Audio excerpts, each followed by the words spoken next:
From different takes on characters like Aang or Sokka to goofy moments like the one on the card, How to Start a Riot. Hey! Riot! There are more of Avatar's iconic hybrid animals than I can count, clever callbacks to some of my favorite moments, and friendly or menacing faces in every hand you draw. Notably, I don't think any of the cards we're revealing today are gonna light any constructed formats on fire or anything, and I don't think they're meant to. They're simplified takes on these people and places meant to bridge the gap between Avatar fans and its Magic set. A card like Path to Redemption, which basically imprisons an opposing creature until you pay to essentially turn it into an ally, isn't the strongest version of this sort of effect we've ever seen, but it is an incredibly neat way to tell part of Uncle Iroh's story. Sometimes life is like this dark tunnel. You can't always see the light at the end of the tunnel, but if you just keep moving, you will come to a better place. It's the kind of thing that helps make what Magic is trying to do flavor-wise make sense. Other cards are more direct references with their tie-ins, particularly when it comes to bending. Water, earth, fire, and airbending are all represented in both the main set and the beginner box, each offering a different take on what they mechanically look like in Magic. Waterbending, earthbending, and firebending each even have their own jumpstart decks here specifically named after them, that are blue, green, and red respectively. Those colors make sense, with airbending also intuitively making an appearance in one of the white decks. But they don't seem to be restricted to them either, with some earthbending showing up in black in this product and some other crossovers happening in the main set. All in all, using one of Magic the Gathering's Universes Beyond crossovers as the theme for one of these beginner boxes is a great idea to me. Wizards of the Coast has already talked a ton about how these tie-ins bring new players into the game at a sort of unprecedented rate, the most recent of which was the Final Fantasy set, which apparently blew away even the most lofty of expectations in terms of its popularity. So, if you're a big Avatar fan who's curious about what this crossover entails, but is intimidated by a 3-decade-old card game that is a reputation for being intimidating, well then it's hard to think of a better place to start than this. Like I said at the top, stick around if you want to see every card that is in the beginner box sorted by which jumpstart decks they're in. And then if you want more Avatar, we recently talked to the creators of the show at San Diego Comic-Con. You can watch that interview. And for everything Magic and gaming in general, stick right here with IGN.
For everything Magic and all things gaming, stay right here on IGN.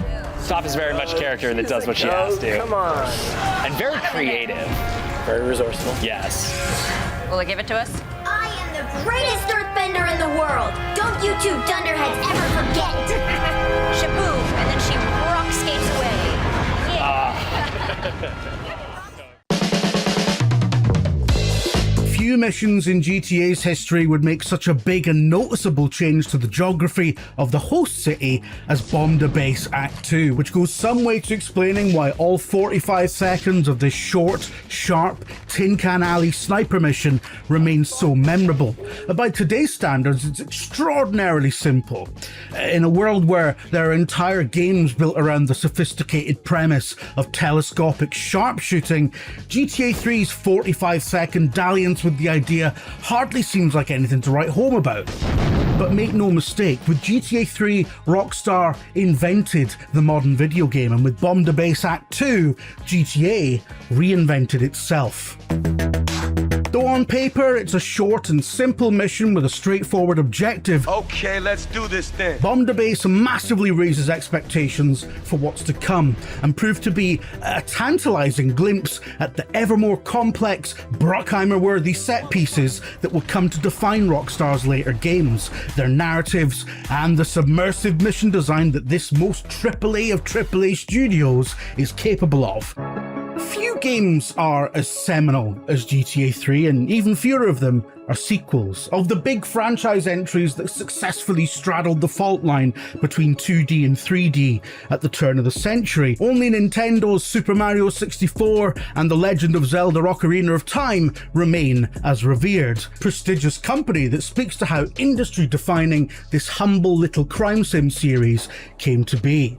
Originally hailing from the relative backwater of Dundee in Scotland, a place more readily associated with tracksuit gangs, Desperate Dan, and onion pies. And sure enough, those of us old enough to have been fans of Grand Theft Auto before it even had sequels felt right at home in GTA 3. Despite the quantum leap in world simulation and graphical fidelity, it heralded the core gameplay loop and tonal flourishes that defined the MS-DOS original were all present and correct. The open world city, the job system, the in-game radio stations. Wasn't that just great? More or less everything except the casual slaughter of Hare Krishnas survived intact. Though Liberty City now felt more tangible than ever in its polygonal reimagining, GTA 3 felt like it did little to advance the series in terms of its mission design, until Bomb the Base. The Italian mob are losing the streets to the Colombian cartel. Funded by their ruthless control of the drug Spank, the cartel have become the dominant faction in Liberty City's criminal underbelly, and Salvatore Leone is desperate to put them out of business. By chance, a mafia snitch by the name of Curly Bob leads you right to their secret Spank factory, the freight ship Les Cargo, a rusting hulk of maritime contraventions moored permanently in Portland Harbour. Despite being the linchpin of the cartel's entire drug operation, it's relatively lightly guarded and structurally vulnerable to, let's say, a lunchbox-sized bomb going off in its bowels. But you're not the bomber, you're an accessory to the bomber.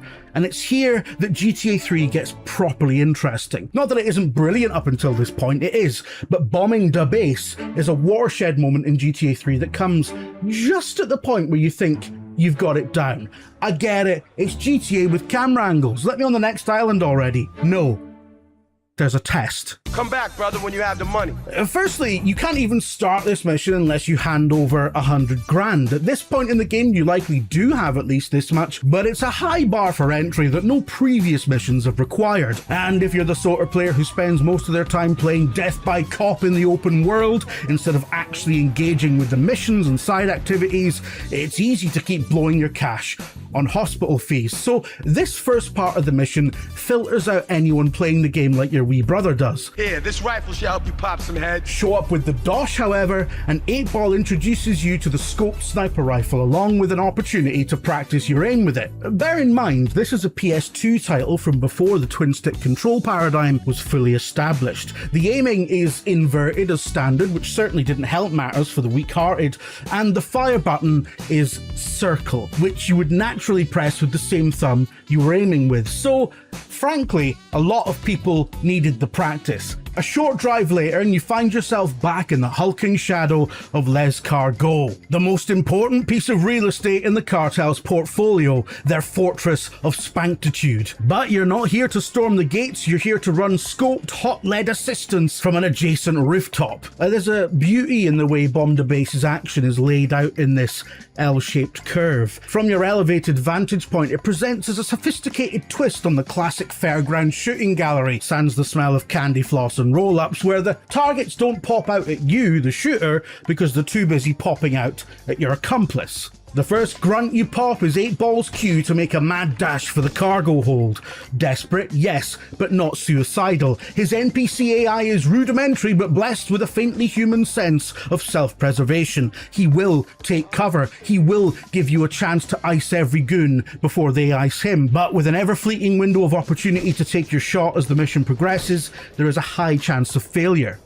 The simplicity of the mission brief was, for those of us playing the original GTA 3 in 2001, given ballast by the game's obtuse control scheme, and arguably this is by design. It is realistic, after all, for a high-powered sniper rifle to be unwieldy in untrained hands. Or maybe it isn't, maybe the controls are just crap. Whatever the reason, this particular mission was a major choke point. Many players would never even see the next island. A lot of them were casuals, satisfied to simply wage an endless, unwinnable war against the LCPD on the island of Portland. Fine. For the determined, it was a test of skill, perseverance, and possibly lateral thinking. It was possible to block or slow 8-Ball's path with some strategic parking before starting his run, giving yourself ample time to take out the guards before letting him loose on the top deck. This method was fiddly and unpredictable, but it did demonstrate GTA 3's flexibility in how the player could use the open world simulation to change the odds in otherwise scripted encounters, something that would become a key part of the fun in later GTA games. More than that, Bomb to Base was a bold, early statement about how the player's actions could, albeit in a contained, stage-managed way, have a permanent effect on the city.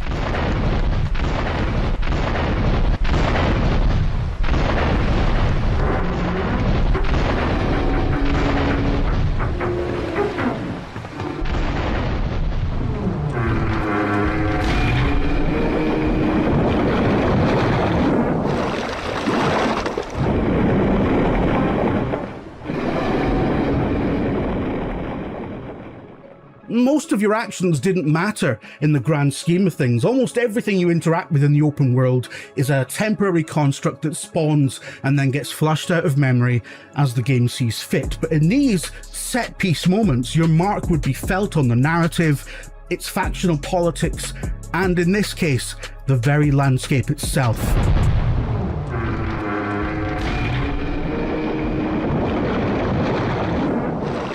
Inflicting permanent scars on the landscape is a trick that Rockstar uses with uncharacteristic restraint until GTA 5, which is chock full of subtle and unsubtle map changes, permanent and semi-permanent, as the player progresses through the single-player story. And it works sensationally there because it just makes enormous thematic sense in a game set in and around GTA's equivalent of Hollywood to have a high instance of destructive, high-stakes action movie set pieces, ones you might even call bombastic. But in the grimy, too real for you, hard knock life of Liberty City, a rearrangement of geometry on this kind of scale was shocking and hugely impressive. It was a moment in time where the future was being invented, and showcases like this were enormously difficult to engineer on a technical level, but it impresses in a conceptual sense as well.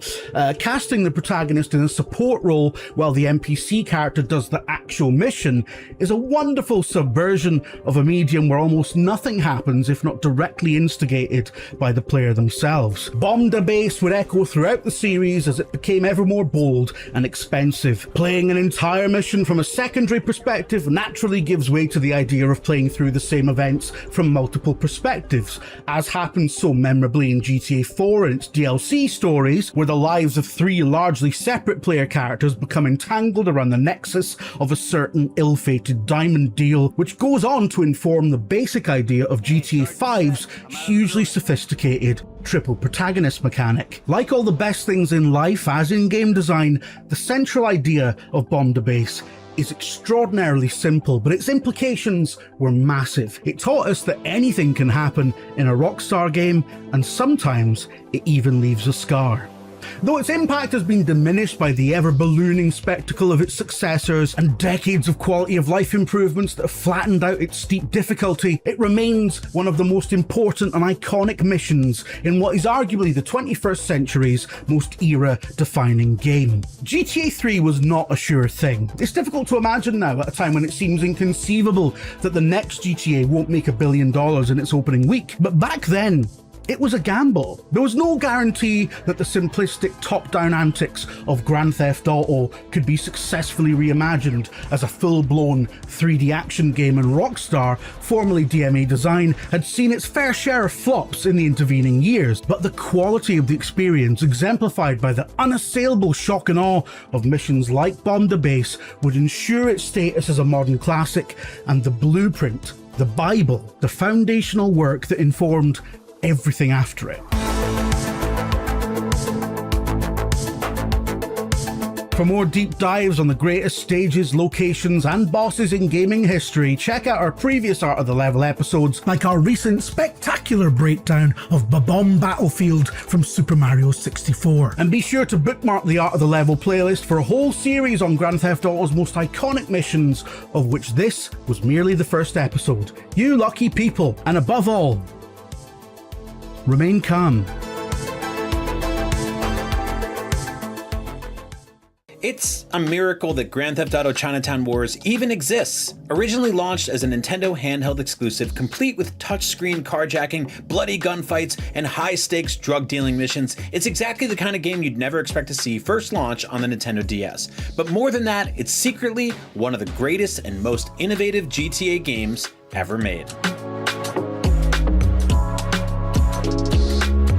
When Chinatown Wars first launched in March of 2009, the GTA franchise was in a pretty incredible spot. The revolutionary and massively successful Grand Theft Auto 4 had arrived the year prior, fully establishing itself as the king of criminal open-world games in the eyes of both critics and players. Both of its episodic story expansions, The Lost and the Damned and The Ballad of Gay Tony, were also on track to come out in 2009. But all that was happening on home consoles. While the late 2000s had seen a duo of games based on 2001's GTA 3 and 2002's GTA Vice City come to PlayStation Portable, GTA 4's successful dive into the HD era seemed to suggest Rockstar was fully committed to the much more powerful consoles and PCs of the time, rather than shrink down the vision and ambition for the then dueling handhelds, Nintendo DS and Sony's PSP. The franchise was striving for gritty realism and cutting-edge graphics, and it seemed like the portable systems were going to have to sit this round out. Suffice to say that when GTA Chinatown Wars was announced as a top-down, cel-shaded game made for a handheld, starring a brand new triad protagonist who used a touchscreen to fire off sniper rifles and steal cars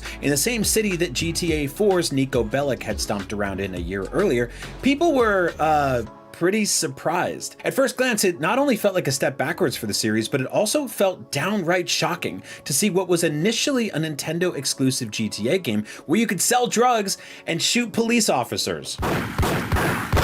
These days, modern Nintendo handhelds like the Switch 1 and Switch 2 frequently get ports of mature-rated games, but during the Nintendo DS era, this was rarely the case. In 2009, it was practically unfathomable for Rockstar to put a brand new, exclusive GTA game on the Nintendo DS, a modestly powerful handheld system that was already 5 years into its lifespan and mostly associated with things like Mario Kart, Nintendogs, and brain training. The DS is home to one of the greatest and most diverse game libraries in the history of handhelds, but its tiny low-resolution screens, largely casual player base, and lack of analog stick meant that AAA developers approached the system cautiously when bringing their successful franchises over to it, especially when those franchises were known for being big-budget console games aiming for older audiences. Rockstar Games hadn't brought any of their titles to a Nintendo handheld since 2003 when they launched a cleverly scaled-down version of Max Payne on the Game Boy Advance, and then Grand Theft Auto Advance in 2004, a top-down pixel art prequel to GTA 3. That's why Chinatown Wars felt special. It was clear that the DS had become so massive that even the almighty Rockstar Games couldn't ignore it. And while fans had some apprehensions about the game's looks, once they realized that Chinatown Wars bridged the gap between GTA's top-down origins and its modern, fully 3D open-world chaos, and unlike the original games, doesn't have a locked camera, they knew Rockstar had successfully managed to shrink down their biggest franchise and make it feel at home in the least likely of places without really skipping a beat. Enhanced ports of Chinatown Wars eventually came to PSP and mobile phones, and while they never came close to the total sales of the mainline console and PC games, hardcore GTA fans were happy to have this unique new entry that they could bring with them everywhere. Chinatown Wars not only has all the things you love and expect from a GTA game, like sharp writing, memorable characters and tons of weapons, vehicles, and explosive toys to terrorize a big sprawling metropolis with, while flipping through bespoke radio stations, it also introduced a bunch of brand new features to the franchise. Police chases that ratchet up your wanted level have always been a series staple, but Chinatown Wars incorporated a brilliant new mechanic to get revenge: destroying cop cars to lower your wanted level. This is an absolute blast, especially when you've got multiple cops tailing you at once and you're blasting down the road at top speed, bobbing and weaving through traffic. Prior to Chinatown Wars, GTA games required you to drive out of a specific area to lower your wanted level, but this new approach requires a lot more aggression on your part, forcing you to lure cops alongside your car so you can smash them in the buildings and other cars, or leading them on, jamming on the brakes and watching them dictate their own destruction while you fire guns out the window. It's awesome. It's an explosive way to watch your wanted level plummet, and this adds tension and thrill to every encounter, and outside of also just looking cool, it's genuinely an absolute blast and frequently hilarious. When these aggressive chases overlap with the game's drug dealing subplot though, that's when things get significantly more high stakes. You see, since all this cop car smashing and bashing also takes its toll on your vehicle, you'll need to be more calculated with your reckless driving, especially when you're smuggling a trunk full of thousands of dollars worth of heroin that will get seized by the authorities or blown up to smithereens if your car goes up in flames. It's the kind of experience that has you grinning from ear to ear and cackling maniacally while juggling several crimes at once, a feeling that is so distinctly GTA and thus incredibly impressive to see replicated with cartoony graphics on a little tiny handheld. Chinatown Wars has you dealing coke, weed, and downers to various gangs around Liberty City, leading to tons of double crossings, shootouts, and some huge payouts. By taking out the cameras that are hidden everywhere across the city, you'll reduce the visibility of your drug smuggling antics and have fewer cops tailing you after a deal. It's another great example of Chinatown Wars' awesome and unique systems overlapping and complementing each other in brilliant and satisfying ways. Unique gangs across Liberty City also have specific territories as well as a preferred drug of choice, so dealing different drugs regularly has you driving all over the map and visiting various crews. These largely optional missions are reminiscent of the ancient calculator drug dealing game Drug Wars, and while some elements of these missions eventually made their way into GTA 5's online mode, it's a shame that these ideas weren't worked directly into the campaign. Here's hoping GTA 6 lets you keep an eye out on market conditions so you can sell ecstasy pills to the Spanish lords just like in Chinatown Wars. Maybe while hulking Los Santos alligators nip at your heels. But while many of Chinatown Wars' victories are in systems and gameplay, it was clearly a game made by the same Rockstar that was penning deeper, more interesting crime stories. Like GTA 4, Chinatown Wars tells an excellent tale of an immigrant plunging deeper and deeper into Liberty City's seedy underbelly, juggling personal and family relationships with the harsh realities of living life on the run and under the gun. In terms of protagonists, Huang Li isn't nearly as earnest as Nico Bellic and spends significantly less time bowling with his cousins or taking women on dates, but his no bullshit attitude makes his warpath and lust for vengeance believable, which makes you feel slightly less remorseful about tearing through Liberty City. Like many GTA fans back in 2009, I had finished GTA 4 and was hungry for more. So Chinatown Wars launched at the perfect time for me.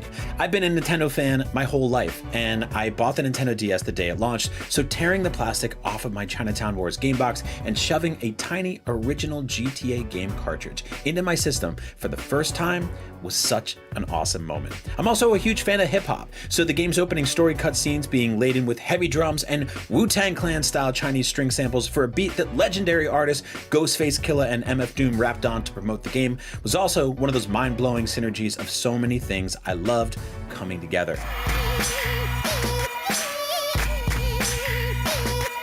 It really all was just a dream come true, and it felt right to be back in Liberty City again, even one that looked so different to Nico's. And it was totally surreal using the same stylus I used to pet Nintendogs to hotwire a stolen vehicle and go on a violent killing spree on the way to a big ticket cocaine deal. Hell yeah, Rockstar. That said, as much as I love the touchscreen features across every version of Chinatown Wars, they're likely what's holding the game back from being ported to modern consoles. They'd work just fine in handheld mode on the Nintendo Switch consoles, but they'd need a bit of an overhaul to function properly on the PlayStation, Xbox, and PC, which is a shame since I really wish more people could experience this classic entry in one of the most successful video game franchises of all time. Playing Chinatown Wars in 2026, which I do, doesn't just make me nostalgic for being there when the game first released, it makes me nostalgic for an era when Rockstar took weird swings like Chinatown Wars. It was an era when Grand Theft Auto got spin-offs, story DLCs, and quirky little handheld ports, and they all tried to show the franchise in a new light. These days, it seems like every single idea for a new GTA story or gameplay mechanic gets dropped directly into GTA 5's online mode, where they will instantly print money for Rockstar, a strategy they'll definitely continue to implement in GTA 6 and GTA 6's online mode. And while it's cool that people can play one GTA game for 13 years straight while still regularly seeing new content, it's hard not to miss a world before GTA Online where the series had a bit more flexibility. One where unique side stories could exist independently instead of being drip-fed into a massive multiplayer mode. Regardless, we'll always have Chinatown Wars, an immensely satisfying and totally kick-ass GTA game that you can take with you anywhere. If you missed it when it first arrived, or you're looking for something to revisit while waiting for the next gigantic entry in the Grand Theft Auto franchise to arrive this fall, you should definitely go play it. There's no other GTA game quite like it. If you'd like even more of me talking about GTA, check out my lengthy and extensive video about the rise and fall of GTA clones, an entire genre of video games that tried to dethrone GTA and didn't. It's a long one, so grab your favorite snack and your Nintendo DS and throw it on. Until then, thanks for watching, and for all things video games, and of course, GTA, stick with IGN. We have fought for the right to experience peace. Marvel and DC have a lot riding on 2026. After a year that ranged from decent to disastrous, it's tough to argue that fatigue isn't a factor. But true believers are holding firm that next year will fix everything. Spider-Man is going back to the streets. Ready? Supergirl is poised to build on Superman's momentum. And all eyes are on Avengers Doomsday, the ultimate test of Marvel's remaining muscle. The stage is set for box office redemption and a new path forward for superhero cinema. It's the end of the post-pandemic era, a once-in-a-generation chance for a fresh start. But if they mess this up, the genre might be truly cooked. Next year could be the last chance to save comic book movies and shows from their flop era. That's why we're looking forward to 2026, the make or break year for superhero media. And one caveat before we begin, all dates are subject to change. We're gonna need a rain check on that dance. Schedules can and likely will slip, but as far as we know, this is what's on deck for 2026. Let's start with the main event, Marvel movies. 2025 was not exactly the Marvel Cinematic Universe's finest hour. No, we're just disposable delinquents. None of the 3 theatrical films released under the Marvel Studios banner were the breakout successes Disney hoped for, and 2 of them were borderline catastrophes. That didn't work. Captain America: Brave New World was plagued by strike-related delays and extensive reshoots, culminating in a box office stumble that no one could spin as a win. Holy shit. Thunderbolts: Asterix was even worse. The New Avengers. The movie was good, critics and fans loved it, and almost nobody else went to see it. And that's a problem considering that Thunderbolts: Asterix was designed to establish the New Avengers lineup that would lead us into Phase 6. And then there's the Fantastic Four. Marvel's flagship first family meant to kick off the new phase and pave the path to Doomsday. It's clobbering time! That's just in the cartoon. It did not. The Fantastic Four's box office wasn't exactly dire, but it barely cracked $500 million and left fans mildly pleased and largely indifferent. Now, Doomsday has twice the work to do to win them back, which is an uphill climb heading into 2026. New mask. Same task. Marvel and Disney need to get their act together. And next year is their best chance to do it. There are only 2 movies on the docket for 2026, both of which have the potential to be bangers. First up, Spider-Man: Brand New Day, July 31st, 2026. Face it, Tiger, Spidey is about to hit the jackpot. Here's your change! No one ever lost their shirt betting on the Wedhead at the box office, and the Tom Holland incarnation has only climbed higher with each solo outing, to the point where No Way Home scored the 3rd highest gross of the entire MCU.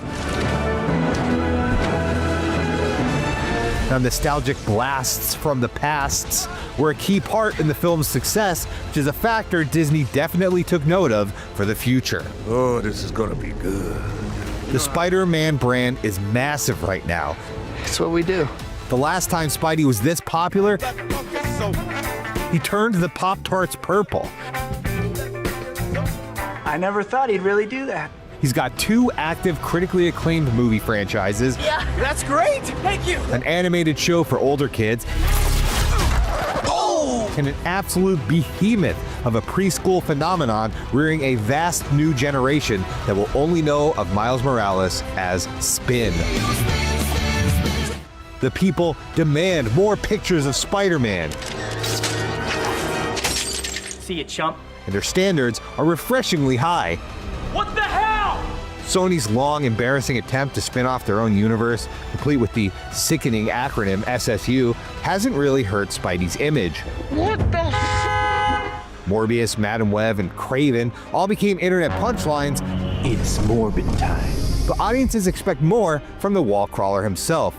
Do you know that I was the only one who believed in you? There's a reason Tom Holland isn't much involved in the streaming side of things. Marvel wouldn't dare Disney Plus Spider-Man. Well, you ain't gonna Disney Plus me. I ain't getting no Disney Plus. Brand New Day has already banked a lot of goodwill in the run-up to release. The production has been fairly open for a big-budget blockbuster, deftly flooding social media with set photos from the streets of Scotland.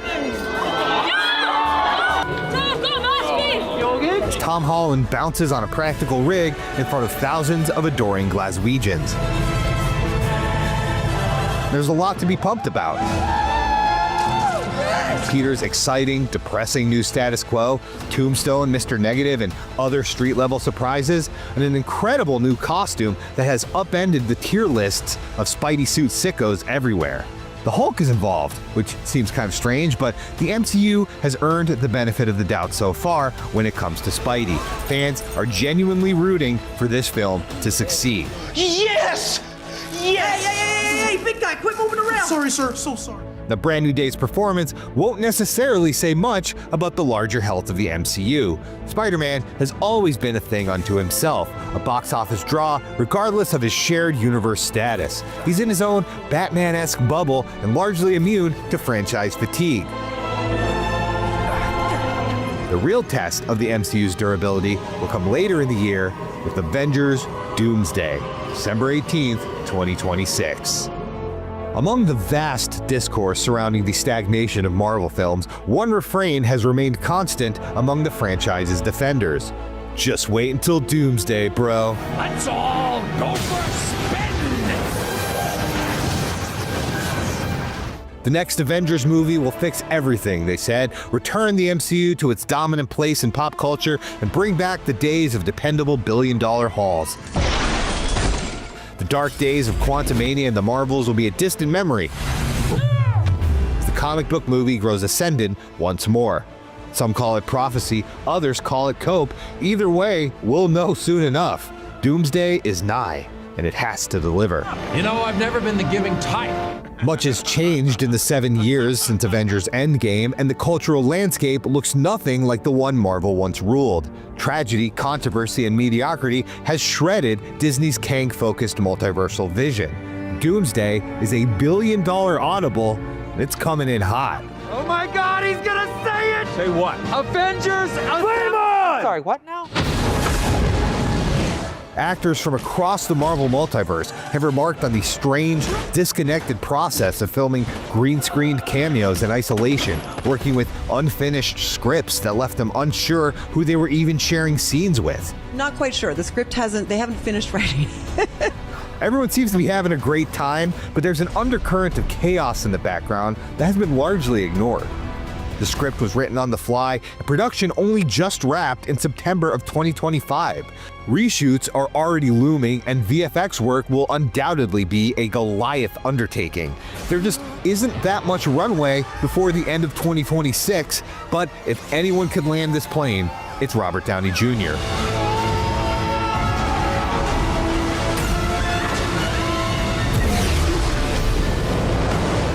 RDJ and the Russos are back on board, fresh off an Oscar win and The Electric State, respectively. Going back to the well is a sensible, if somewhat sweaty move on the part of Marvel, and the off-the-wall idea to recast Downey as Doom is at the very least intriguing. What are they cooking? For the first time in a while, there's a genuine sense of rumor and mystery about a Marvel movie. I need some, resolution to the last one. I need something to happen. It really feels like anyone might show up. On your left. And unlike No Way Home, the studio has kept a decent lid on things. While there would certainly be more hype if Fantastic Four had successfully primed the pump, Doomsday has a very real buzz behind it.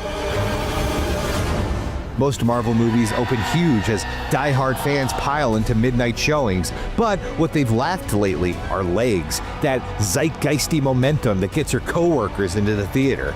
And since the new crop of heroes haven't exactly become household names, Disney is pivoting to the past to secure its future. Deadpool and Wolverine proved that there's still an appetite for an in memoriam montage send-off of the Fox-era X-Men cast, though Marvel Studios would be wise not to linger in nostalgia for long. G'day, mate. There's nothing that'll bring me back to life faster than a big bag of Marvel cash. The rise of Skywalker is a cautionary tale here. Somehow Palpatine returned. A bloated finale built on course corrections and callbacks that pathetically begged audiences to clap. There are more of us.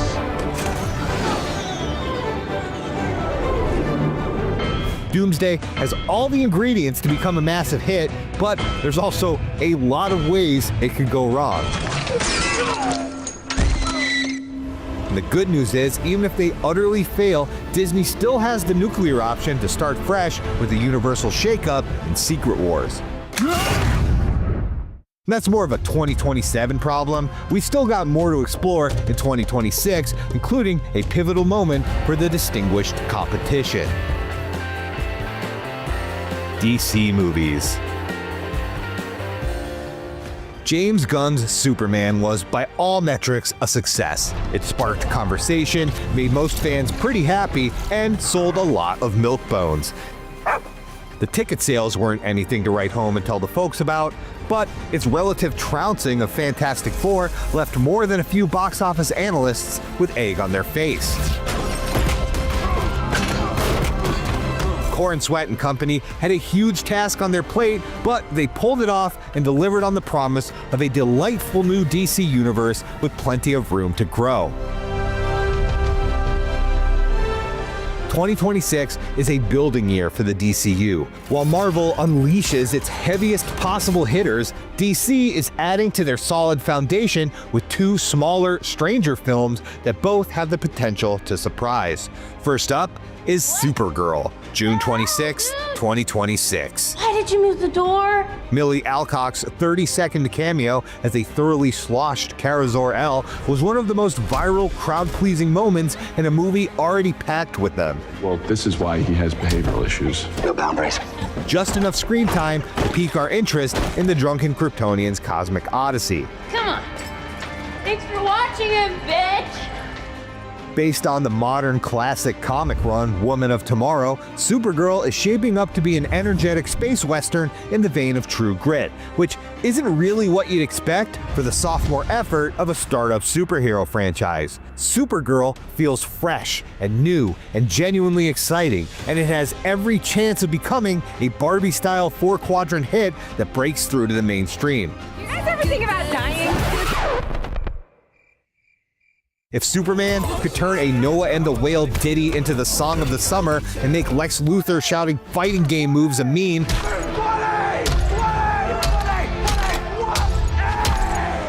imagine what an army of obsessed teenage girls could do for Supergirl. If I had any emotional capacity whatsoever, I'd be concerned about her partying.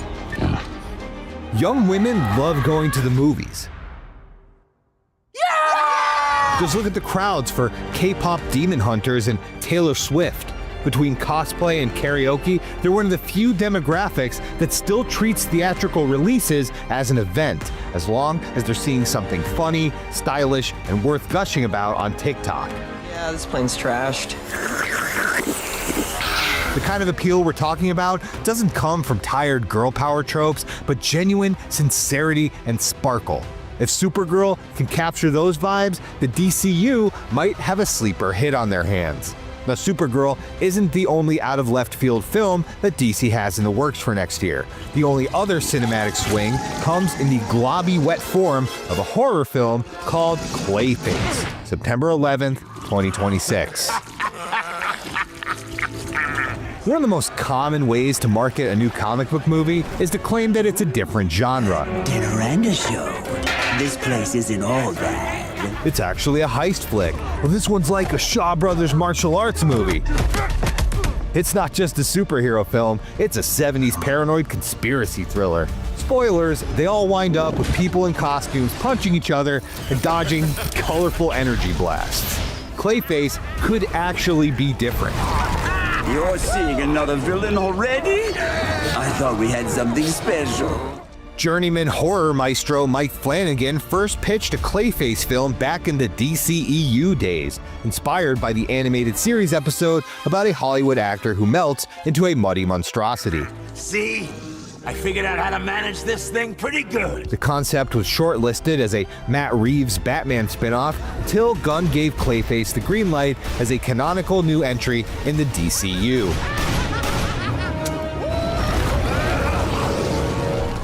Flanagan was no longer attached at this point, so director James Watkins of Eden Lake and Speak No Evil fame stepped in to bring the project to life, promising to lean hard into goopy, psychological body horror.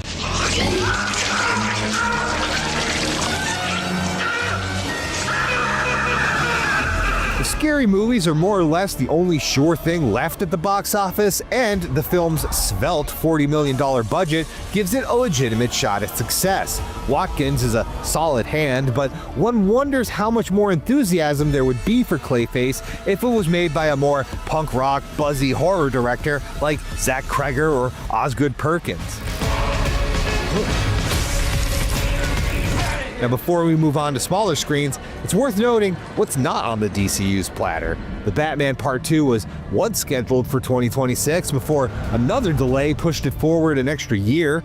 Matt Reeves' standalone movie is set to finally start filming next spring ahead of an extremely tentative 2027 release date, at which point the young and inexperienced Batman, Robert Pattinson, will be 41 years old. Stop! This is my boy! My boy! Slow burn production or not, it's almost fortunate that Pattinson has quietly sidestepped a brutally crowded year. With Doomsday and Spidey sucking up all the box office oxygen, less flashy DCU projects like Supergirl and Clayface have the room to breathe and succeed on their own. Movie theaters are not the only battlefield where the future of superhero media will be determined. On the home front, several comic book-based streaming shows are on deck for 2026. So let's start with DC TV. The DC only has one show in the works for next year, but it's gonna be a big one. Okay, the next thing is a big premiere HBO television series called Lanterns, HBO Max, 2026. I feel your fear growing. Lanterns is the first live-action series developed from the ground up as a DCU joint, starring Kyle Chandler and Aaron Pierre as two space cops who find themselves shining a light on a murder in Nebraska. It's a grounded, gritty, prestige TV take on an inherently goofy space opera concept. I've heard it all before. With some serious talent behind it, including Watchmen's Damon Lindelof, comic writer Tom King, and Ozark producer Chris Mundy. No, you look, I'm a Green Lantern, lady. That means I took a vow not to get involved in politics. Oh, that's part of the vow. It's implied, yeah. An implied vow. DC has commendably stepped up their streaming game in recent years, putting the corny CW to pasture and focusing on high-quality adult fare like The Penguin and Peacemaker. They're making shows that your dad might watch, and nothing says falling asleep in the recliner like a rural police procedural. It's a smart move. With Lanterns, the studio hopes to continue their successful streak and establish a tone for the next few years of serialized DCU storytelling.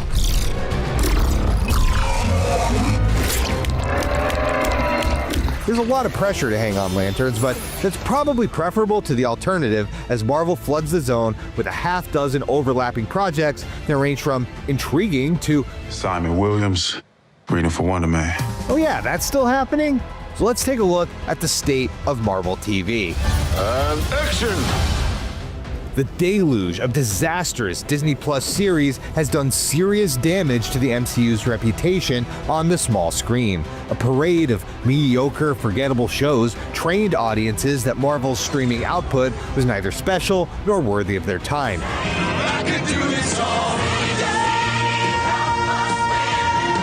Even as they grew more essential to the movie storyline. But why watch when you could get caught up with a quick trip to your favorite entertainment news website that just happens to be turning 30 in 2026? Whoa.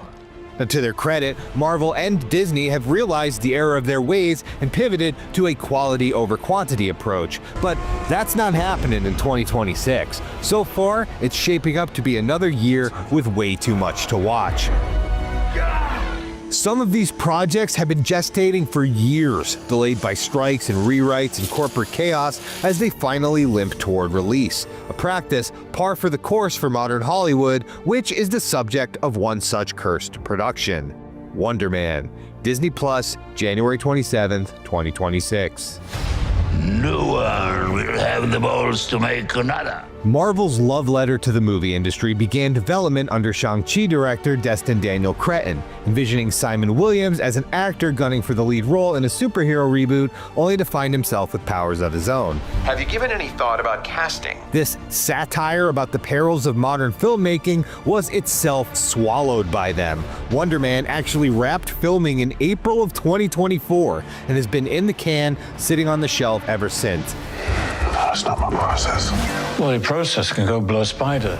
It's been a production plagued by accidents and behind-the-scenes jockeying that left it on the verge of outright cancellation. The meta premise is loaded with potential, especially if it's willing to poke fun at the Hollywood machine that Marvel helped create. But it also might be a little too soon for navel-gazing irony. It's hard to satirize an empire when you're still living inside of it and unable to really sink your teeth into its slow decline, far removed from the glory days of mainstream hits like WandaVision. There is an opportunity to reimagine a whole genre of storytelling. Speaking of which, let's talk about Vision Quest, Disney Plus, fall 2026. What are you doing? We're dismantling the most sophisticated sentient weapon ever made. WandaVision was lightning in a bottle that became appointment viewing at a time when no one had anywhere else to go. 5 years and several streaming flops later, its follow-up Vision Quest faces a very different world. Starring Paul Bettany as the reborn White Vision, the series will follow his search for identity in what's sure to be a pleasingly trippy journey through his messed up clanker brain. Original WandaVision writer Jock Schaefer departed the project during its drawn-out development and was replaced by Terry Matalas, the man behind the 12 Monkeys TV show and the fan-favorite third season of Picard. Engage. The showrunner switch-up could actually be to Vision Quest's benefit. Schaefer's own spin-off failed to capture the same viral spark as Agatha Harkness's first appearance in WandaVision. I think I got there in the nick of time. And our tastes have moved on from our collective bout of cabin fever, dissecting clues while desperate for distraction. I can't feel you. WandaVision thrived on novelty, which is not something Marvel has in large supply these days. But a thing isn't beautiful because it lasts. Instead, much like Picard, Vision Quest appears to be focused on yesterday's Enterprise. The Enterprise D. But how? Exploring the various AI assistants introduced throughout the MCU, including a returning James Spader as Ultron. I had strings, but now I'm free. That's not the only show that's bringing back old favorites in a bid to recapture former glory. There's also Daredevil, Born Again, Season 2, Disney Plus, March 4th, 2026. The first season of Daredevil Born Again was torn between a fresh start in the MCU and a beloved old continuity that fans refused to let go of. God damn it. For Season 2, Marvel has wisely decided to fully embrace its roots in their beloved 2015 Netflix venture, complete with the return of Kristen Ritter's Jessica Jones, a standout character from an earlier moment when Marvel streaming series actually mattered. Another relic of the peak Defenders era still going strong is John Bernthal's Frank Castle, who's getting his own Punisher special presentation, presumably to bolster his appearance in Spider-Man Brand New Day. You call me the Punisher, ain't that right? The big bad Punisher. You want it? Remove the witness. I am the Punisher. I'm right here. You want it? I'll give it to you. And that's about it for the canonical MCU experience in 2026, and we're not gonna lie, it's kind of a lot, and we're not even finished going through Marvel's larger TV output. I see you got my message. Did you remember that they made a show about Spider-Man Noir? Well, it's kind of a long story. Spider Noir, MGM Plus, 2026. Maybe not that long. Somehow, Sony managed to convince Nicolas Cage to reprise his Spider-Verse voiceover role in a live-action twist on the monochromatic vigilante. Divorced from the MCU and set in a unique Depression-era universe, Cage's take on the wall crawler as washed-up Private Eye Ben Reilly could wind up as the weirdest comic book experiment of the year. Wherever I go, the wind follows. And the wind, it smells like rain. Developed for MGM Plus and Amazon Prime, Spider-Noir hasn't exactly received the red carpet marketing rollout of a Disney Plus tentpole, which may not be the worst thing in the world. Can't be that easy. It's that easy. Giving Cage free rein to mug and chew the scenery in a standalone side project could give Spider-Noir the juice it needs to become a cult classic. I don't understand it, but I will. Or another Sonyverse embarrassment, come on, that fades into streaming obscurity faster than you can say, he was in the Amazon with my mom when she was researching spiders right before she died. There's one more Marvel series worth talking about for 2026, and it's probably going to be the best of all. X-Men 97, Season 2, Disney Plus, Summer 2026. X-Men 97 returns for its second season in 2026 with the same cast and crew that made the first so special, minus controversial creator Beau DeMaio, who was dismissed by Disney before the show even premiered and hasn't stopped talking about it since. Animated shows rarely dominate headlines or drive water cooler chatter the way prestigious live-action series do, but X-Men 97 has proven to be an excellent exception. The all-grown-up revival of the classic Saturday morning series is a bright spot in a pretty bleak landscape of Marvel TV shows. Smart, emotional, and mature in ways that slop like Secret Invasion could only dream of. You're just like your father. Just like them. It's the smartest possible way to capitalize on nostalgia. Instead of de-aging old actors and green screening them in from their home offices, X-Men 97 brings the future to the past, and it might be the best thing Marvel has going right now.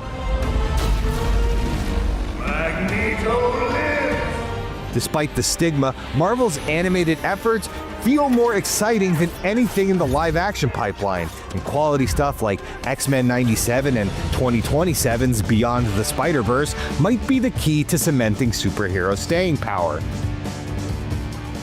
If Marvel wants to win back the young, anime-obsessed audience that thinks Ant-Man and Agatha all along are chopped and/or unk, this is the way to do it. Hype moments and aura combined with excellent animation and sublimely Sakuga action sequences.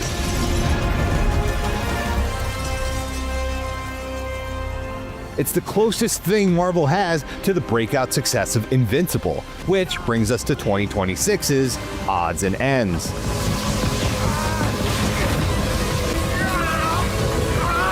Invincible continues to punch above its weight class with the awesome animated series on Amazon Prime. With its 4th season set for 2026, we're only about halfway through Robert Kirkman's 144-issue epic, and the show continues to improve year after year, though it's high time they got a bigger animation budget. Sorry, animation takes a long time. Oh, I can't imagine how much work it must be for those fight scenes. Yeah, those take a while, but we cut corners in other places to make it manageable. You ever notice that sometimes whoever's speaking has their mouth off camera so you never see their lips moving? Huh, I didn't notice that. Like a big red alien who returns from each defeat stronger than before, by the time Invincible reaches its own endgame, it might be the last superhero series standing.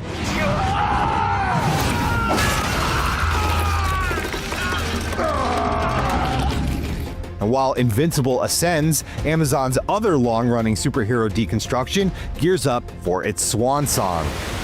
The Boys will bow out after its final season in 2026, closing the book on a landmark series that provided a much-needed release of violence and cynicism in the face of sterile superhero cinema's all-encompassing rise. Other than those outliers, all eyes are on Marvel and DC as usual, and each company is taking a very different approach to their strategy in 2026. Marvel is betting huge on seemingly surefire hits, busting out the big guns like Spider-Man and the Avengers while flooding streaming platforms with sequels and spin-offs. DC, on the other hand, is playing the long game with fewer, smaller projects with modest budgets and risky ideas designed to build something sustainable. Another day in the life of the Justice Gang! Not our name, it's just a working name. Could very well prove to be permanent, though. Even their 2026 video game plans reflect these dueling philosophies of the two big superhero studios. Marvel is going full blockbuster with Marvel 1943, The Rise of Hydra, and Wolverine, two AAA action-adventure games that have been in the works for ages. Meanwhile, DC is quietly pressing reset after the high-profile disasters of Gotham Knights and Suicide Squad by going back to the charming, accessible, low-poly world of Lego Batman.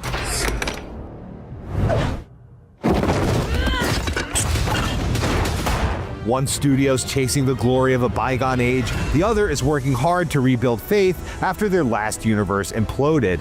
Both of them are fighting to prove that superhero movies aren't dead. But the one thing they love more than a hero is to see a hero fail, fall, die trying. Fatigue is indisputably real by this point, and the only cures available are extinction or evolution. You either die a hero, or you live long enough to see yourself become the villain. 2026 will be the year that decides the path forward, the make or break moment that could either revitalize comic book media or flush it down the drain. Thanks for watching, everyone. What are you most excited for in 2026? Do you think Doomsday's gonna deliver, or could it be a disaster? Are you excited for Supergirl? Are you really enthused about the last season of The Boys? Oof, who came up with that? Leave a comment, let us know, and stay tuned to IGN for all your superhero and comic book media needs. Welcome back to IGN Live at San Diego Comic-Con. San Diego Comic-Con has returned, and if you couldn't make the trip in person, you're in the next best place, IGN. This is my favorite thing of all time. Coming up today, Resident Evil, Clayface, Carrie, Ice Cream Man, Adventure Time. Y'all got water. We got Boba! The Regular Show. All I can offer is an emoji of a dinner plate and an emoji of my... President Curtis. All right. DC's Lanterns. Welcome to Team Avatar. And Avatar, Aang, the Last Airbender. He's very attractive. Huh? What? He is. It's all in the bone structure. IGN's live coverage of San Diego Comic-Con starts right now.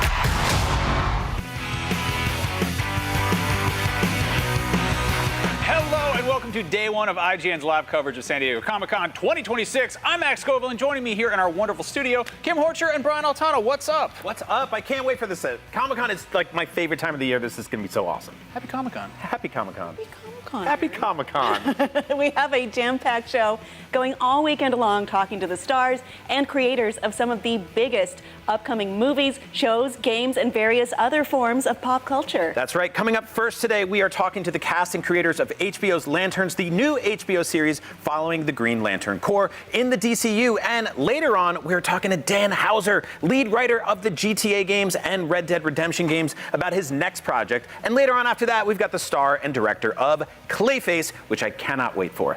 That's coming up soon, but first, let's check in with Damon out on the balcony. What's going on out there? Hello again from the balcony. Thanks for watching. As a reward, we've got a special surprise for you true believers. An amazing chance to win a brand new Art of Football Sony Pictures Spider-Man football jersey.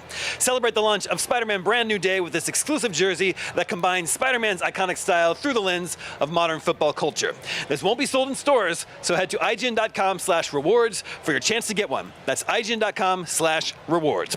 All right, if it's the crazy and chaotic sights and sounds you're after, that's all happening down there in the streets of the Gaslamp District and inside the convention center behind me. How's it going out there?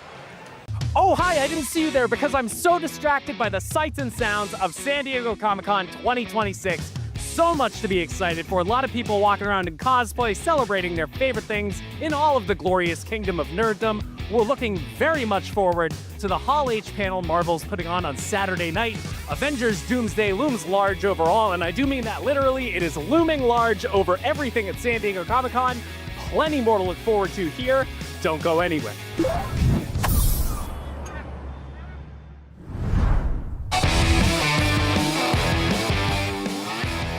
In brightest day, in blackest night, it is an honor and delight to be joined by the stars of DC's next big HBO series, Lanterns. Kyle Chandler, Aaron Pierre, Garrett Dillahunt, Poorna Jagannathan, as well as co-creator, showrunner, and EP, Chris Mundy. Yeah. Well done on the name. Thank you all so much for being here. We are psyched for Lanterns.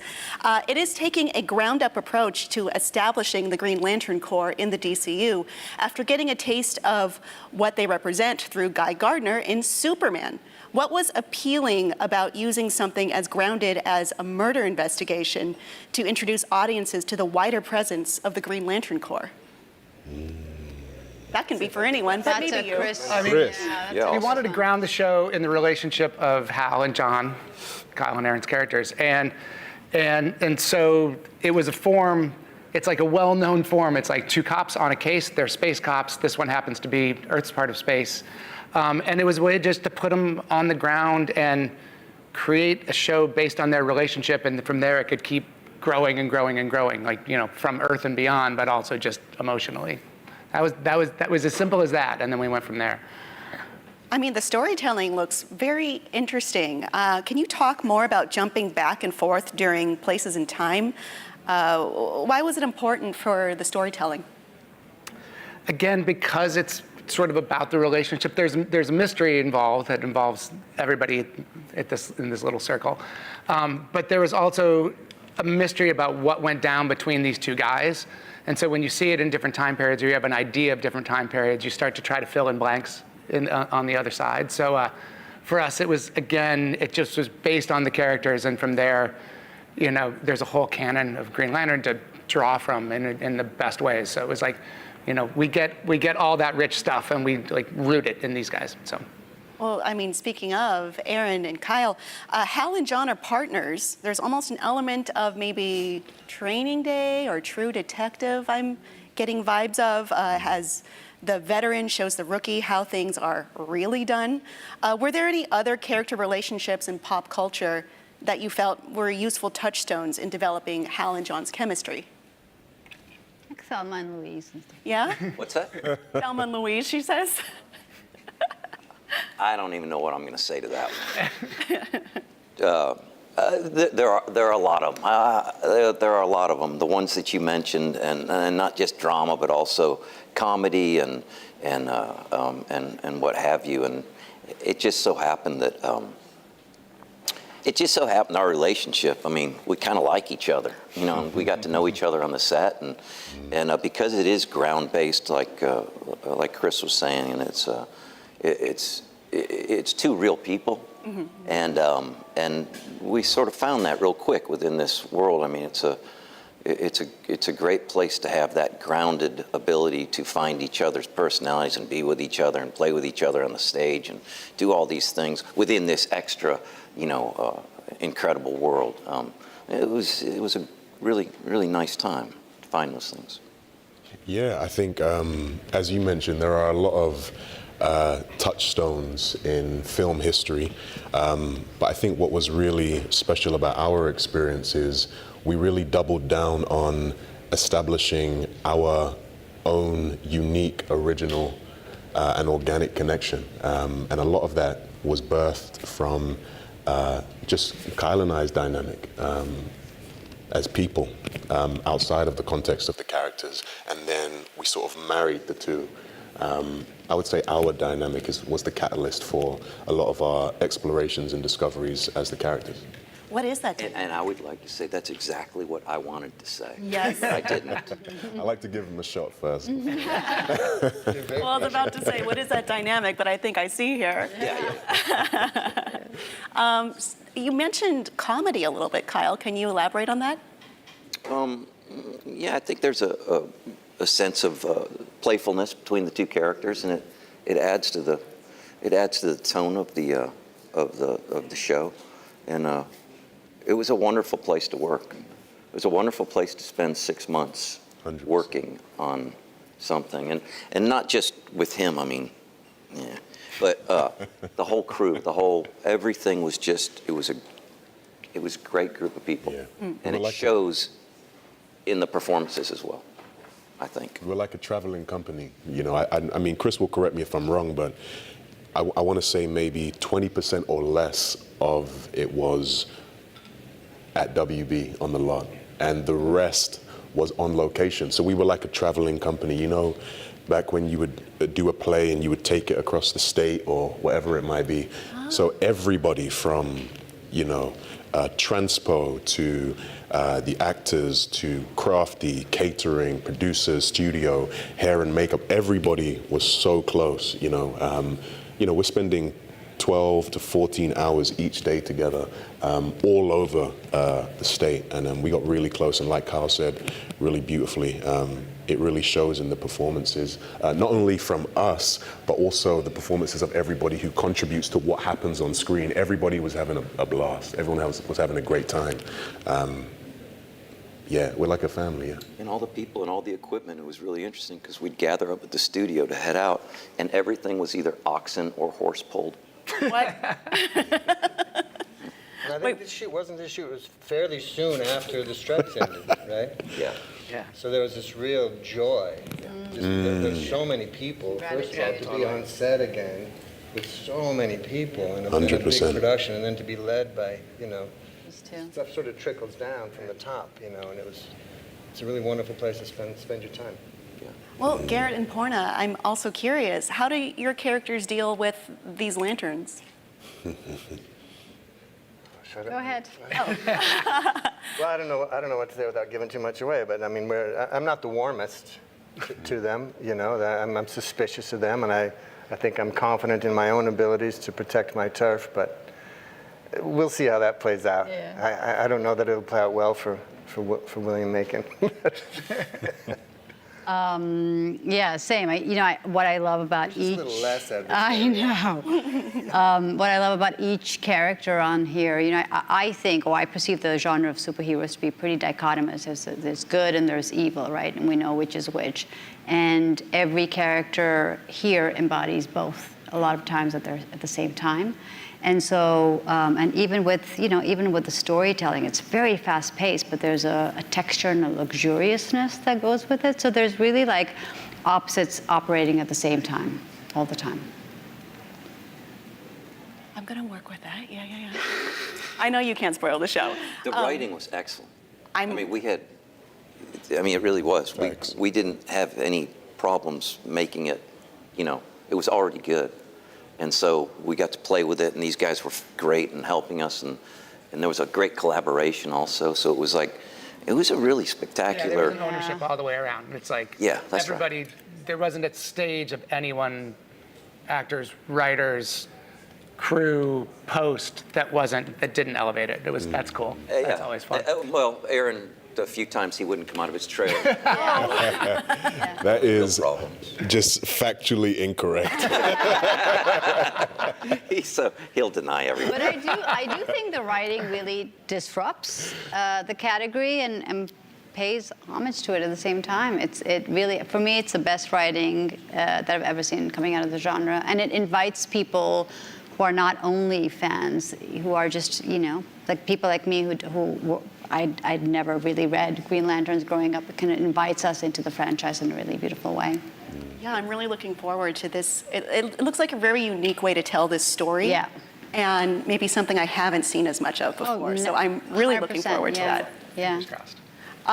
This is a question for all of you. Do you have a favorite superhero performance of all time? Superhero performance. It's Linda Carter for me. I love that choice. Mm-hmm. I liked Linda Carter too. Yeah. Yeah. I don't know. I don't know if I want to break it down, especially sitting next to two superheroes who I think did a really phenomenal job. It's very unusual. It's a tough genre, I think, to make human. But there's been a lot of great things for sure.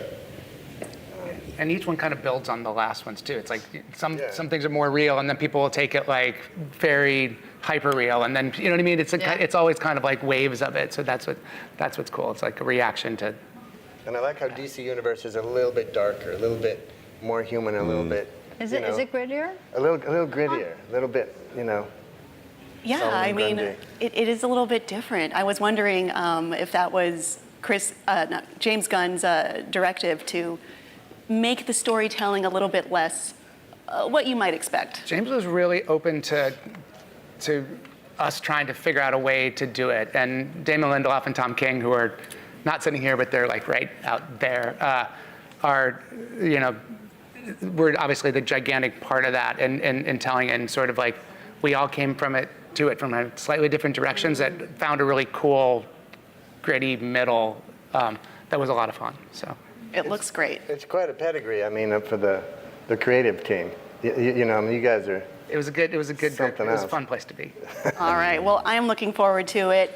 Everyone at home, you can catch Lanterns on HBO and HBO Max when it premieres August 16th. But right now, there's more Comic-Con coming up, so stick around.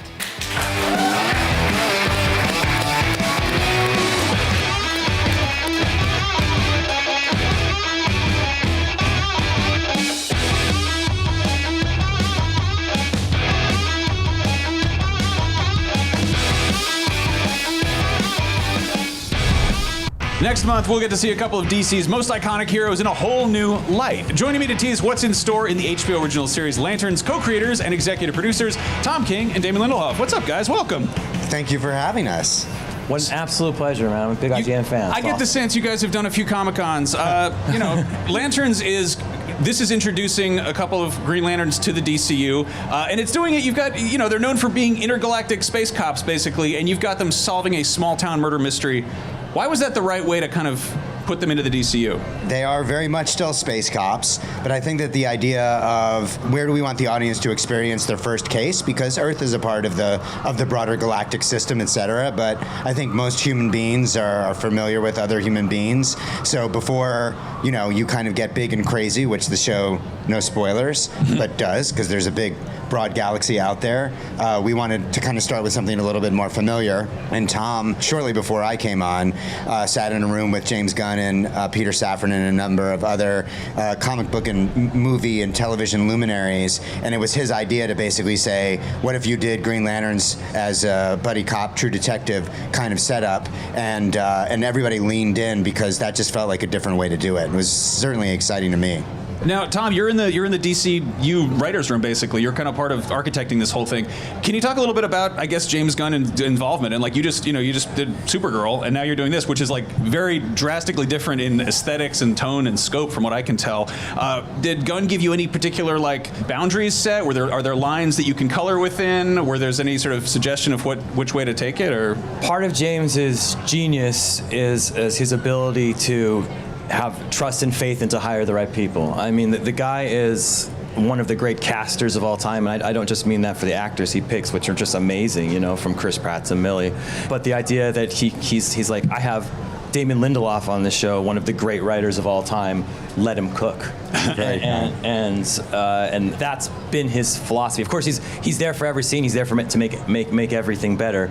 But he's also there because his philosophy was always like, superheroes are not one thing. Mm-hmm. Because an audience they've had this for 25 years. If we keep giving them the same thing over and over again, it kind of just becomes slop after a while. Mm-hmm. And James is like, no, I want to show them that superheroes can be a 9 o'clock HBO show, that you can have that risk and that prestige in a show.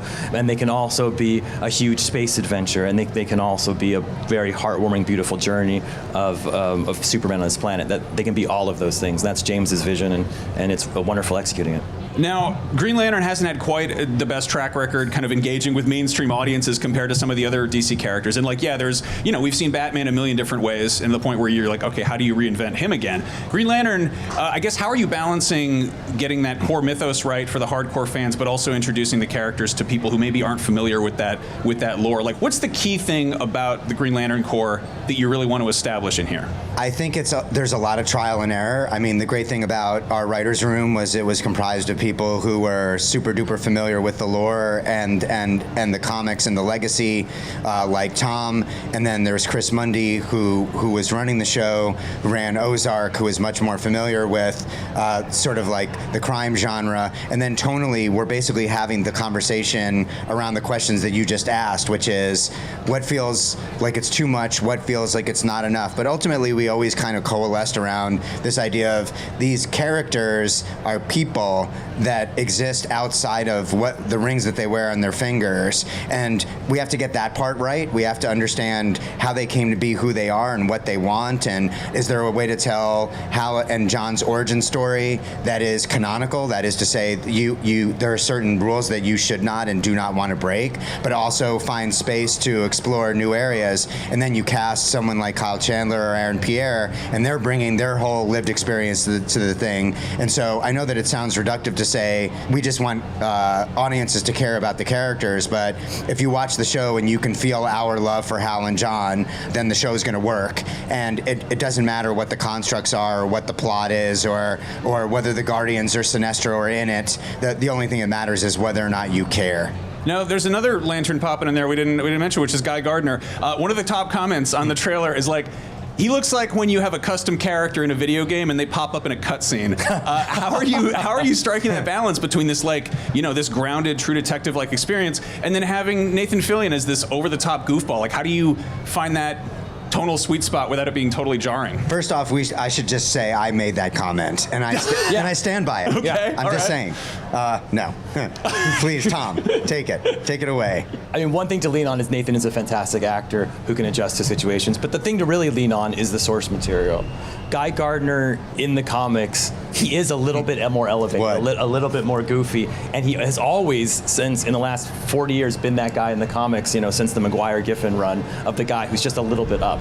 So to me, it feels very true to the history of these characters, and it also gives a balance to where those three people are and how they interact with sort of superheroes. And to me, it's a wonderful glance on how three different heroes handle the same power set and deal with the world. it's cool. Yeah, and I'll also say Guy is introduced in James's Superman film, and he's the Green Lantern, and so our show basically had to accommodate that. We wanted all of the projects to be talking to one another and not sort of siloed off in their own storylines, and so it was important for us to feel Guy and explain what role Hal and John have in the overarching sort of narrative of how many rings are there, who has the rings, who's looking over this particular sector, et cetera, et cetera. I'll just say there's more Nathan than a cutscene. We got our Nathan's worth. Yeah. And that's the wonderful thing about Superman is there was like a hidden mystery. Is why does Guy have the ring that we get to that we solve? Now, Tom, your background is predominantly in comics, and you've done a lot of comics work, and now you're doing, you're doing TV, you're doing live action. With comics, you can put virtually anything on the page that you can imagine. With live action, you've got, logistical issues. You've got, VFX budget. You've got stuff like that. There are limitations. What do those present to you that are like a fun challenge rather than a constraint?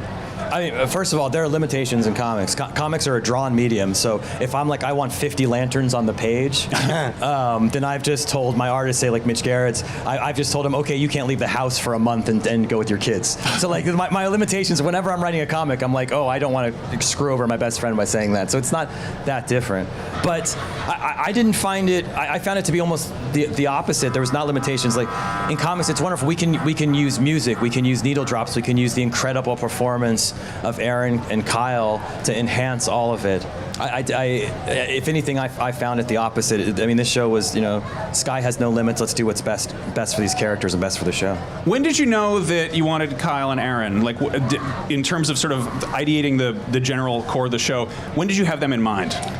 I think a big part of it was figuring out how old Hal Jordan was going to be in our introduction to him. I think that there was a part of us that was like, okay, we're getting the first crack at Hal Jordan inside the DCU as a prestige HBO drama. Shouldn't we just be doing young Hal, in much the same way that, around the same era as the Ryan Reynolds film. But once it became clear, I think by virtue of Tom's pitch, that it was going to be a sort of part Training Day, part buddy cop thing, that it was about a passing of the baton, we started to think, wouldn't it be interesting if Hal didn't want to let go of the baton, but he's running the relay race nonetheless. And I think that there was just something kind of working through the culture around the old guard not wanting to be replaced. Damon, this is not your first time taking a beloved comic book and turning it into an HBO series. Watchmen is phenomenal. To be honest, going into that, I was like, this isn't going to work. And then coming out of it, I was like, oh, yeah, that worked. What was some takeaway you had from working on Watchmen that you've been able to apply here? I mean, I think that the short-term takeaway is that you're always learning and that you have to have humility about the thing. And I think that there's an act of hubris. That is to say, when something is perfect and you love it as much as I loved and thought Watchmen was perfect, the audacity of saying, like, why not me? I have something to say about this too. And like every morning I would wake up sort of under the crushing weight of, oh my God, what was I thinking? But I do think like when you reconnect to the love, and in the case of Watchmen, I think like there's this thing that basically predated you and exists, and all these people love, and we're entering into this era, or we've been in it for quite some time, where the fans of a thing, when we were kids going to comic book stores, buying and consuming this stuff, now we're making it. And I think coming into Lanterns, it was just such a relief that Chris was running it, but Tom and I also have a really great passion and affiliation and connection to these characters, but also this kind of sense that we were under really strong guidance. And then there were several other writers in the room, a different range of sort of like comic book knowledge, but they were really approaching this as, how do we make a great show about Green Lanterns? And we hope it worked. You never know until it's out there. We like it. Nice. Now the trailer, you've got a title with no green in it. You've got more green in the newer trailer. People are stoked about that, getting some color in there. There's a lot of mention of fear. A lot of talk about fear. Is there any chance there's maybe like another color lantern that somehow relates to fear? Anything you can say about that? Yeah, I can't wait to be dragged for saying that it's not yellow enough. The show is not yellow enough. The green, the yellow, they're the black and white of the Lanterns universe. They're oppositional forces. All I can say is stay tuned, and I'm I think I'd say we would be irresponsible if we didn't at least contemplate working some yellow magic in there, but no guarantees. Now, watching the trailer, it's always like, I hate when trailers spoil the entire thing, and I think a lot of people sort of want to know what they're signing up for. And with a show, that's a little bit different from a movie because there's a lot more ground to cover. You kind of alluded to there being bigger, more spectacular things, waiting in the deep end. Is that a fair assessment to say the trailers haven't really shown us much? We're dropping a much more extensive trailer in the very near future, and hopefully that will scratch the itch that you are describing. I will just say, and I think that I speak for Tom on this, and certainly Chris, we are in your camp. We don't want the trailers to give everything away, but we also understand that if you're proud of the work, you should show what you did. So we're striking the balance, and I think that there's a little more scale coming your way with the next piece of material. Well, thank you both so much. This was a treat. I'm intrigued. I want to see more. Okay. You can find out a whole lot more about it. Lanterns by watching it for yourself, the old-fashioned way about finding out about things, which you can do when it premieres August 16th on HBO and HBO Max. But right now, there's more Comic-Con on the way right here on IGN. IGN's SDCC 2026 coverage is presented by Aliens Fireteam Elite 2. Out August 25th. Wishlist today. Do you want to be the very best like no one ever was? Streamline your journey to becoming a master trainer with Planet Pokemon. Choose your Pokemon, filtering by type, stats, or game availability. Then use the full team builder to assemble an unbeatable lineup. Plan out the optimal set of moves, items, and abilities. Play to your strengths by analyzing your team's resistances and offensive coverage. Or really maximize your Poke potential by digging into the stats by adjusting EVs and IVs. And save multiple team builds for different strategies in different games. Plan your dream team today at planetpokemon.com. IGN Store has everything you need to level up your life. Red 6 standing by. Refresh your wardrobe with official gear you won't find anywhere else. From Fallout, Expedition 33, Romeo's a Dead Man, and more. Treat yourself to the coolest collectibles like an adorable SKA plush, your very own Assassin's Creed Hidden Blade, and a fully functional Pip-Boy 3000. Or kick back and relax to your favorite video game soundtracks on vinyl. Whatever you need, IGN Store has you covered. Head to store.ign.com and start shopping today. Can't find that final collectible you're missing? IGN strategy guides and interactive maps are here to help. One step at a time. IGN guides are trusted by millions, easy to use, and best of all, free. IGN has the very best, most complete and accurate guides for Shadow of the Erdtree, Baldur's Gate 3, Tears of the Kingdom, Call of Duty Black Ops 6 Zombies, and so much more. See? It's good, right? Every guide is tested and verified for you by experts. Just search for IGN when you search for guides.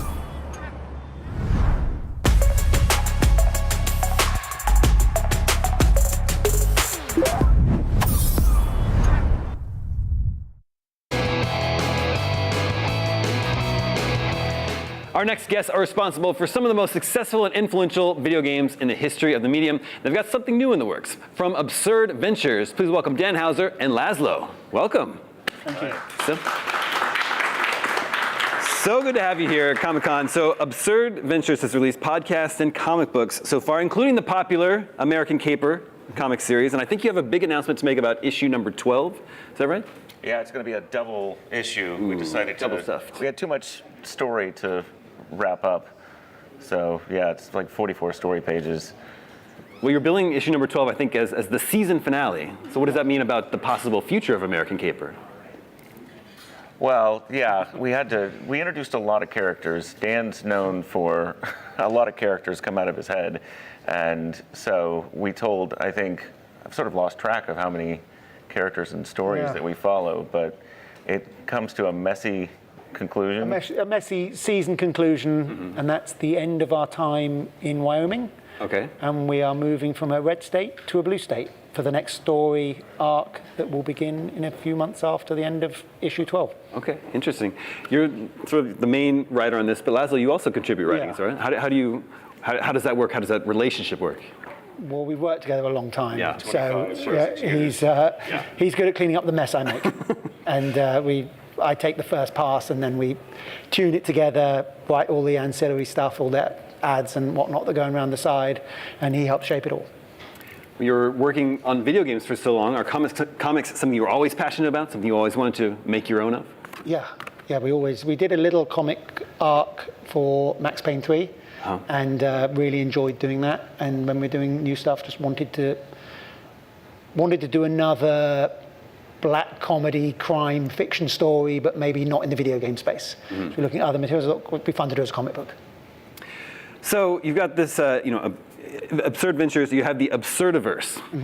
What can you tell us about what's next for the Absurdiverse? Well, we've got 3 universes at Absurd Ventures, and we try and put all of our stories in those.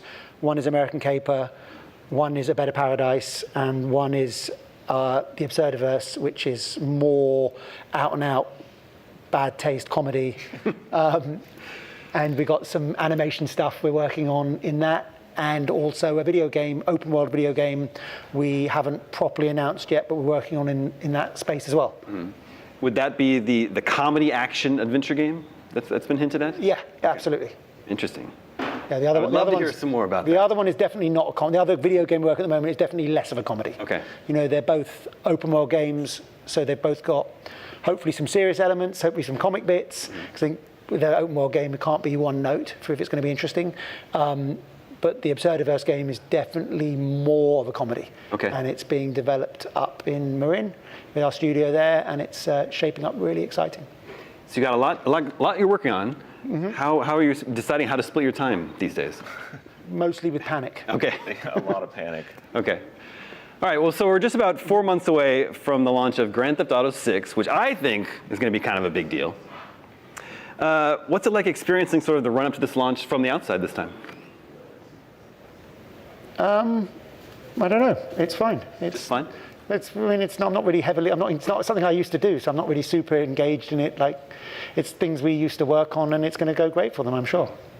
Yeah, we've been focused on these 2 open world games that we're working on. Sure.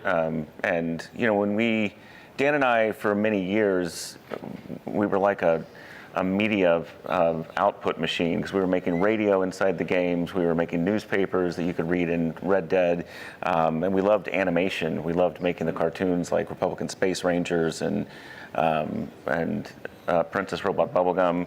And so when we started Absurd Ventures, we said, well, we want to tell new stories, and we like making animation. We love, obviously, talk radio. That's how we sort of met and first started collaborating. But then with American Caper, Dan said, I really want to make a comic book. And he was a huge fan of comics in the UK, and I was a huge fan of comics in the scene here in the 80s with, Vertigo and Watchmen and all that. And so we started on this journey not really knowing what we were doing, and got a lot of talented people to help us along the way, from the editor to the artist, and it became a great collaborative effort. And there's a lot of stuff in there that makes me laugh, especially the fake ads. That's part of the world building that we're known for. Yeah. Okay, so both big comic fans. Dan, what's your favorite comic series of all time? Asterix. Asterix, yeah. That's funny because it's not as popular here in the U.S. No, but it's big all over Europe. And yeah, that's what we hear. It's less big in England, but it's still pretty big in England. Because there have been games made that have been released over here, and sometimes at IGN we talk about these games and we're like, what is this stuff? And then our European fans will be like, what? I cannot believe you don't know Asterix and Obelix. Yeah, it's nothing over here. My kids read it because I forced them to read it, but it's big in the UK and massive in mainland Europe. Yeah, sure. Laszlo, how about you? I was into the Vertigo titles. I think Fables was one of my favorite titles of all time. And then next thing I know, we're working with the editor that brought that series to life, that received the pitch for Fables and said, we have to publish this. And so Shelley Bond worked a lot of years at Vertigo, and she said to Dan and I, this feels like one of those classic old Vertigo books that doesn't pull any punches and has comedic violence and stuff that we love. Bad taste, black comedy. Yeah, sure. Taste. I also love these things. So you're working on these games. There's a lot of discussion happening right now about physical media versus digital. Do you have an opinion? Do you want your games to be released on physical media? Do you not care? I don't know that I care, but if people want that, I think companies should provide it. But I don't know that I personally care. Sure. And I also think that the ability to update games, as critical as people are of, digital releases, the ability to update and fix problems in games has been really useful for the quality of games. Laszlo, how about you? And well, I mean, we all have that sort of feeling of, when you get that copy and you put the disc in the console. But I also have to say, I really like being at the airport and going, oh, cool, I can download some quick games to my Steam Deck for this 12-hour flight. So that's what's been interesting. We've worked in digital together for a lot of years, and then making a physical product of a comic book is a different creative process, but also just really fulfilling to have a physical thing you can say, like, look, we made a thing. I love physical media. Oh, yeah. I think everyone does. Just something about it feels good. Yeah, right? flicking through it. And flicking through the paper quality, So the entire gaming landscape changing very quickly, but it takes a long time to make a game. So that must be a struggle. Like you're toiling away working on this game, but you don't really know exactly what the scene's going to look like when you finally land with a finished product. It must be a challenge, right? Always. Yeah, of course. It's completely terrifying. And you hope you've got something that both is original and will stay original, and that the market wants when you bring it out. It's a huge, scary risk every time. So last year, in another interview with IGN, you told us that Red Dead Redemption 2 was your favorite project you ever worked on. Is there something special in that game that maybe goes unnoticed or unappreciated by the fans? No, I think the fans have been over it, been over it with a fine-tooth comb now, sort of 6-7 years later, 8 years later. They have really been over it and probably know more about it than I do at this point. Yeah. But yeah, I think the reception and the continued love for it has been wonderful to watch. Well, congrats on the success of American Caper. I look forward to digging into that. Thank you so much for coming by the IGN stage here. Thank you for having us. Can't wait to hear more about everything you're working on, especially those games. There is more Comic-Con still to come right here on IGN. Thank you, man. Hold back 1 sec.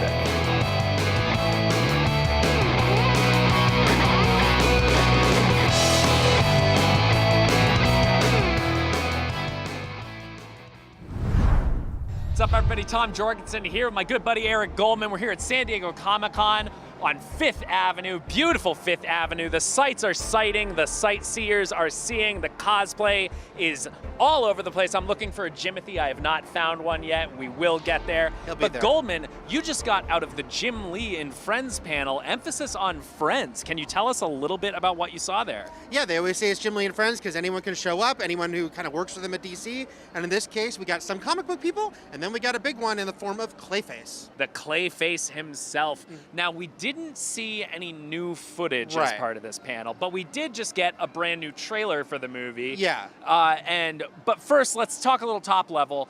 What were James Watkins and Tom Rees-Harris there to talk about? Yeah, so they were, talking. They kind of keyed it up by talking about Clayface himself as a villain, what he means as history, the fact there's been a lot of Clayfaces if you know DC Comics, and then talking about why they kind of honed in on Matt Hagen as their version and the whole horror angle. The fact that this is, DCU, pretty new still, but they're going all in on this being a horror movie, and that was definitely a big talking point. It's one of the most exciting aspects of this movie, especially when you look at, and in the first trailer, in this new trailer, some of the practical effects that they're going to be working with. Yes. A lot of the effects when you see Matt Hagen's face start to melt in on itself. They did a lot of that with practical makeup applications. What did they talk about for that? Yeah, they really talked about how, they really wanted it to be old school. They talked a lot about, both the feel of the makeup, but also of Gotham City, talked a lot about the production design of that and leaning into the horror, but also the noir. That's kind of been a classic thing. And Batman the Animated Series has a touchstone, which has plenty of noir in it itself. Yes. And that was something they came back to a lot because I think everyone sort of loves the depiction of Clayface in that show. Yeah. I mean, well, the first Clayface arc, Feet of Clay, is very popular in a series full of classic arcs. The Feet of Clay arc is considered one of the best. I mean, as somebody that has seen a lot of different versions of Clayface, what makes you most excited based on what you've seen so far? I think that it is. It is pretty crazy. This is only the third DCU movie, but it is a body horror movie, right? And I'm a big horror fan. I'm a big comic book fan. And the fact that they are willing to go there, and yeah, they just had a pretty notable misfire with Supergirl, but I think Clayface is a great way to follow that up because it's saying, hey, look, we're going to go into some wild directions here. Yeah. And we're going to really go in a way maybe you never expected us to go. So watching, the trailer that came out this week, hearing them talk about it and hearing, what their influences were, it was cool because Tom Rhys-Harris, he had done his research. He knew his stuff growing up too. He talked about the Arkham Asylum graphic novel by Grant Morrison. Yeah. And he's like, Clayface isn't in that a lot, but he loved the art in that. And they really, it just feels like they are leaning into something. They're really going for it with this in a way that I think is pretty cool to kind of put your foot down and say, this won't all be superhero stuff. So Goldman, what did we learn about Matt Hagen, who's played by Tom Rhys-Harris, in the movie? Yeah, so they talked a lot about the fact that he is an actor, which we knew. One of the versions of Clayface is an actor, but they talked about a lot about he was a success. He grew up in the Narrows in Gotham City. He kind of lifted himself up by his bootstraps, and he went to Coast City, and he became a successful actor, but then something happens where he loses it all. And they talk about how he does his best to get it all back from legitimate means, but then that doesn't work out. And basically, Tom Rhys-Harris said he lives in Gotham City. There are some other illegitimate means, and hence Clayface. There are plenty of ways to solve problems in Gotham, involving serums, involving curses, experiments, all sorts of stuff. Yes. But yeah, he's definitely getting into a little of that. Now, this is also going to be the first time that we see Gotham in the DCU. Did James and Tom mention anything about what their approach to putting Gotham on screen was? Yeah, they really talk. I mean, they did do the line. I know it's a cliche line, but I do think it makes sense in anything in Gotham City to say Gotham City is a character in this, but they talked a lot about it. They really dug into, the noir history. They looked at, sort of all these depictions. They also looked at a lot of 1970s and 1930s movies, which I thought was interesting. And as you think even about the Joker movie, which lent a lot on the 70s, but then you've got Batman the Animated Series is the 30s, and it kind of makes sense that these are influences on a Gotham, which always kind of exists out of time as far as what we're going to see here in the mashup of this sort of grungy, interesting city where they said they really hid in the production design weird, dark stuff. There's wallpaper in a nightclub that if you look closely has imagery of meat on the wall and diseased flesh. Wow. And all sort of strange things there. Wow. I actually got to talk a little bit with James myself, and one of the things that he said that I was very excited by, talking about some of the practical applications, practical effects we'll see in the movie, he teased for me there's a very iconic look for Clayface, which is this giant monstrous look. We get a little tease of that in this new trailer at the very, very end. It's not a sure thing, but it sure looks like he's growing to giant Clayface height, and it sounds like they're going to do that practically, at least in part, as well. That's pretty exciting. And even the fact that they say this is the same Clayface that was on, Creature Commandos, so you're like, well, he's got to get there, to see that happen. And then, I don't know if they talked about with you, but I'm sure they probably did to some extent, the scene in the trailer on the airplane where he takes the pair of scissors out. They talked about that a lot. Yes. Haunting. Freaked people out, even in that audience where some people hadn't seen the trailer. And they talked a lot about it. They talked about how they had to have, of course, multiple scissors because they had real scissors, but then the closer you get to the eye, you have to be careful. They had the rubber ones. But it was funny because Tom Rhys-Harris said at one point he had real scissors, and he's like, I could get it behind the prosthetics. I could cut it in camera. And now James Watkins is like, oh, that sounds awesome. But then the producer's being like, hey, this is your leading man. There's some insurance worries here, and they had to kind of back off a little bit of that. That really feels like a very actor thing. Like, no, don't worry about the insurance. No, let me put the scissors in my eye. I'm in the moment, cinema. Man. Yes. Let me cut this makeup on camera. Is there anything else from the panel that really kind of stood out to you in terms of new information about the movie? No, I will say, I wish they'd shown us something new, or I do wonder, and who knows, I know they have a lot of meetings about this stuff. I wonder why they didn't debut the trailer at that panel now, because it was such a surprise inclusion, it would have been interesting to debut that trailer in a pretty small room and then put it online right after. Yeah. So I was hoping when they came out, I was like, oh, maybe they'll show us something new. They didn't. But I will say, there is something to be said for like open enthusiasm. And these two guys were really excited about what they did. And even the fact that Tom Rhys-Harris, who's not an actor that is very familiar to people, he had genuine like sort of joy to be there. It was his first Comic-Con. He was clearly like, very sort of nervous and giddy. And it shows you that very handsome Welsh actors can be nervous and giddy as well. Well, he's not going to be entirely handsome throughout Clayface This is based true. on what we see in this second very trailer. true, very true. Well, Goldman, thank you so much No for giving problem. us a little update on what happened in that panel. Clayface is out October 23rd. Check out that trailer. Go support horror, even if it's DC making it. And for everything else, horror, DC, and otherwise, you're already in the right place. San Diego Comic-Con with IGN. We got plenty more coming up. Don't go anywhere. IGN's SDCC 2026 coverage is presented by Alienware.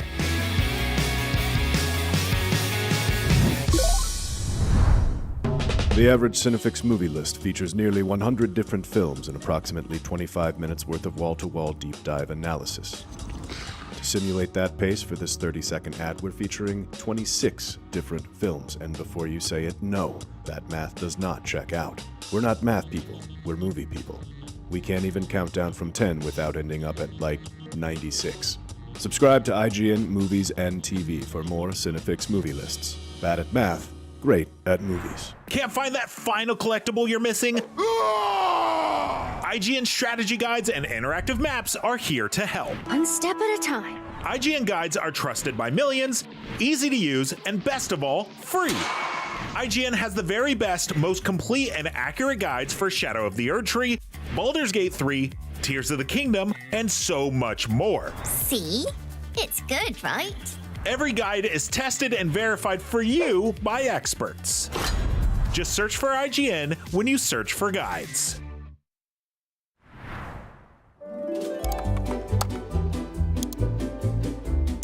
IGN Plus is where your adventure begins. What are you selling?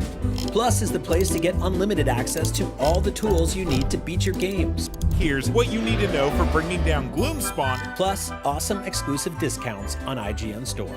Maybe this would tease open your money pouch. Plus, ad-free browsing on IGN.com. Plus, unlimited game help tools like premium interactive maps with your own custom map markers, filters, marker notes, and more. This will come in handy. Plus, access to sweepstakes, giveaways, and free game keys. Wow! Exactly. Want more? Head to IGN.com/plus and start your adventure today.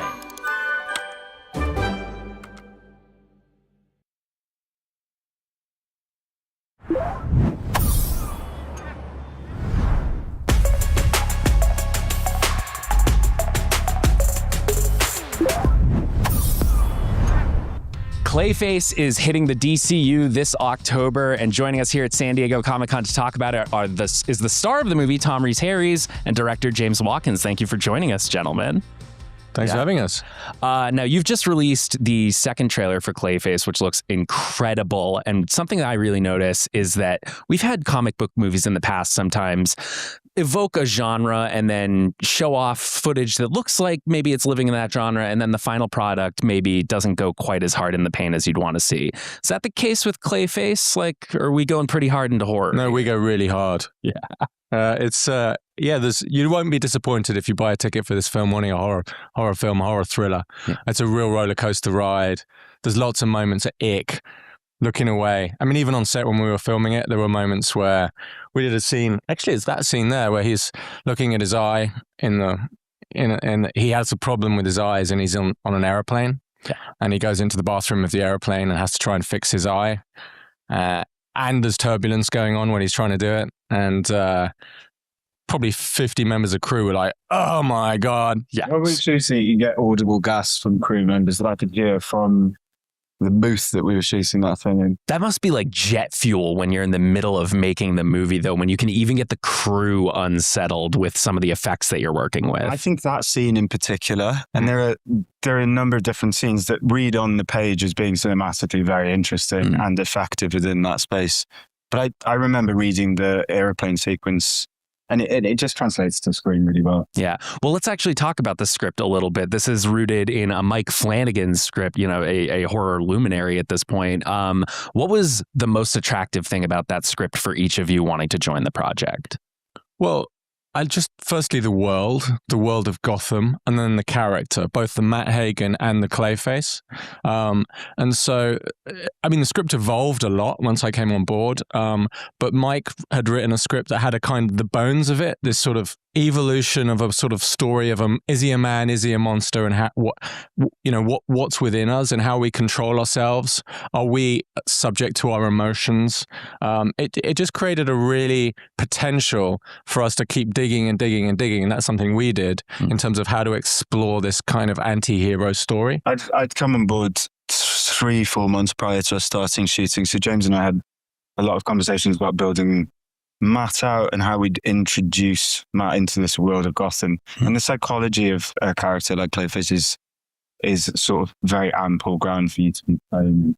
Yeah, and especially as an actor, this is somebody who's trying to change his face anyway, like connecting that into all the character work it looks like you guys are working with is very exciting. Well, also the superpower, the shape-shifting superpower. So if you take somebody who is like one of the world's best actors, then he's got that ability to put it on, to take that and to take it to another level because he's already got that within him. Then we're amplifying that to horrific. The reason we laugh because we had this on-set joke that basically it's like, okay, you're playing. How do you play the world's best actor? It's sort of like an impossible task. And then me desperately asking James not to shoot any of my acting in situ in the film, which you'll have to watch the film to see if it happens. But yeah, it's an impossible task. Yeah. What was the trick? What was your trick to performing as the best actor in the world? I'm not sure I necessarily had one. Avoiding those scenes as best as possible, pitching that we did. It's really hard acting. Yeah. But there's not much of that in the movie at all, to be honest. The film is it's not an inside Hollywood story at all. It's a story about a guy it's a really relatable story about a guy who basically loses his identity because of what happens to him. And it's how do you try and get that back? And I think that's something that can relate to everybody. Yeah. Now, you mentioned Gotham. This is going to be the first time that we're seeing Gotham City in the DCU, like on the big screen, which is very exciting. Were there any sort of directives or conversations with James about how he wanted Gotham represented in this first foray out? There were never any directives from James at all. I had some great conversations with him and with Peter. Absolutely. But it's... from when I started talking to them, when we started a conversation, I said, and my production designer, James Price, who I've worked with a few times, and he did Poor Things. He won an Oscar for that. He's a brilliant production designer. And we talked about how Gotham is a character and how we wanted to create that world, and how there's a sort of gangster capitalism to that world. There's a dirt to that world. There's a sort of the sodium light that Rob Hardy brought, the old lenses that he brought, that sense of sort of a slightly throwback to the world. And as a character, but really lends itself to a kind of noir. So we looked at German expressionism and all those sorts of things in terms of this world that's slightly closing in on you. And so that we did a lot of work trying to create the world of Gotham. And was that intended to sort of amplify this? I mean, like even looking at this scene from the plane, like there is a claustrophobic feel to some of the horror we've gotten a taste of in the trailers, which is like it's Matt's face closing in on itself and he's suffocating, How are those scenes to play? Like, how do you communicate that sort of terror? I think all of what James is saying in the whole world and the practical prosthetics that we used, which are sort of littered throughout the whole thing, it adds towards that feeling of sort of being suffocated and Matt's world closing in on him, and then how he sort of fights out to break out of that. And the film does definitely close in increasingly subjective, and you feel that sense of how it goes. But what Tom was saying about those prosthetics, and I should shout out to Legacy and Nicole Stafford, our makeup designer, but Legacy, the team that did all the prosthetic makeup. It really is doing it live on, it really helped, and Tom can talk to this, inform performance when there was times when that weight of makeup on your face and the sense and the layers and how people view you, right? It just you can feed off that, right? 100%. The sequence in the aeroplane, all of that is practical. That's and we'd have to have I'd have to have a handler on set to walk me through the set, because obviously my vision is like completely impaired. So that doesn't stop me from walking into any of the walls. But all of it feeds into aiding performance. Yeah. Now, obviously, Clayface is a character who we've not seen in live action before. He has been very well represented in animation, like Feet of Clay, one of the best ever Batman animated series episodes. Was there anything in any of the animated Clayface space that was helpful in figuring out what would work well on screen? Well, the sort of, the Matt Hagen, some of the elements from the Matt Hagen story. I mean, we've definitely magpied around a bit in terms of taking stuff from Feet of Clay, from the comics, from One Bad Day, from all of that. So, the notion of, in Feet of Clay, there's the Renew You lab. And so there's a sort of riff on that with what Caitlin Core, Naomi Aki's character, has. So there's definitely elements, but we've taken them our own place. Throughout the whole thing, and whether it's a reference to something being called something, or a color palette that's used throughout the film. I think there's that vibe. The sort of the what really appeals is, without trying to sound too highfalutin, the sort of tragedy of Clayface. Yeah. There's an emotion to that, the emotion of the monster there, of what he's lost, what he wants.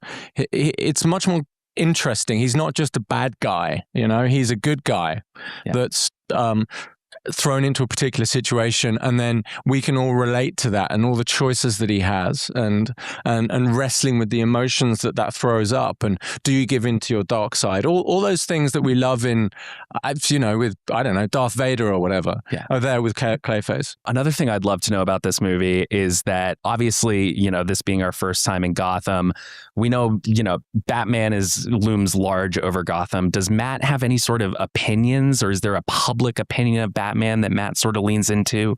You're going to have to tune in to find out. No, the Comic-Con special. Oh God, it's really Comic-Con. I love hearing it. Finally, we've been kind of dancing around this scene on the airplane, and I think it's such a smart scene to really put as the centerpiece of this trailer, because it is celebrating practical effects. It is celebrating the connection to character here. Is there a practical effect in the movie that's not in the trailer that you're especially excited for fans to see? Actually, Clayface himself, there's a very big practical element in terms of what you see. It's I believe in doing stuff as much as possible on set, and what's real has a tactile quality to it. There's a lot of practical stuff. There's a lot of body horror stuff with, shaving off bits of skin and things on set that we did. Obviously you didn't actually shave off your skin, but you were practically, doing that, and they have rigs, and they can create stuff that comes out. And when you're doing it on set and you can feel it and you can see people looking away and then it works, rather than just kind of taking a leap of faith into something later. Yeah. We're so excited. The movie looks incredible. The movie is out on October 23rd. We have plenty more from San Diego Comic-Con. Don't go anywhere.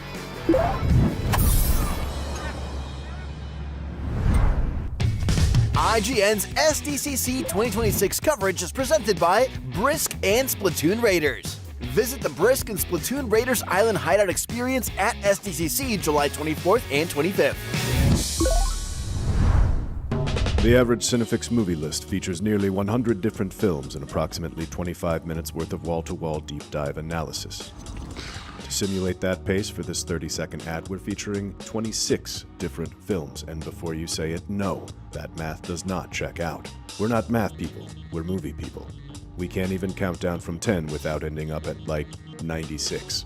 Subscribe to IGN Movies and TV for more Cinefix movie lists. Bad at math, great at movies.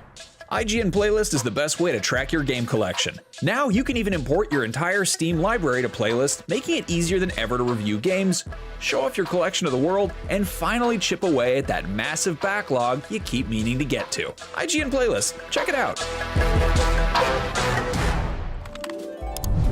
IGN Store has everything you need to level up your life. Red 6 standing by. Refresh your wardrobe with official gear you won't find anywhere else. Treat yourself to the coolest collectibles like an adorable SKA plush, your very own Assassin's Creed Hidden Blade, and a fully functional Pip-Boy 3000. Head to store.ign.com and start shopping today. Do you want to be the very best like no one ever was? Streamline your journey to becoming a master trainer with Planet Pokemon. Choose your Pokemon, filtering by type, stats, or game availability. Then use the full team builder to assemble an unbeatable lineup. Plan out the optimal set of moves, items, and abilities. Play to your strengths by analyzing your team's resistances and offensive coverage. Or really maximize your Poke potential by digging into the stats by adjusting EVs and IVs. And save multiple team builds for different strategies in different games. Plan your dream team today at planetpokemon.com.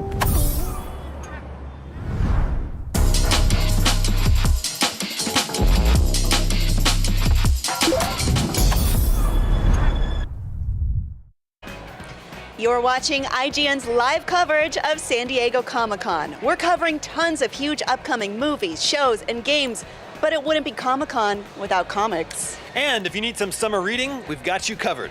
IGN and Humble Bundle have teamed up with Dark Horse Comics, and in honor of the publisher's 40th anniversary, you can score an incredible collection of stories starring Hellboy, The Witcher, and Vampire Hunter D, plus a ton more books from old classics like ElfQuest, recent favorites including Kill All Immortals, and tons more. The collection starts at just $5, so head over to humblebundle.com before it's gone. Coming up later today, we've got the stars of Avatar, Aang the Last Airbender, and President Curtis, and later on, the director of Resident Evil.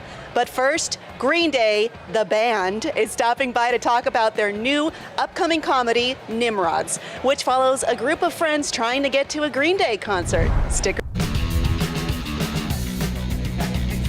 Road trips and rock concerts are integral parts of growing up, but what about a road trip to a rock concert to have your band open for Green Day? Here to tell us about the new comedy Nimrods, please welcome the star, Mason Thames, the director, Lee Kirk, and no big deal, Green Day themselves, Billy Joe Armstrong, Trey Cool, Mike Dern. Let's give it up. Let's give it a nice warm IGN welcome. Guys, thank you so much for joining us. So let's start with this. This is the first movie based on the trials and tribulations of Green Day. Why was a road trip comedy the right window into a Green Day movie? Well, the first idea came about where I wanted to do a New Year's Eve movie about kids coming to see us play on New Year's Eve or something like that. And then the first person I called was Lee, and then Lee started chiming in, and yeah. And we just started, throwing ideas of like, what could this movie be? All we knew was that we wanted to end with a Green Day concert at the Palladium. And so we kind of, we threw ideas around and eventually realized it would be fun if it's a road movie, kids driving across the country, making a giant judgment error. And then we went from there. And that's kind of the inception. And then I started asking these guys about fun stories from their days, and they all got kind of cooked into the story. Yeah, now there's a moment, we were talking a little bit backstage, there's a moment in the movie where you stay at a hotel that's owned by Fred Armisen, and like he gets a little, I don't want to give too much away, but it's a bit of a harrowing experience for the band. And that was based on something real that happened, is that right? Some sort of creep that you guys stayed with? Yeah, there's a lot of things that sort of echo to our past of little Easter eggs that are basically things that happened to the band that actually happened to us when we were younger. And that's very real, and it's a very whoa moment. Yeah, it was very creepy and very horrific what happened. We got to have a little of that in any Green Day movie, right? The full color of the thing. Absolutely. Mason, what was your sort of relationship to Green Day's music growing up? Well, it started from, I'm the youngest sibling, and I always looked up to my older sister and my brother for their music taste, and they always would listen to Green Day. I remember just in the car, and I mean, This Is the Reason Boulevard is my favorite song, and I remember her playing it. And I just kind of fell in love from there. And then my first ever concert was you guys at the Palladium, or not the Palladium. It was SoFi. Yeah. And it was a wild experience because I didn't know what to expect. I didn't know anything. I met Billy backstage, and it was the calmest person I think I've ever met in my life. And then I see him up on stage, and all of them turned into monsters, and it was insane. I'm like fire and like balloons. It was insane. Well, you and I share that in common. My first concert was also Green Day in 2005. So yeah, a lot of first-time Green Day concert folks on this stage here. Now, I guess the next question here is, what was the thing about Green Day's music that was the most fun thing to channel through this movie? Like that energy. Yeah. What was the most important thing to capture? Well, the fun thing is I had the whole catalog to choose from, and Green Day's music, it hits so many different themes. So there's so many different types of music. It's not just angry punk rock. There's love songs, right? There's funny songs. There's the whole gamut. So I was able to choose songs that kind of would fit the point in the story, and kind of put them in there. And most of the songs in the movie I'd kind of cooked into the script already, which was an absolute blast. You don't get that opportunity when you're writing a movie to have all that music to choose from. So. It was cool, yeah. Are there any like deep cuts from your discography that you really wanted to be in the movie, whether or not they were in this sort of initial? Like, were there any songs that you decided you wanted to add kind of later on? Well, there's a new song. Yes. Never Gonna R.I.P. So. Yes. Yeah, right at the end. Yeah, to finish it, right? Yep. We were talking a little bit about this. You've got a great trio of actors that are playing this band here. What was the most fun thing about being locked in a car with those guys? Everything. It was chaos. I mean, the fun thing about it is we had this time before production to really just play together and do rehearsals with Lee. And I think during that time, I got to just live out a fantasy of being in a band. And it was really fun. And we built this chemistry and this dynamic that was just pure chaos. And I think the best way possible, because we would get on set and we'd get in these rooms or car, wherever we were, and they would say action. It was just, you didn't know what the hell was going to come out of anybody's mouth. And I think Lee and everybody you could have made an entirely different movie with those things. You never know what's going to come out of our mouths. It's very true to life, right? Yeah. Well, now, this is the band that Tommy is the lead singer of, is the Analog Dogs. They're very focused on making this stuff not digitally, recording to tape, playing these songs, out of amplifiers, which I don't know how you do that, not analog. That one we haven't figured out yet. But why was it important to have the Analog Dogs be so focused on doing these things practically and physically? I think that was a big trick that we had to figure out, and that Lee just really did a great job of it, was I think like Analog Dogs and a lot of bands now, young bands really want to do things like use an old 4-track. You see a lot of people using video cameras again, and it's not just about like what you put on social media and stuff like that. So it's, it kind of goes to show you like word of mouth is still the most important thing about being in a band. And I don't know, Mason, how did you balance it? Yeah. I mean, to me, it was, just having all the conversations with Lee and everything and how important, we really wanted to get this vibe and theme right, I think, for Green Day fans and also people who are just coming in to enjoy a teen movie. I think there's a lot of themes and tones that I think really belong with it being analog, and I think it was a lot of fun getting to do that and to bring it to life. And it's an experience I'm never going to forget, working with these guys and Lee, so yeah. Yeah, you gotta stay true to the spirit of these guys, right? As I said, I have been a fan of the band for a very long time. In fact, when American Idiot came out, I think we have this, I decided to go to my middle school graduation, see if maybe I could get into the band. This is maybe a month after I saw you guys for the first time. Not bad, right? It's not bad. Not a hot topic in your hometown. I was keeping them in business in 2005, let me tell you. Well, I show you that to ask you this. American Idiot, incredibly important album to me. Now that you've had a taste of doing a little movie based on your own music, have there been any conversations about turning American Idiot into a movie? Is that something that maybe fans could get excited for one day? We've talked about it a lot. To try, we've talked to Michael Mayer, the director that did the American Idiot musical. So there's always talks about it, but we just got to figure out when and. But right now it's all about Nimrods. All about Nimrods, and the movie rocks. If you're a Green Day fan, if you're not a Green Day fan, you gotta see it. You can catch Nimrods in theaters August 14th, but right now there is plenty more Comic-Con coming up. Don't go anywhere.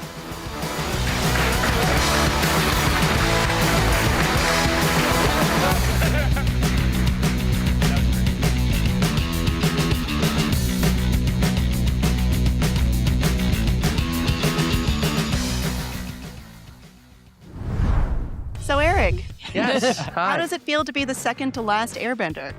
Oh wow. It feels incredible. It's crazy. Honestly, I am still processing it, to be honest. I think we've been sitting on this project for so long, and now that it's finally in the world, it feels a little bit different.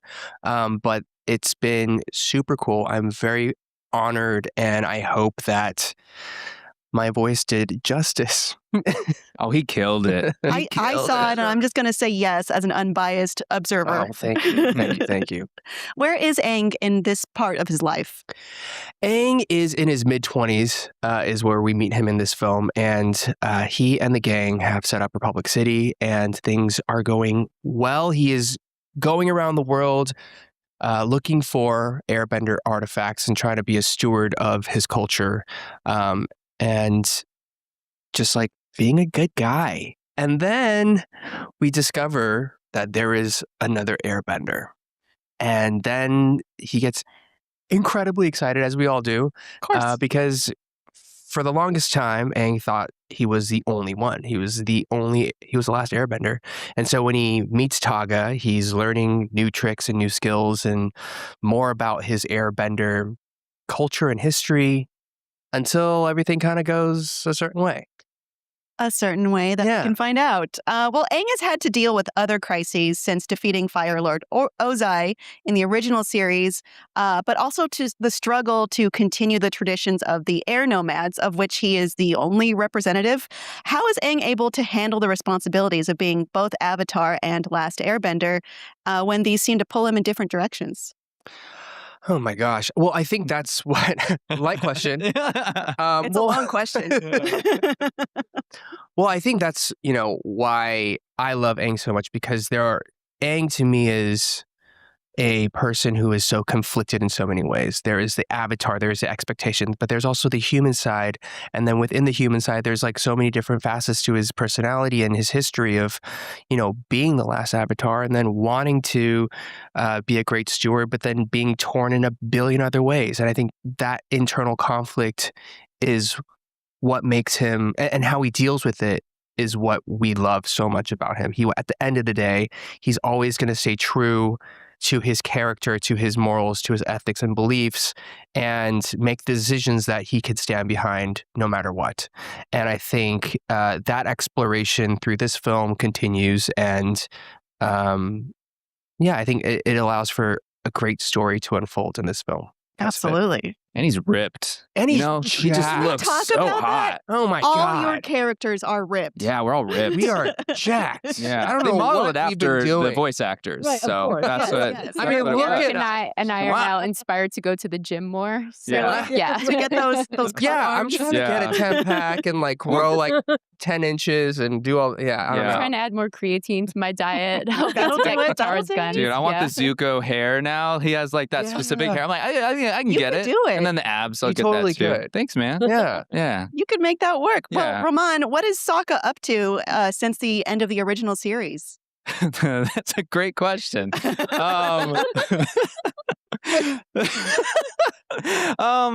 Yeah, well, we find him like teaching kids, and he's making inventions, and he's enjoying the peace of Republic City, and he's missing his friends. He hasn't seen everyone in a little bit, and then finds his way back into Team Avatar, back into the world. So yeah. I mean, there tends to be a lot of friction between, or clashes sometimes, between non-benders and benders, but Sokka handles it in the most peaceful, cool way possible. Let's talk about that. That's not a question. That's just a compliment. Yeah, I feel like he's been insecure in the past. Toph is one that makes fun of him about it all the time in the original series, and he's had to hold strong, and there's a security that he has in that, and he uses his brain, he uses other elements, other intelligences that he has, and he uses sarcasm to just find his way. How does he feel about boomerangs and cactus juice in this point of his life? Oh, he's probably drinking a lot of cactus juice. That's my guess. He's in his mid-20s at this point. I think it's legal for people in their mid-20s, which is great. And his boomerang, he's a boomerang guy. He loves his boomerang. He loves his new inventions. He's got some new ones coming. He's awesome. I just love the character. I'm honored that I get to step into his shoes. Do you know what Sokka's status is with Suki? We'll have to wait and see for the next movie. Come back in 3 years. I love the two of them together. They're so cute. And I hope that, maybe the next movie she can come in. Who knows? We'll see. I mean, we got to watch this movie and then maybe there'll be more movies. Yeah. Right. Jessica, what's Katara up to? Is she at the peak of her powers at this point in her life? I feel like she is. I feel like she's really grown into that compassion and conviction that she leads by. And you really see her as a grown woman and what that looks like, literally. And, without giving any spoilers away through the film, I guess you see how that compassion and conviction really plays out with the new discovery of the character that comes into the film. Mm-hmm. Yeah. I mean, she is a natural leader too, but I don't know. Is it a team of natural leaders? It's just, we've got this wealth of good leaders. Where does Katara and Aang's relationship stand at this point in the story? Is that a spoiler? Are we allowed to? I think that's a spoiler. That's not a spoiler, right? Okay, I was like, this is the scariest part of this. This is like, I think this is I like just the, asked what the fans want to know. Just like, I know. I think it's just the evolution of their relationship. We're together. We're together. We're together Yeah. officially. That's what does that look like? Protecting your partner, and always having their back. And really, I feel like Katara's role in this is very much about that, helping to support Aang go through all the things that he's going through. Yeah. Yeah. Simply put, It's official. It's official. it's official. Their Facebook official. Yes. Yeah. Well, Dion, we've seen Toph as a 12-year-old and an 86-year-old in other media. How is 25-year-old Toph different, or is she? I would say she's different because she's even more confident. And she has the best one-liners. She's sarcastic, and she really knows what she wants even more in a certain way. She's very independent, as she's always been, and she's maybe a little more bossy than she was before. Even more? Perhaps so. Well, has your personal experience informed how you play Toph and choices you make for her? Yes, for sure. I would definitely say that my personal experiences do inform that. But the thing is, the issue of me talking about that, what I'm happy to talk about it, is that I've been born blind. So, yes, my personal experience has informed it. I'm not really sure how to say how, because I don't have anything else to compare it to. So, yes, I would say, but every choice that I make, I reference my own experience, and then I reference her experience, and I try to find the common ground. Did you find yourselves reviewing the original material when you're informed your mid-20s versions of the characters? Oh, yeah. Yeah, I watched the whole show. I think I binged the whole show again when I got the audition. Because the audition process was a little long for me. And so I just restarted. And I think I'd watched it a few years prior all the way through again. But yeah, the original show is incredible too. I mean, it's just fun to watch. So fun to watch.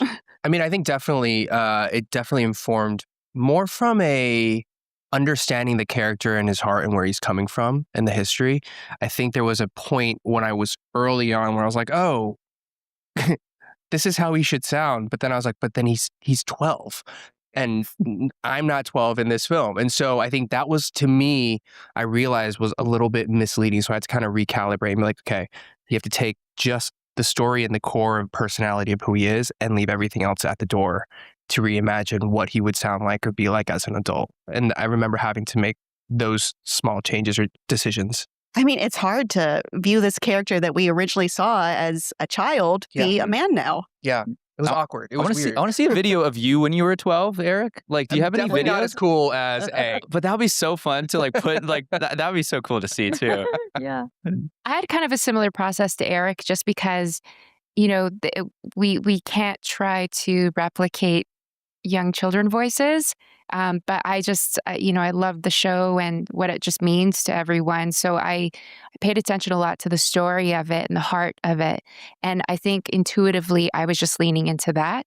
You know, I can't change my voice significantly but just like water, you know what I mean? I think I was just kind of adapting and flowing. And as long as I had that heart element flowing through voicing Katara and keeping that story in mind and the heart of it, I think that was kind of the angle I was coming at from this. Mm-hmm. You know, that is the most Katara answer I've ever heard in my life.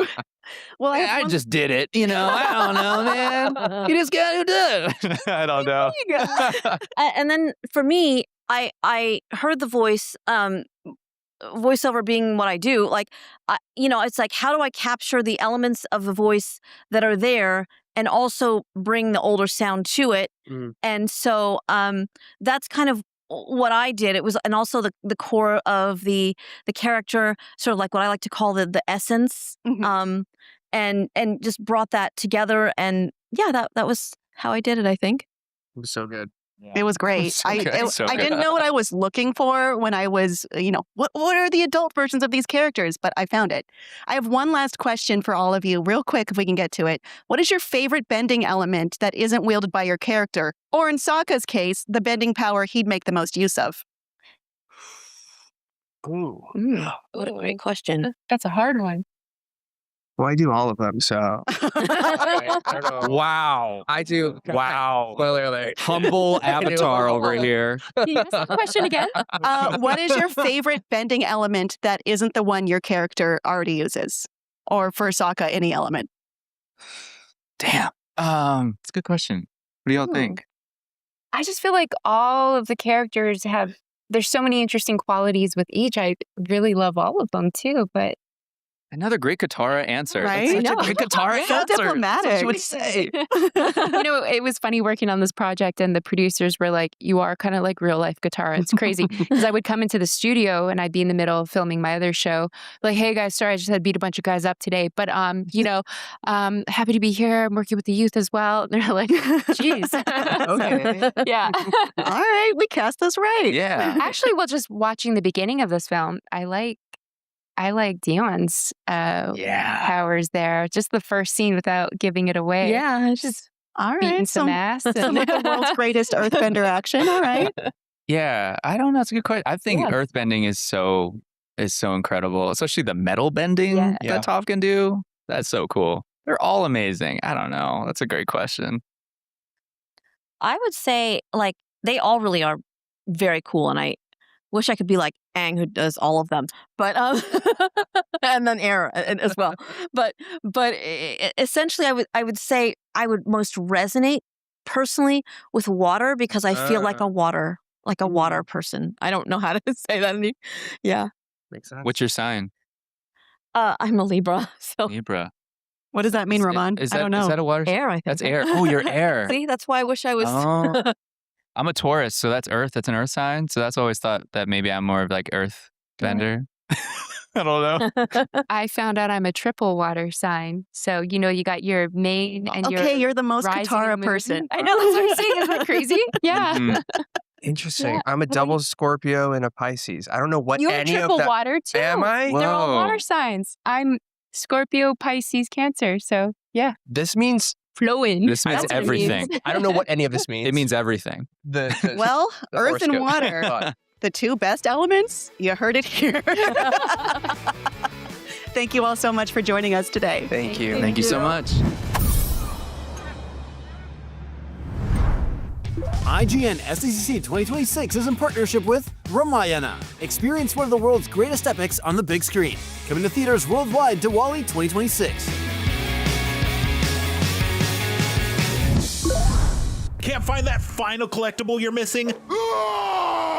IGN strategy guides and interactive maps are here to help. One step at a time. IGN guides are trusted by millions, easy to use, and best of all, free. IGN has the very best, most complete and accurate guides for Shadow of the Erdtree, Baldur's Gate 3, Tears of the Kingdom, and so much more. See? It's good, right? Every guide is tested and verified for you by experts. Just search for IGN when you search for guides.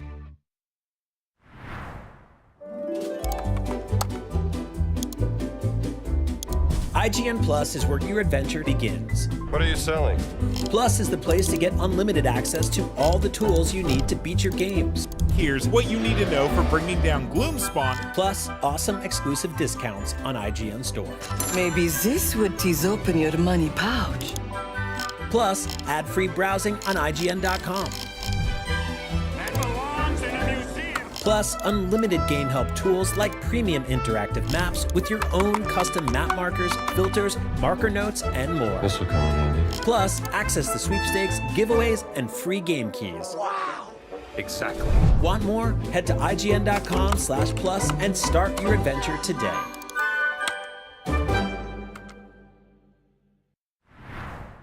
The average Cinefix movie list features nearly 100 different films and approximately 25 minutes worth of wall-to-wall deep dive analysis. To simulate that pace for this 30-second ad, we're featuring 26 different films, and before you say it, no, that math does not check out. We're not math people, we're movie people. We can't even count down from 10 without ending up at, like, 96. Subscribe to IGN Movies and TV for more Cinefix movie lists. Bad at math, great at movies.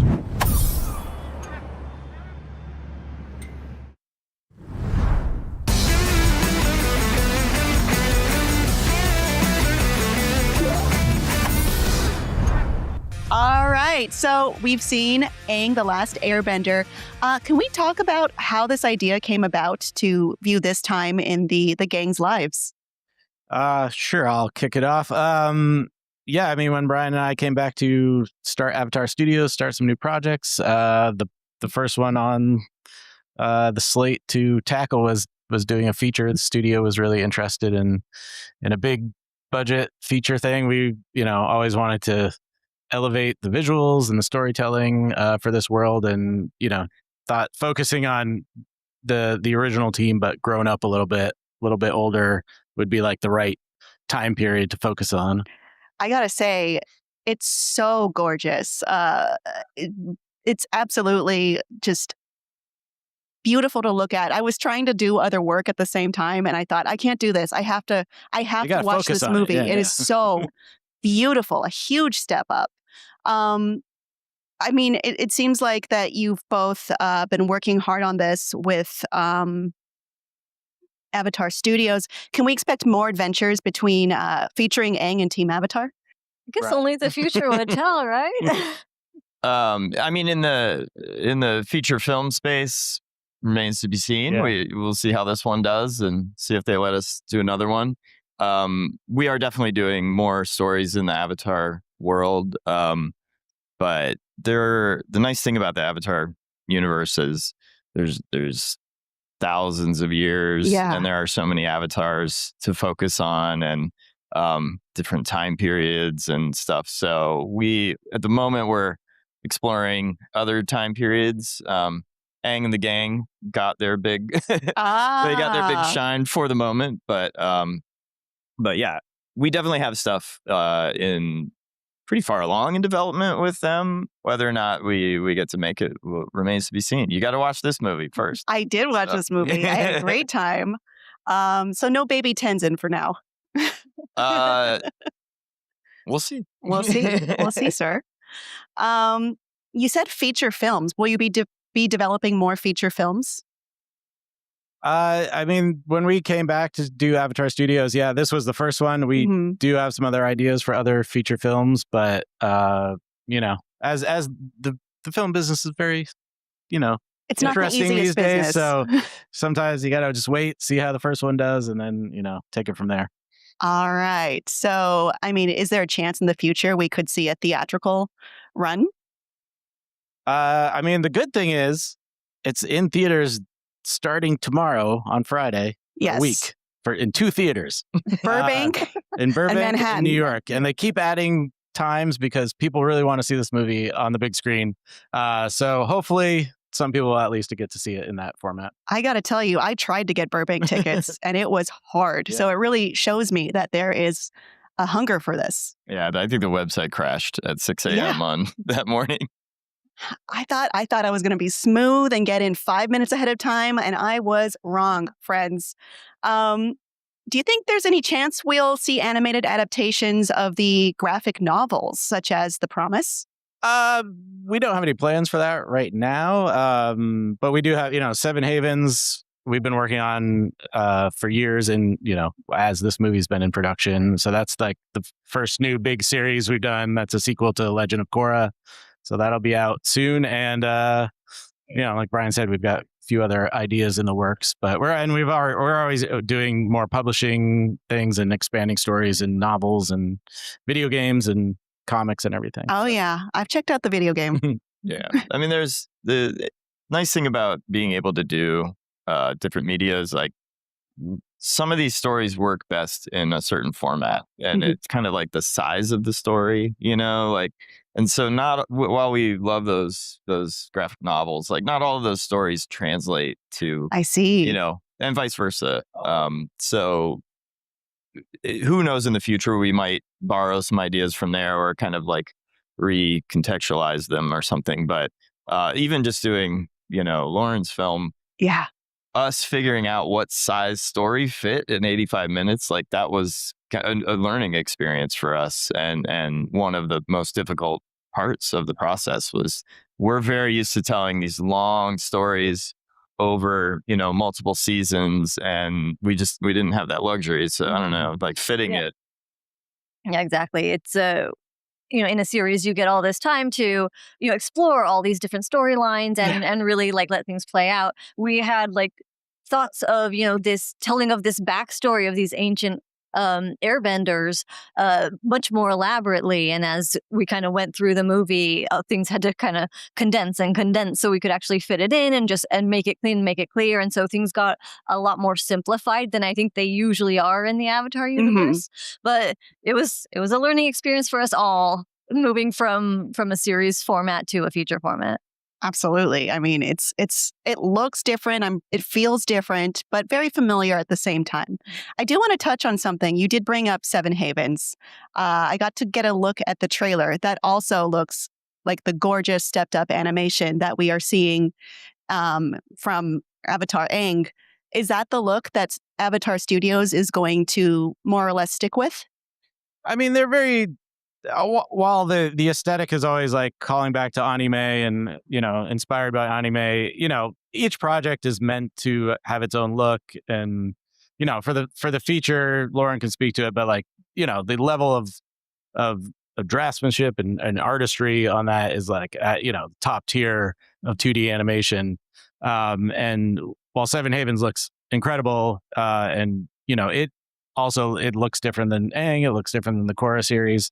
But we try to have it all feel like it's part of the same universe. I think the word I would use is elevated. Yeah, we're always trying to level up our direction, our animation, our style. But I would actually say our goal is not to have a house style. We want each project to have its own kind of visual identity. And Seven Havens, especially the backgrounds, was a real departure for us. It's really a new style. We worked really hard with William Niu.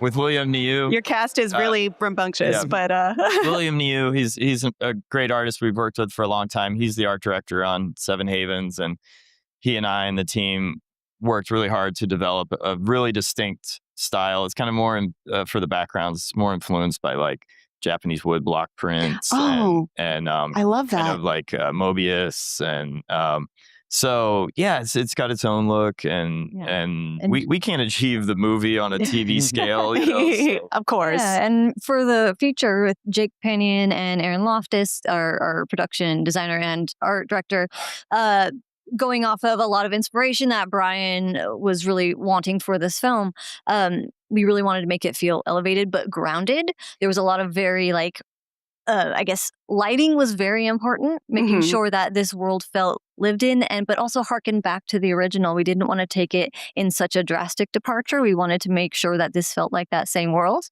But again, just elevated, exactly what you said. So, but it's exciting to see all the new stuff happening at Avatar Studios and all the creative directions that they're going in. It is exciting. Lauren, this is a very action-heavy movie.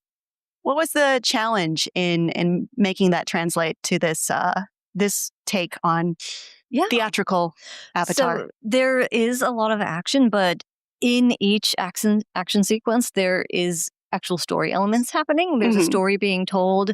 We have, not to spoil anything, but we have an entire storm, and within that storm, I think it might seem like, oh, it's just a cool set piece, but there's actually this very clear narrative that's happening in this relationship between Aang and Togha.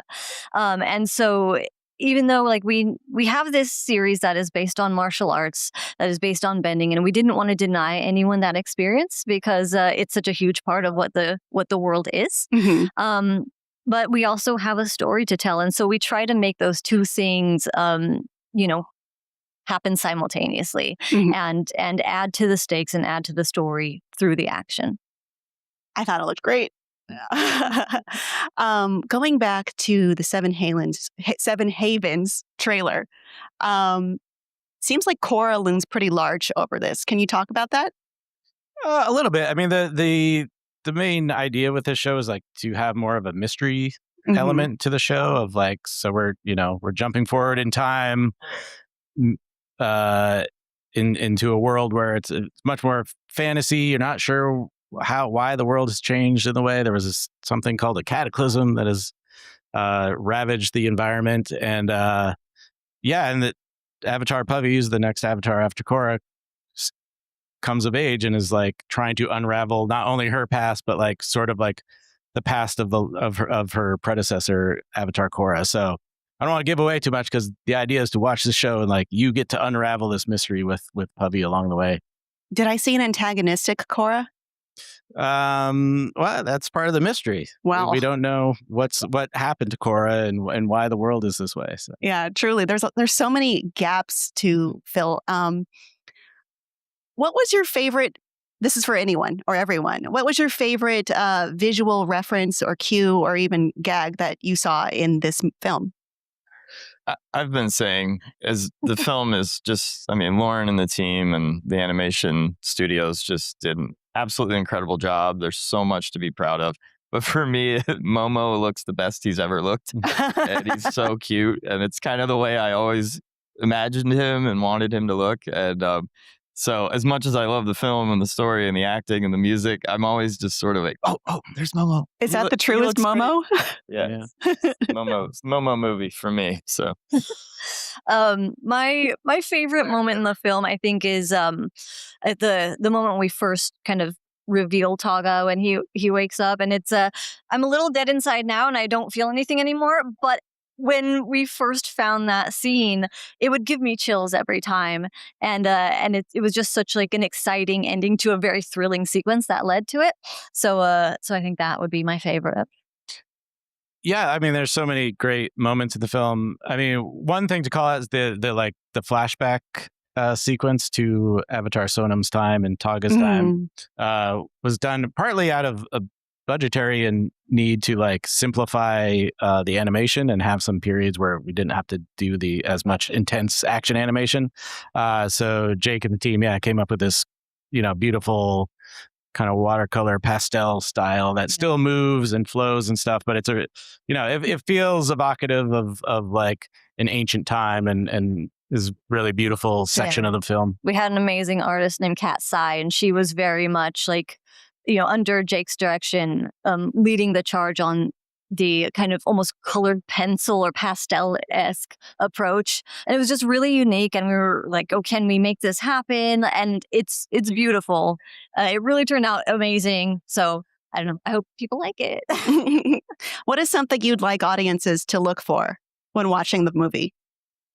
Really just appreciating the 2D aspect of this film, because I think some people just assume it's all CG, and while computers were obviously used in the making of it, all the character work is all hand-drawn. And amazing. You know, it's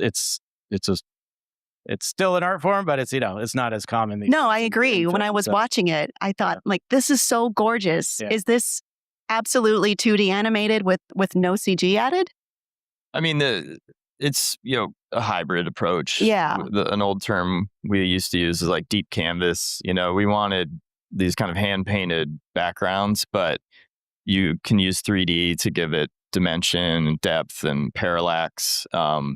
And, you know, the previs, there's like the crazy avalanche scene, you know, there's a lot of previs where you're using a kind of CG ang, but that's really just a kind of a dummy that gives the 2D animators reference of just camera angle. So then everything's hand drawn. It's absolutely gorgeous. I got chills watching it, and I really enjoyed returning to this style and this medium. Lauren, Michael, Brian, thank you so much for joining us today and talking more about Avatar Aang. Thanks for having us. Check it out. IGN's SDCC 2026 coverage is presented by Aliens Fireteam Elite 2. Out August 25th. Wishlist today. Do you want to be the very best like no one ever was?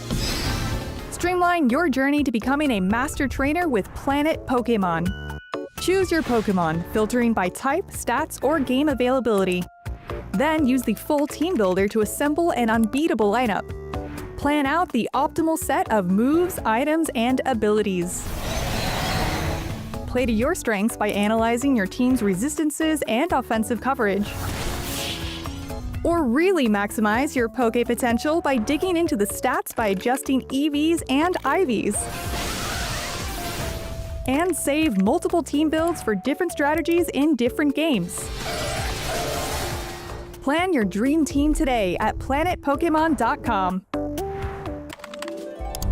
IGN Store has everything you need to level up your life. Red 6 standing by. Refresh your wardrobe with official gear you won't find anywhere else. From Fallout, Expedition 33, Romeo's a Dead Man, and more. Treat yourself to the coolest collectibles like an adorable SKA plush, your very own Assassin's Creed Hidden Blade, and a fully functional Pip-Boy 3000. Or kick back and relax to your favorite video game soundtracks on vinyl. Whatever you need, IGN Store has you covered. Head to store.ign.com and start shopping today. Can't find that final collectible you're missing? IGN strategy guides and interactive maps are here to help. One step at a time. IGN guides are trusted by millions, easy to use, and best of all, free. IGN has the very best, most complete and accurate guides for Shadow of the Erdtree, Baldur's Gate 3, Tears of the Kingdom, Call of Duty Black Ops 6 Zombies, and so much more. See? It's good, right? Every guide is tested and verified for you by experts. Just search for IGN when you search for guides.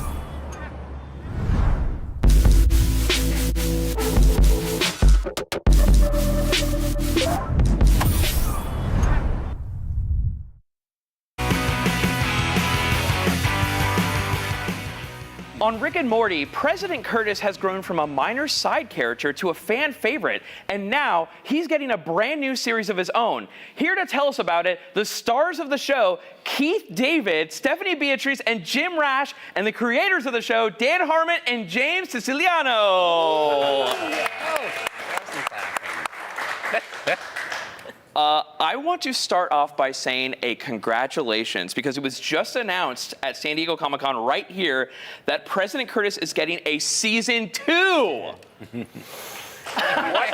There's nobody back there. The show is so good, it got renewed, and it's not even out yet. I haven't even negotiated my contract. Neither have I. You got to get on This is that. a hell of a way of finding I out. knew they'd do this. I knew it. I'm very excited. I've never interviewed a president before, so thank you for the opportunity. Hey, you know. I want to start with Dan and James. Okay, out of all of the Rick and Morty side characters, why was President Curtis the right one for the spinoff? Because if Bird Person spun off, it would just be like Rick without a portal gun and some feathers. I think that, you know, it was the correct thing to do because President Curtis's world isn't, it's more focused in scope as opposed to just overlapping. I mean, you can have Maude or George Jefferson like up here on Archie Bunker and then create their whole world, and that's fine for them to live side by side, but Yeah, I mean, Rick's multiversal, and this is just more like how X-Files zooms in on terrestrial cryptids and sci-fi. Like that show is super expansive too. That's what we did with this, was just zoom in more and you know, put the focus more on terrestrial cryptids and national treasure and urban legends and stuff. I love that. Was President Curtis the show title always the show title, or did you kind of ideate? I think it was Curtis. I think it was just Curtis. Was At one point, it was Keith, Emmy Award winning. Yes. We toyed with, you know what I mean? Yeah. But they had to shorten it. It was for a full, TV. We tried stuff like Gargoyle Chronicles and They Live, Tales from John Carpenter, but we kept getting cease and desist. We'll do anything to get people to watch. I love that. Alive Presidents could have been another one, maybe. Sure. And one more question before I go to our beautiful, wonderful cast. How does the show differentiate from Rick and Morty? Like, do you have to do any retcons, adjustments, like pacing? Like, how do you approach something like this? I mean, character-wise, one of the first things we talked about early on was in Rick and Morty, the Curtis character is very approval-driven. He cares about the numbers, and that was one of the, early on in discussions, we kind of were like, we want to do the opposite with this show. We wanted to have a guy that wasn't rolling his eyes at the job, that took the job of kicking vampires' asses and keeping America safe seriously. So that was like, I'd say the biggest retcon. The rest was just like building out character. I love that. Now, Keith, you are the titular President Curtis. You are now a full-time character. Do you have to like kind of put even more effort now? Or like, what are your hours?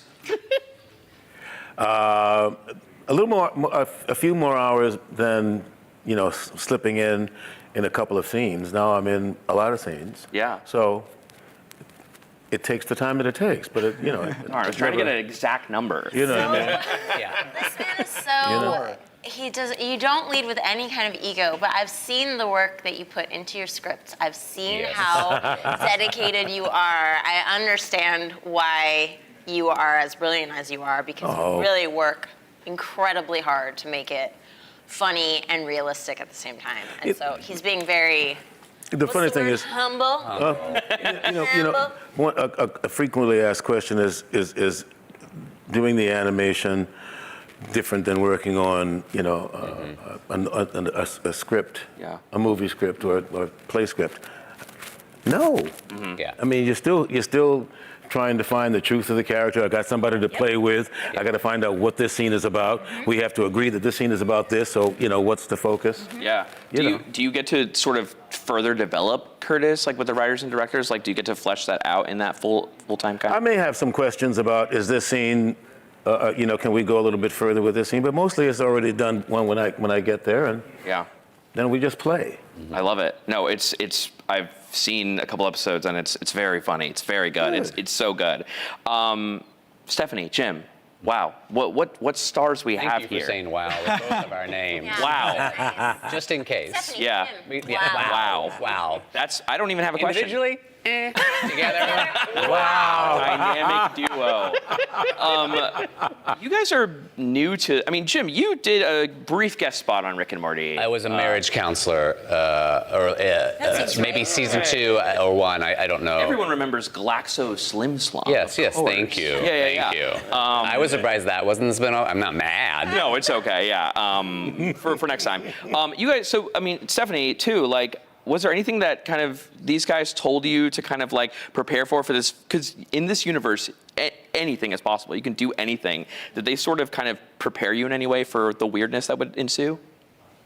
No, I don't think so. I mean, you kind of know what you're getting into. It's not like you're like, what's this Rick and Morty? I've never heard of it. You know what I mean? Like, you know what? Yeah. And also, With Keith David. Yeah. But even for me, it was an audition at first. Oh, yeah, it me was just and so I knew what it was. Like anything, you get these and you submit yourself and you hope, because it was vocally a little bit different than certainly the community world for me, Dean Pelton, and sometimes what I've done and other things. So I was just happy that they were like, I was like, oh really? Okay, I get to go. I mean, a little callback or hear it again. Or yeah, I mean, Jim, you have an incredible career. Was getting the call for President Curtis a bigger moment for you than winning an Oscar?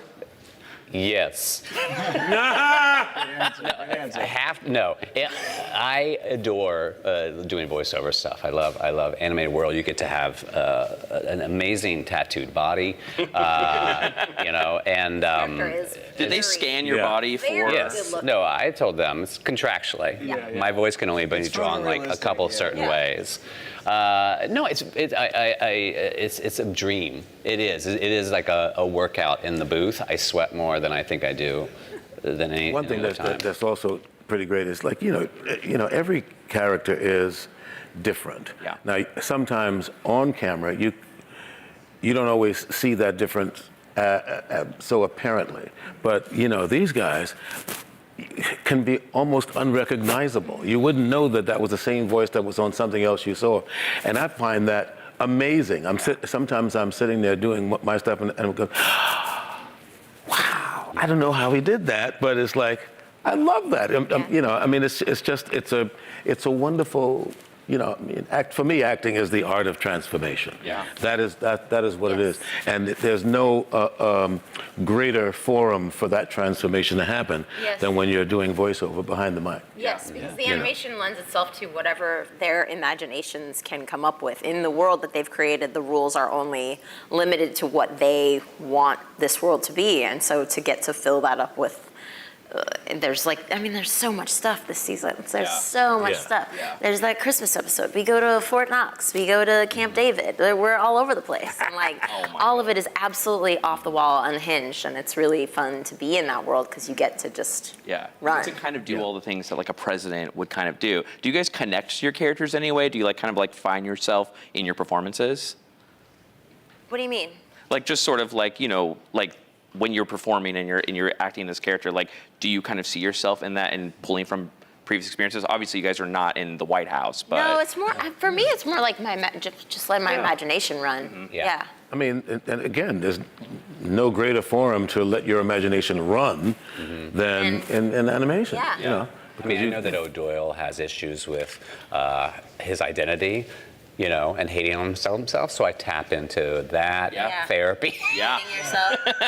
Questioning certain things, fighting. Such. I don't lie. All those things that are very similar to me. I don't want to gainsay our talent, but there is one greater forum for the imagination, and that's brisk iced tea. Oh, yeah!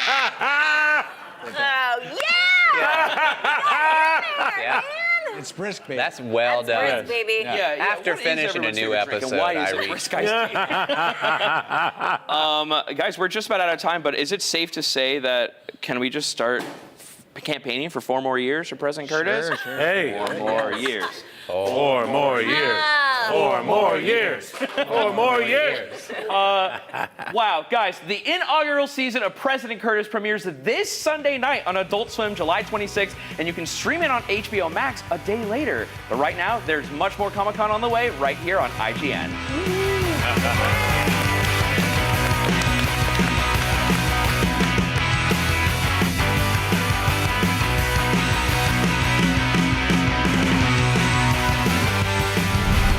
Hey guys, it's Alia, and I I just splashed down to San Diego Comic-Con. I'm here at the Brisk and Splatoon Raiders Island Hideout, a wild fan experience based on the Splatoon universe, and easily one of the most refreshing activations I've ever seen. You can play Splatoon Raiders on Nintendo Switch 2, blast enemy salvo minutes on the Ink and Aim challenge, and cool down with a cold Brisk iced tea.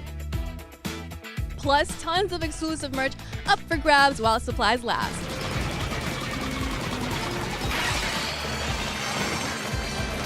Check out this haul, a Brisk Splatoon Raiders shirt.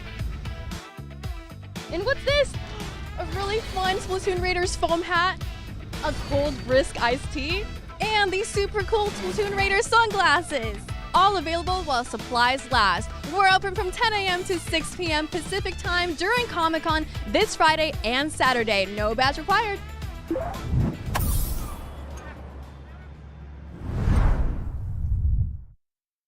The oldest cat on record was a mixed tabby from Austin, Texas named Cream Puff. The secret to her longevity? A balanced diet of bacon, eggs, broccoli, and red wine. So with that in mind, maybe it's no surprise that Garfield's steady intake of lasagna has kept him going strong for almost half a century. Anyway, later this year, the iconic corpulent feline is back in an all-new video game about carbohydrate-induced night terrors. Take a look.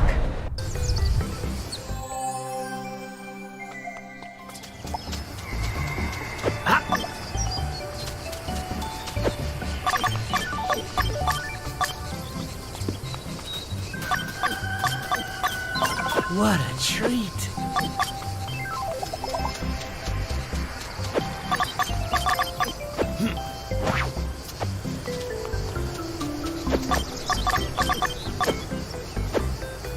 Yeah. You won't mind if I modify your dream a little, will you, Garfield? Welcome to your new nightmare.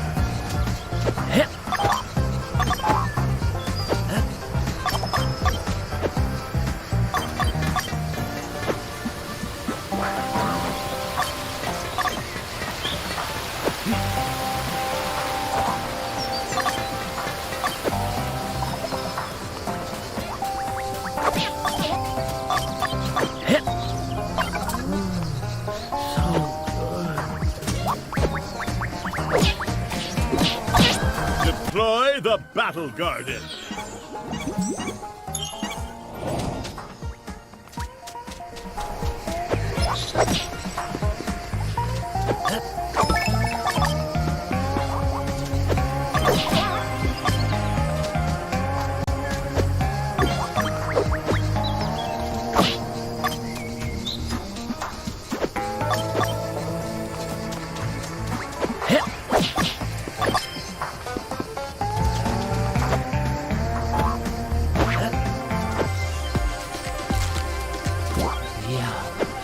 Favorite dish.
This fall, the greatest horror game franchise of all time, yeah, I said it, gets an all-new feature film courtesy of one of my favorite horror directors working today. Here to tell me about Resident Evil, writer and director Zach Kreger and star Austin Abrams. Welcome Hey. Oh, people. Wow. Right? Resident Evil. Resident. Thank you so much for having us. Of course. Okay, so I'm going to get into some hard-hitting journalism right off the bat. There's a big elephant in the room. There's a lot of controversy about this movie. When it takes place, where it takes place, why it's snowing, why there's phones, but it's also 1998, but it's not. Yeah. Clear the air. What's the story with Resident Evil? I take liberties. It's Thank you all so much. We'll see you soon. It's not 1998. It takes place in modern times. I know that during the events of Resident Evil 2, it's not snowing, and yet in this movie, I thought it would be better for the story and for the visual, whatever I'm doing, if it was snowy, and it's going to be a better movie for it. I am not trying to adapt a video game. I'm not using the characters from the games. I'm not telling a story that the games tell because I'm not going to be able to do it better than the games. The games are so well executed, and to me, like Leon and Claire and these characters, they exist so perfectly in the games that anyone I cast and any difference that I do with them would be probably to the detriment of what I was trying to do. It's kind of like when you have your favorite book and then you find out someone's turning your favorite book into a movie, and then you hear who they cast, and you're always like, no. That wasn't in my head. That's not what I want. I'm not trying to do that. What I'm trying to do is make a Resident Evil movie that really is a love letter to the experience of playing a Resident Evil game. And to me, that means a couple of different things. I'm going to go. I'm not even going to let you talk. Please do. Shut the fuck up. To me, what that means is that it plays by the rules of Resident Evil, right? It's in Raccoon City, the Umbrella Corporation. Guys, I got this from here. Everybody, look at me. Camera here, right here. Okay, what it does is it plays by the rules, and that it's the T-Virus, the Umbrella Corporation, Raccoon City. All those things are necessary. They're in there. But the most important thing I'm trying to do is make a movie that feels like it's unraveling the way that when you play the game, it's unfolding. And to me, that means a couple of different things. It's about one character moving on foot from point A to point B, moving from set piece to set piece, location to location. Every location has its own unique threat, right? You have to keep in mind resource management and your health. You're wounded and you feel like you never have enough ammunition and the world is always too big for you, and yet somehow you've got to make it through, right? That's what I'm trying to do. It's like if this movie was a Resident Evil game, like call it Resident Evil 10, it wouldn't feel weird. I love that. You know what I mean? That's what I'm trying to do. Bravo. Yeah. Thank you for that. Because like I said, it's been the top of every comment section. It's been all the concern, and I want it out there. And here's the thing. I totally understand that. I get the instinct to kind of dig in, because I'll be honest, I've never seen a Resident Evil movie, because they don't look to me like what I love so much about the games that I play. And so I was just like, not my Resident Evil. So I understand that attitude.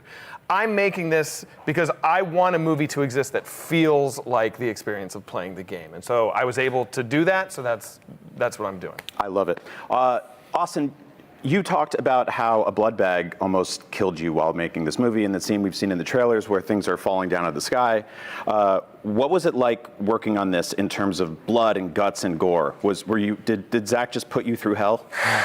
It was a lot of blood, a lot of guts. You saying you weren't even in scenes, but you had to wash off blood when you were coming home. Yeah, I was not in it, but I had blood all over me all the time. Yeah, no, I would. There was a bunch of times where I had, afterwards at the end of the day, had to do a full, maybe it was like a 30-minute shower, just to get everything off, genuinely. So yeah, there was a lot of blood, but it's part of it. Yeah, I loved it. It's what you are signing up for, and it's fun. Hell yeah. Okay, so I want to do a thing with you guys. I want us to rank the top 5 Resident Evil games of all time. Okay. So work together. We figure it out. Let's start with number 5, the 5th best. The 5th best. This is tough, man. I would say 7. This is just a matter of personal taste. Okay. I would put 7 as my 5th best. Okay, I like that. Yeah. We could do this together, because I'm a little bit more... He's more of an expert than I am. Yeah. Here's what I would do. You can override him if you want, though. Okay, I'll come in. Yeah. I would go 7, 8, 9, and it's tough. I would go 7, 8, 9, 2, 4. 4 is number 1? 4 would be my number 1. A man of impeccable taste. You agree with this? Yes. For number 4 is my favorite Resident Evil game of all time. It is my top 3 favorite video game of all time. Yeah. Are you talking original or remake? Or do you just kind of glue them together? I'll glue them together, but I've spent way more time on the remake. Okay, so I have a couple of questions for you specifically then. Okay, great. Okay? Welcome. Hello. Okay, go ahead. What are you buying? Yeah. Don't get yourself killed out there. Yeah. Do you have an answer? What am I buying? Yeah, what are you buying? Well, the first thing I'm going to buy is probably the case upgrade. Okay. Okay, if I'm able to. What are you talking about? Okay, what are you selling? What am I selling?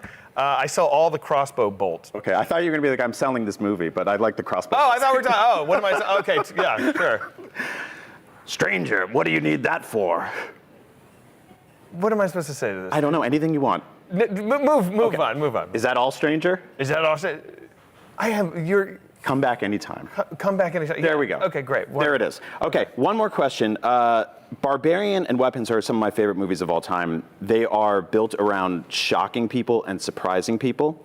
And they are some of my favorite experiences because you sit down not knowing what's going to happen.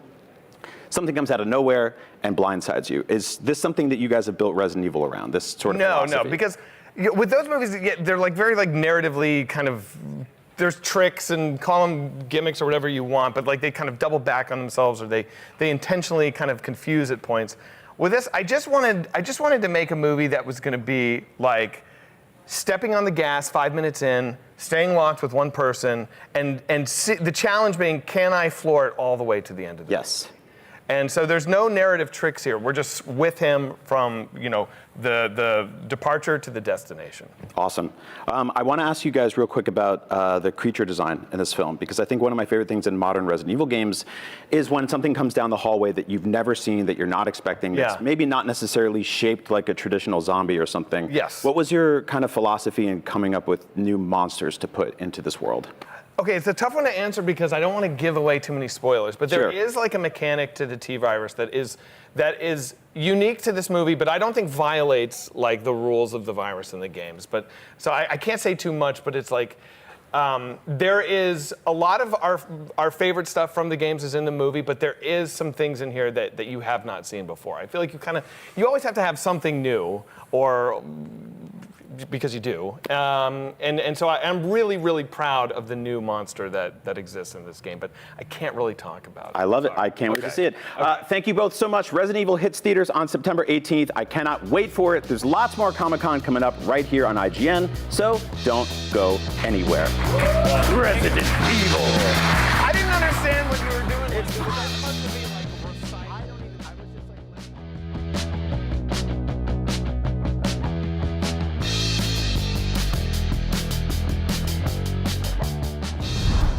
IGN's SDCC 2026 coverage is presented by Alienware.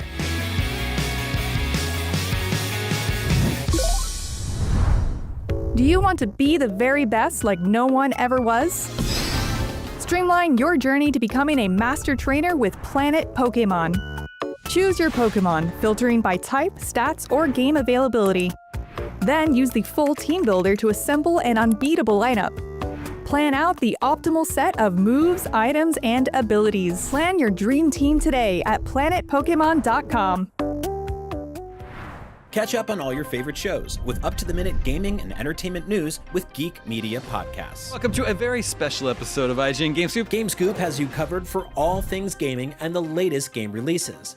Tune into Podcast Beyond for the biggest PlayStation news. Man, this is a cool looking trailer. Everything Xbox on Podcasts Unlocked. This is Steve Downs, the voice of Master Chief. Catch up with your Super Nintendos on Nintendo Voice Chat. Let the kids love what we love. And get all the latest console news and rumors with Next Gen Console Watch. Now Xbox and Phil Spencer are even saying that a mid-gen refresh isn't even necessary. The Cinefix Top 100 podcast picks a movie every week to celebrate and debate. It's kind of every movie's grandpa. Geek Media Podcasts, the best podcasts from around the world.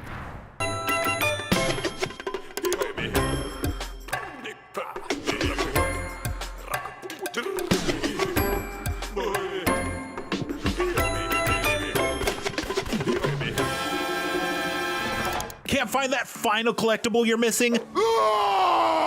IGN strategy guides and interactive maps are here to help. One step at a time. IGN guides are trusted by millions, easy to use, and best of all, free. You can even track your progress with interactive checklists so you know you reached that 100% completion. I will not suffer. IGN has the very best, most complete and accurate guides for Shadow of the Erdtree, Baldur's Gate 3, Tears of the Kingdom, and so much more. Just search for IGN when you search for guides.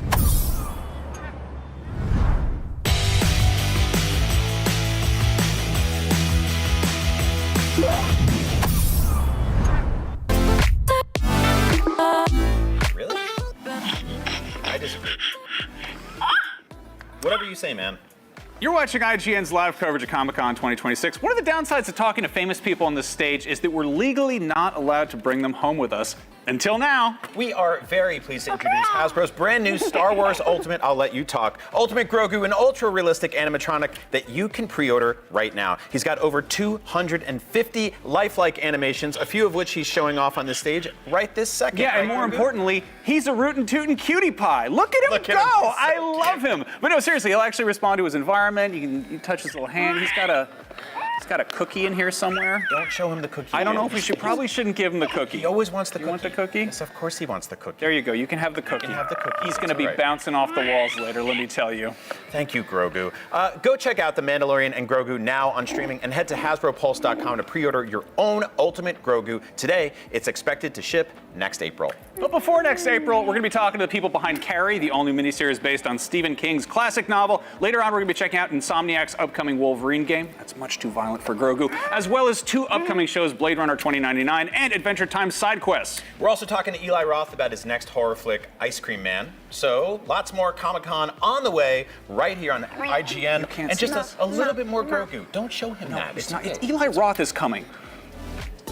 You'll be okay.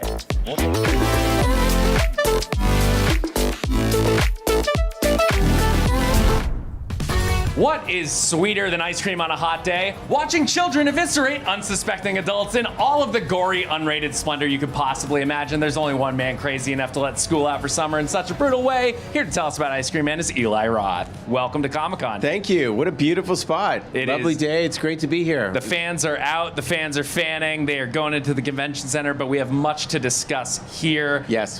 So Ice Cream Man, very, very high concept, very cool idea for a horror movie. Where did this idea come from? It actually, on the press tour for Cabin Fever in like 2003, I saw an ice cream truck, and the music, it just makes me growing up, you remember growing up in Massachusetts, and you start salivating. And I saw the kids running this ice cream truck, and I thought, we don't know who this dude is. Like, what if this was a serial killer or from another dimension, or what if it was the Pied Piper, and he was going to hypnotize the children and activate them with the music? And I pictured him playing a song, and the kids all getting up and killing all the adults, and then eating more and getting stronger, and the idea just sprouted from there. This is how it works. These ideas sort of latch into your head for years, and then you finally get around to making them real. They fester like sores. And then I became a parent of a beautiful baby girl, and all you want to do is protect your child, and all you're thinking is like, oh, you can't. No matter, you can prepare them for the world, but something will get into their phone. Like, what if some evil force comes into your neighborhood and gets in their head? And as a parent, that's like terrifying that this child you love more than anything would kill you in the middle of the night.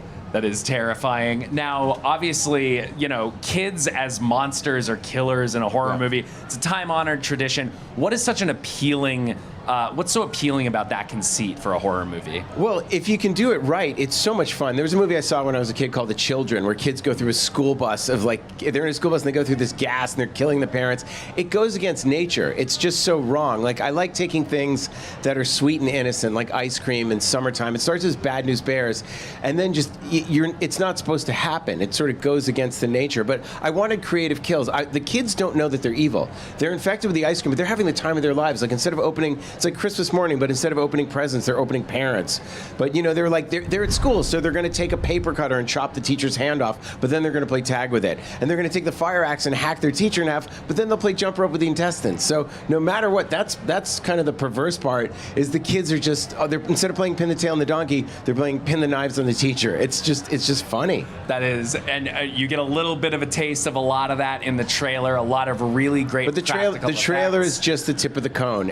People are saying, "Did you spoil everything?" It's like, no. We held back in the trailer. You held back. But yeah, we went practical effects. Steve Newbern did an incredible job with Applied Arts, and Adrian Moreau, who won the Oscar for The Whale, came in and did some incredible effects. So we went for it. We had 100 children. It was like filming The Birds, but with kids. It was a full-on kid apocalypse. So we really did it. It was one of the most insane things I've ever shot. Well, when you've got that many kids around with so many gruesome, crazy, great-looking effects, did the kids have any special effects in the movie that they were especially excited or activated by? The kids loved all of it. They love Halloween. They love Terrifier. I mean, they're 8 years old and they've seen every episode of Walking Dead. And the parents are horror fans, so the parents have to have like visual eye contact with their kids at all time. Yeah. So they're saying, like, I'd have the moms coming up to the monitor and going, you know, my daughter would love a fake head, and can't you give my son more blood? Or my kid wants an arm. Give my daughter an axe. So it's very rare to get those requests, but the kids loved it. It was a joyous experience shooting it. If that makes sense. These are the right kinds of questions for these parents to be asking.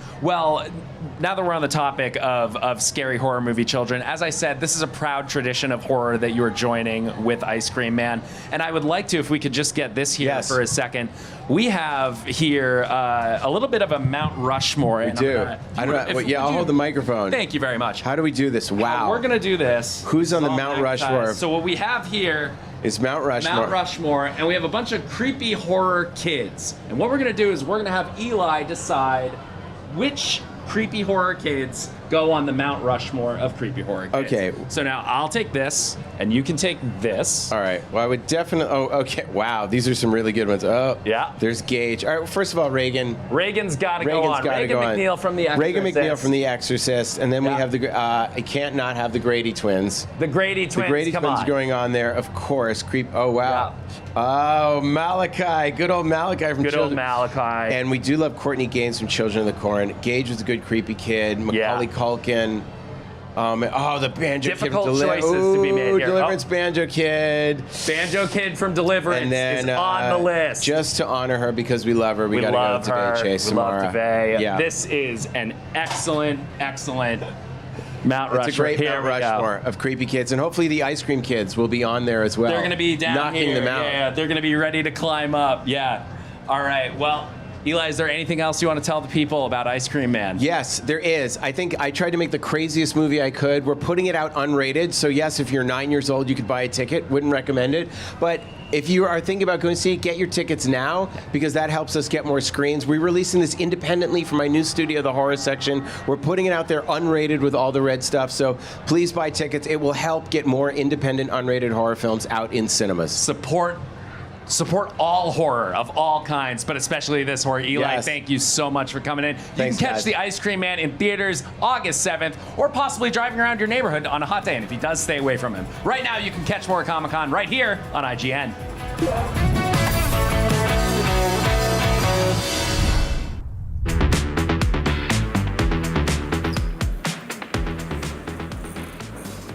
You're watching IGN at Comic-Con. One of the biggest games of the year stars one of the biggest comic book characters of all time. That's right, bub. Marvel's Wolverine is on his way to PlayStation 5, and to celebrate, developer Insomniac Games had an entire Wolverine panel here at Comic-Con.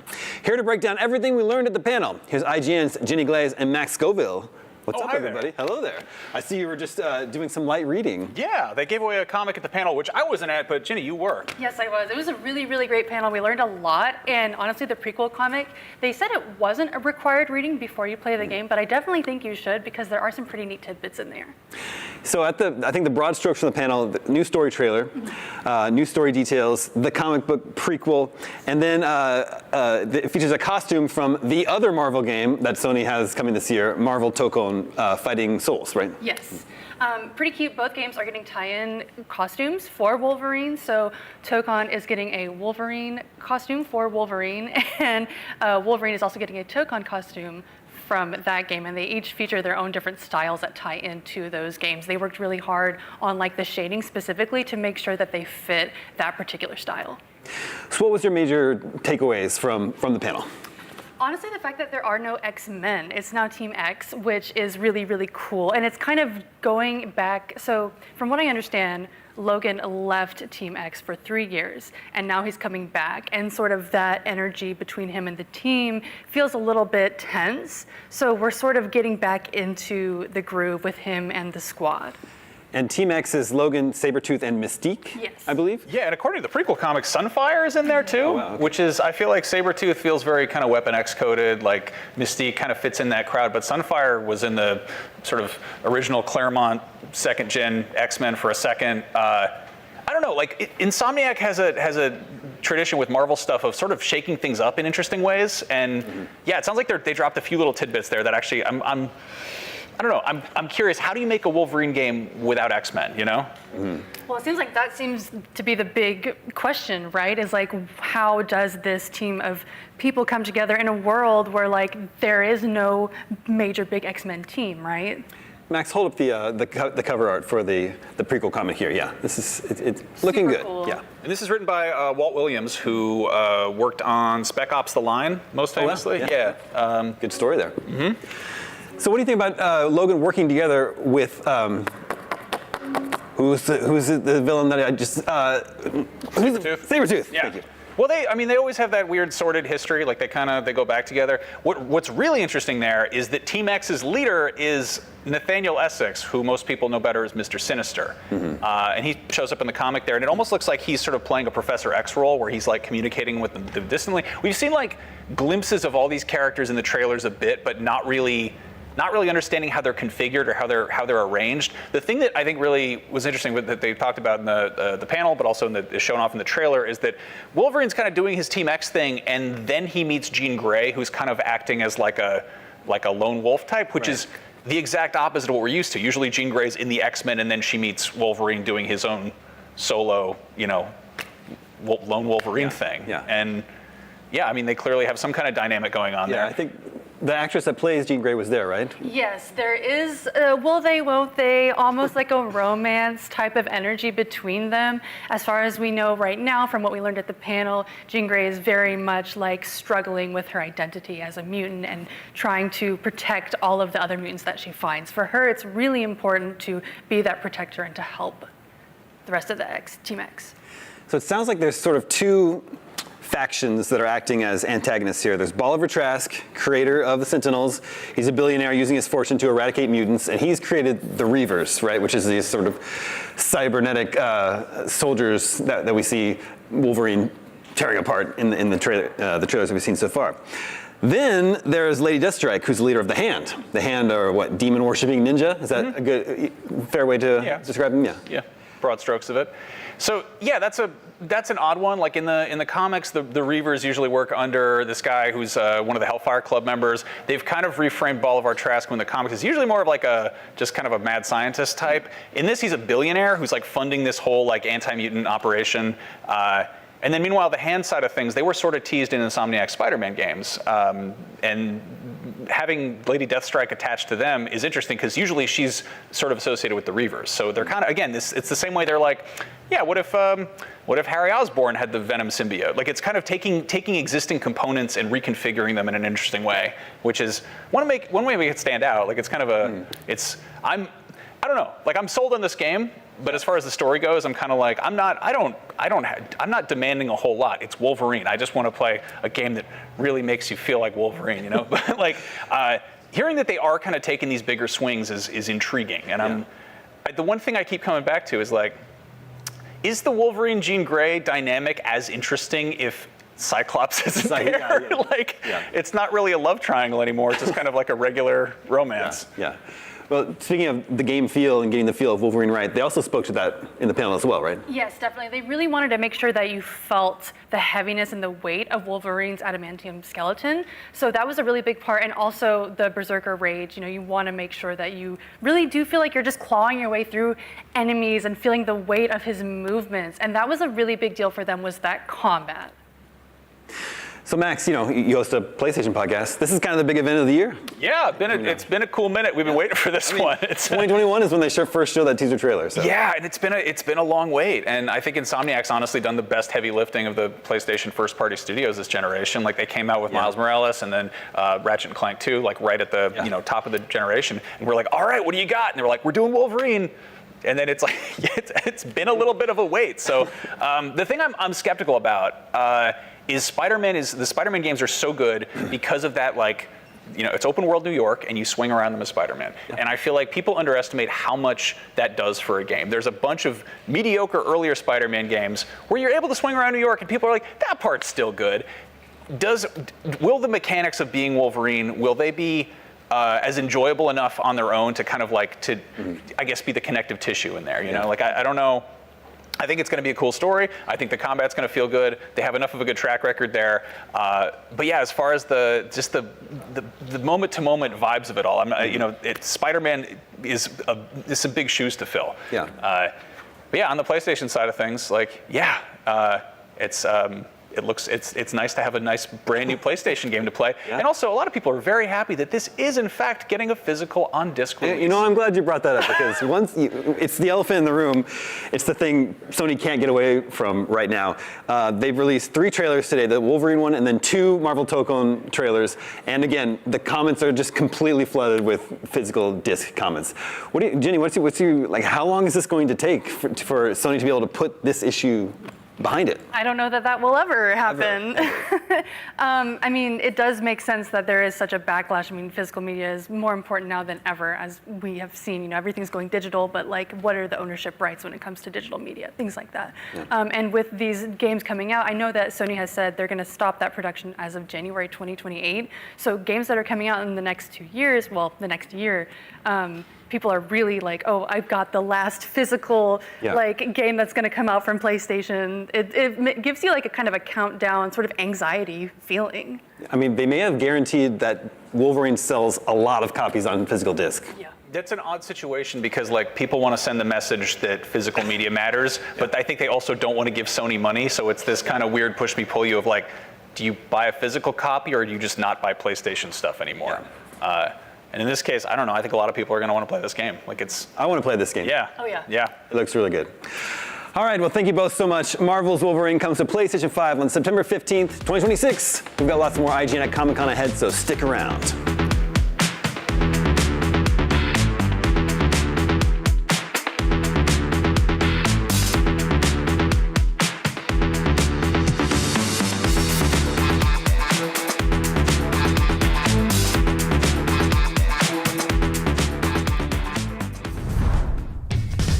IGN's SDCC 2026 coverage is presented by Brisk and Splatoon Raiders. Visit the Brisk and Splatoon Raiders Island Hideout experience at SDCC July 24th and 25th.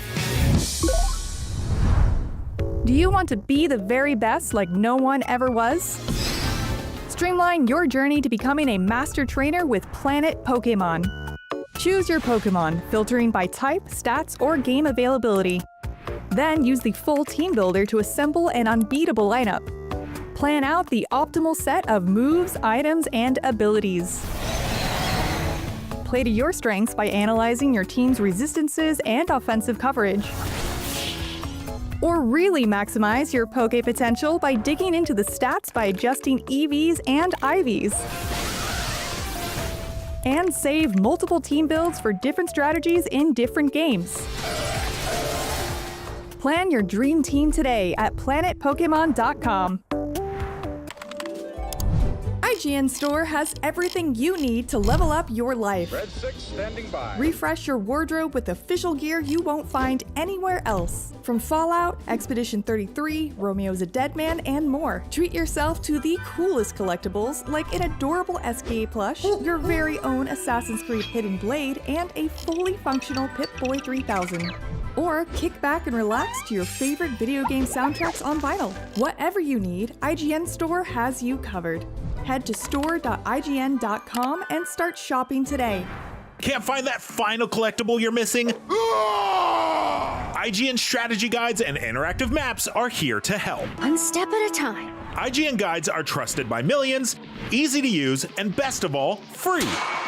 IGN has the very best, most complete and accurate guides for Shadow of the Erdtree, Baldur's Gate 3, Tears of the Kingdom, Call of Duty Black Ops 6 Zombies, and so much more. See? It's good, right? Every guide is tested and verified for you by experts. Just search for IGN when you search for guides.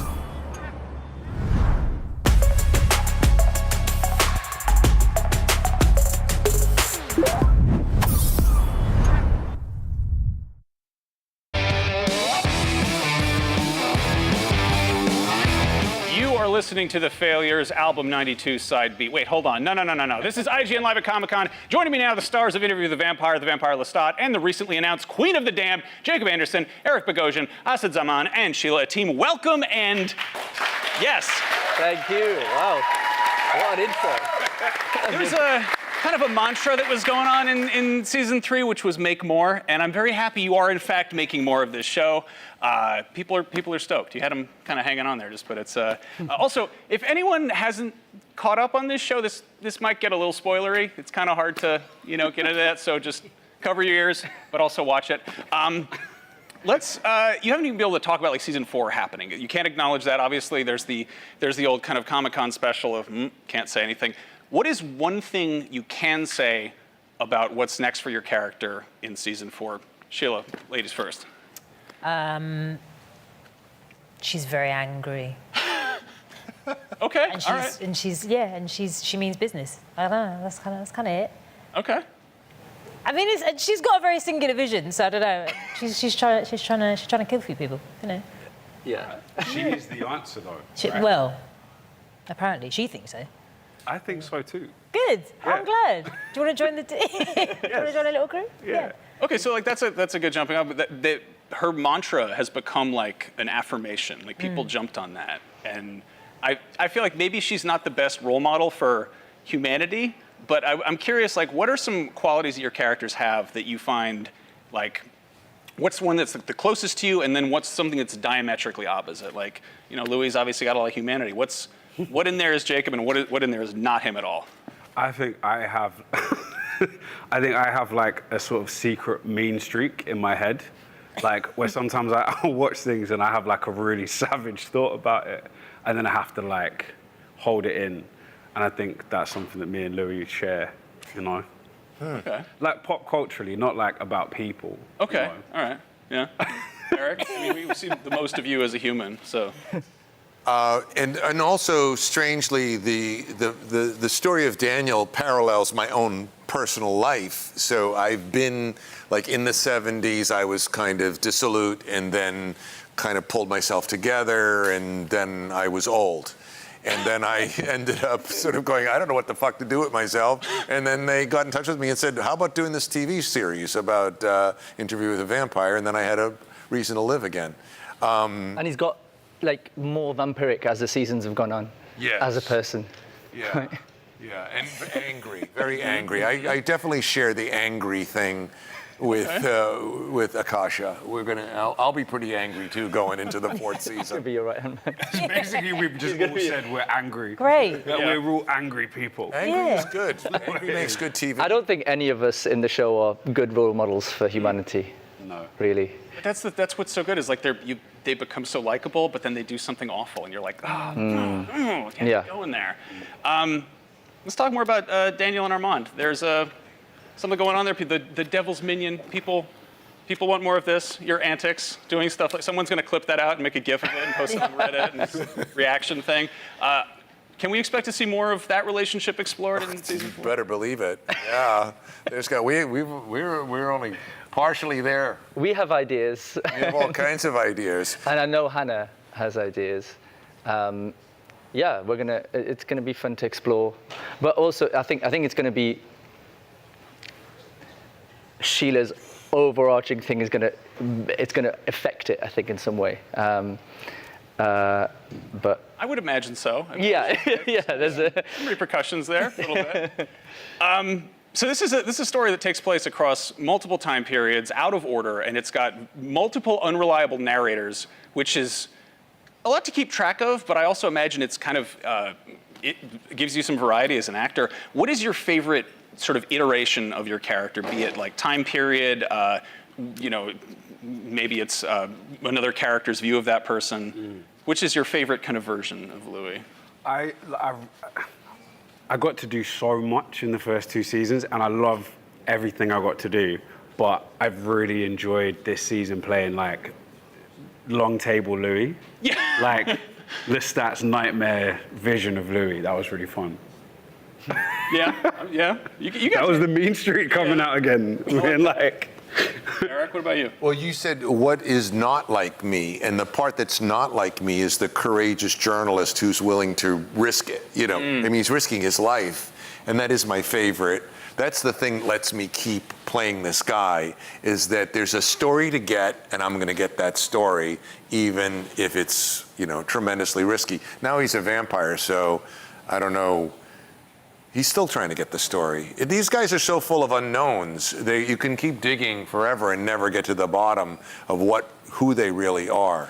And that's part of the fun of telling these stories. Who's more fun to play, a journalist or a vampire? No, I love playing the journalist. I love playing the journalist who's in peril. I love that whole thing. It has been, it puts me in a fun place because I have to keep making decisions that may get me killed, but may also get the story. Mm-hmm. You know what, I really, really loved, and this was a long time ago, I feel like we've sort of never really, I've never really properly thought about it too much until now, but I really loved at the beginning of Paris, the beginning of Armand and Louis' sort of romance, you know, whether it was healthy or not. But I really loved those scenes. I loved outside the Havoc house where everyone was dying and us doing that, and the little moments, the walking on the Seine and stuff like that. Like, I know it kind of made me. I love playing those sort of helpless romantic bits because they're fun, and yeah, those were really nice to do that. Sheila, we haven't seen a whole lot of you, but I guess is there a less intense version of Akasha, or is she just going to ramp up?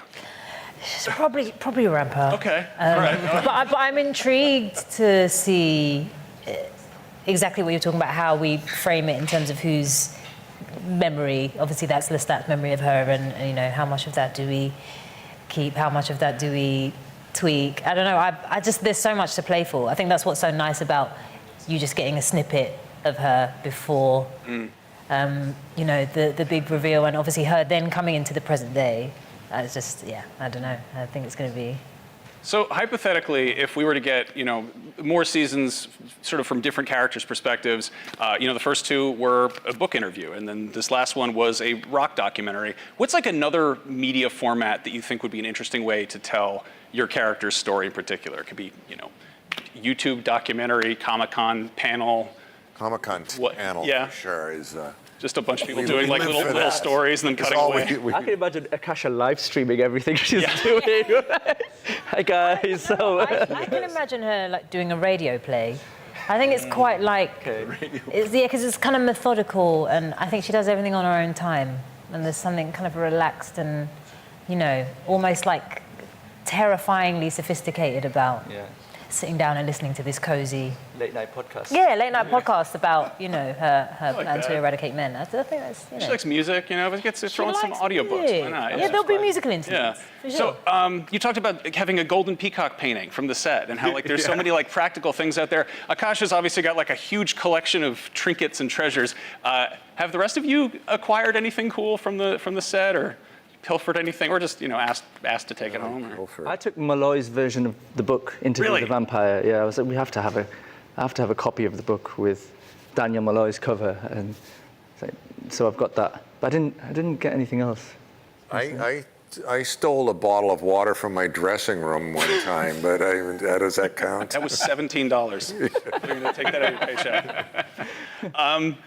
Yeah, I don't know. I'm stoked you guys are here. It's a really fun show, and I'm just dying to see what your characters do next. It's a shame that Sam couldn't be here. He's doing a play right now. Yeah.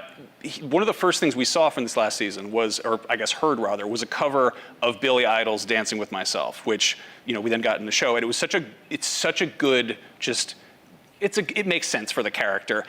Let's say the gang goes out for karaoke. What's your character's go-to karaoke song? Karaoke song. Ooh. Yeah, would you say the karaoke song is what the character would like, or is it like a song that represents the character? Dealer's choice. I guess that would be me. It's your choice. I don't know. I think Getting Away With It by Electronic would be Louis' song. It's a good song to sing as well. It's fun. Highway to Hell. I don't know. Really? All right. I feel like you could crush some Lou Reed. That's kind of. Oh, Lou Reed. Yeah. You can see the. It could be like a thing about us, like, oh, what a lovely day. I got to spend it with you, killing people. Yeah, and it would have been because I've inserted it into your brain as your favorite song. I think it'd probably be something really, really old and without words. So something like. It's your karaoke song. But yeah, let your imagination do it. And he'd do all the music. Yeah, he'd just play all the music through his mouth. Play all through his mouth. I thought you were going to say play all the instruments, but no, just. No, just. Would the sound of the instrument come out of your mouth where you had your mouth like, or would you be going? Yeah. Would you sing the instrument? Maybe it's one of the powers of Armand that we haven't seen yet. Gift of medieval beatboxing or something. He's like the police academy vampire. The sound effect vampire. I love that. I know Akasha's song. Akasha's song is Shove by L7. Ever heard that? I haven't. Get out of my way or I'm going to shove. It's a pretty great punk song. I'm going to go listen to it. Yeah. I was going to, I don't know, maybe it's a bit of a cop-out because it's got Queen in the title, but Queen of the Night by Whitney Houston, I think is pretty. Nice. You know? Is there any like piece of media that you would recommend fans seek out aside from the source material that you feel like pairs well with this last season or where the show is going? Anything from the media? Any like a book, a movie, a record, Well, I just saw Bride, and I was knocked out. We agreed that that's a pretty cool movie, and that's pretty punk rock Bride of Frankenstein movie. I could see a double feature with one of our things with that. Yeah. Good energy in that piece. I struggle to find anything that really compares to what we've got going on. This is true. Yeah, I mean, I have that problem too. I don't know what to watch. You know. Right? Yeah. What would you say? Would you? Oh man, no one cares what I'm going to say. They want to hear what you I think. care. Come on. I mean, off the top of my head, I don't know. Preacher, the comic. I always loved that spin on vampires. Yeah. Preacher. It's also like I feel like that was coming out around the same time as the original Interview movie, and I kind of it lives in like 1994 in my head. Yeah, I don't know. I thank you for coming by. I love this. This is really cool. I'm dying to see more of the show. You've all been a delight. And the Vampire Lestat just wrapped up on AMC and AMC Plus, and Queen of the Damned will show up hopefully sooner than later. But right now, there's more Comic-Con coming up right here on IGN.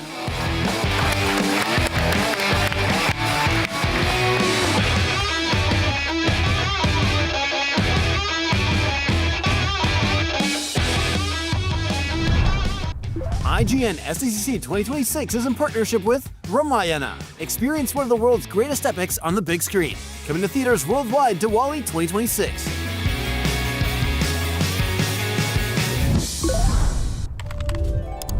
IGN Store has everything you need to level up your life. Red 6 standing by. Refresh your wardrobe with official gear you won't find anywhere else. From Fallout, Expedition 33, Romeo's a Dead Man, and more. Treat yourself to the coolest collectibles like an adorable SKA plush, your very own Assassin's Creed Hidden Blade, and a fully functional Pip-Boy 3000. Or kick back and relax to your favorite video game soundtracks on vinyl. Whatever you need, IGN Store has you covered. Head to store.ign.com and start shopping today. Can't find that final collectible you're missing? IGN strategy guides and interactive maps are here to help. One step at a time. IGN guides are trusted by millions, easy to use, and best of all, free. IGN has the very best, most complete and accurate guides for Shadow of the Erdtree, Baldur's Gate 3, Tears of the Kingdom, Call of Duty Black Ops 6 Zombies, and so much more. See? It's good, right? Every guide is tested and verified for you by experts. Just search for IGN when you search for guides. Do you want to be the very best like no one ever was? Streamline your journey to becoming a master trainer with Planet Pokemon. Choose your Pokemon, filtering by type, stats, or game availability. Then use the full team builder to assemble an unbeatable lineup. Plan out the optimal set of moves, items, and abilities. Play to your strengths by analyzing your team's resistances and offensive coverage. Or really maximize your Poke potential by digging into the stats by adjusting EVs and IVs.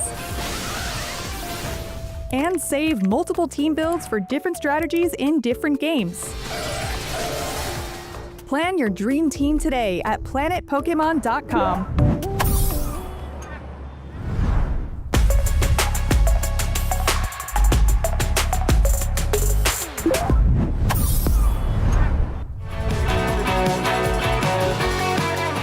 Later this year, Stephen King's debut novel is getting an all-new retelling, courtesy of someone who knows a thing or two about horror and adapting Stephen King stories. Here to tell us about the Prime Video original series, Carrie. Please welcome writer, director, and executive producer Mike Flanagan, and the stars Summer H. Howell, Samantha Sloyan, Matthew Willard, and Amber Midthunder. Yes! Applause all around. Hey guys, welcome to Comic-Con. Hi. You were just telling me this is your first San Diego Comic-Con. It's my first San Diego Comic-Con. How are you finding it? I love it. I like stepped out onto the street last night and I was like, I'm home. These are my people. I love it so much here. They're here for you. Yeah. Well, we're here for Carrie. This is something I'm so excited to see, this series. Now, Carrie has been adapted a few times. It's a well-adapted novel, King's debut novel. What was the driving factor in making you decide that this story was worth retelling? Oh, well, that's the biggest question with something like this, because I'm enough of a Stephen King devotee that if there isn't an amazing reason to go back there and do it again, I'm not interested. And neither is he, for that matter. But the great thing about Carrie is you're talking about a novel that's now half a century old, that has at its core themes that are always going to be relevant, themes about empathy and kindness and cruelty and the teenage experience. But half a century ago, I don't think Stephen King could have imagined what today's high schoolers go through on a daily basis, what it means to talk about violence in school, what bullying and cruelty can be in a world where every single one of those incidents and any mistakes you make in your formative years can be broadcast permanently for the world to see on the internet.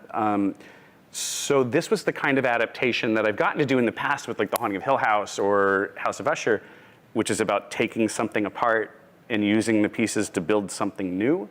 I've never done that with Stephen King before. But that was really the only reason to do something like this. There's no point in retreading the ground that has been walked so many times and so beautifully with this story. But Steve was excited to let us kind of create something entirely new with it, and that's been awesome. Yeah. Yeah. Well, obviously, Summer and Samantha, you guys are playing the Whites, very iconic horror family. Yeah. Summer, let's start with you. Carrie White, now this is a bit of a technical performance question, but I'm very interested in this. When you're playing a character that has telekinesis, how are you sort of finding that balance of like really channeling the look of doing a power versus like staying grounded in some level of emotional reality? Yeah, well, I mean, she doesn't do too much like crazy hand motion. She does a little bit when she's training and trying to figure it all out. But she has a grace to it, or at least my version does, where it's subtle movements and more about behind the eyes and what she's thinking. I think I channel that through my expressions, hopefully, well enough where people believe it. Yeah. And Samantha, you're playing Margaret White, Carrie's mother, one of the most iconic villains in all of horror, I think. What was it that made you really connect to this role? What were you most excited to sort of animate about Margaret White? Well, the way that Mike has recreated Margaret for this piece, it was easy to connect to because she's coming. You say villain, but she's coming, we see her, you know, we have 8 episodes, you see more of her. You see that she loves Carrie, and that is where this behavior is coming from, is the fear that is created by thinking that the thing she loves most in the world is being threatened. And so I think that is where I connected, is that he had written somebody who, we have a real relationship. We are a mother, a daughter, we are a loving family. And then these events proceed with that in mind, and so you have a different path. Yeah, I mean, like it's your take on this character, I think, is something that all fans of Stephen King, as soon as we heard you were cast, it was like, oh, this is in safe. I mean, like, Mike, was this the easiest casting decision you've ever made? More than that, I wrote the part for Sam. It was our version, not only of Margaret, but of Carrie, and kind of all of our principal characters in this are very different from what the fans have come to expect. So this wasn't, for me, a situation where it was like, oh, I've seen Sam play Bev Keane in Midnight Mass, so it's going to translate. It's a completely different character. But I knew that Samantha was going to turn it into something extraordinary. And so she was the only face kind of in my mind for every scene in the writing. Which was trickier for Carrie. We auditioned more than 1,000 actresses to find Summer. Wow! So I kind of had both polar extreme, experiences with this. And then Amber and Matthew. And people are gonna lose their mind. Can we just say real quick? Are you doing psychic powers on me, man? Hey! We didn't agree to this.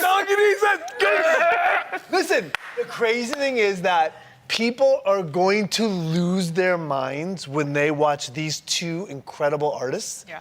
Like, they crushed this thing. Like, no, you were gonna lose your minds. Yeah. And that is the God's honest truth. I mean, watching the show, I'm a big fan of De Palma film.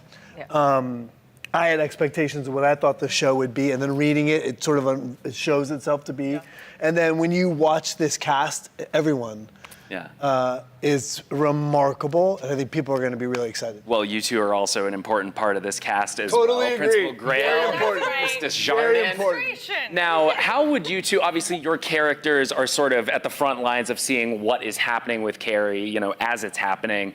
How do you two think that you would handle a psychic teenager? Do you think you would do well with this? Just punish them. Oh, wow. Literally, you're grounded. Whoa. You can't do that. Whoa. You're grounded. Whoa. Now, what would you do if he was punishing a psychic child? This is a preview of the dynamic in the show.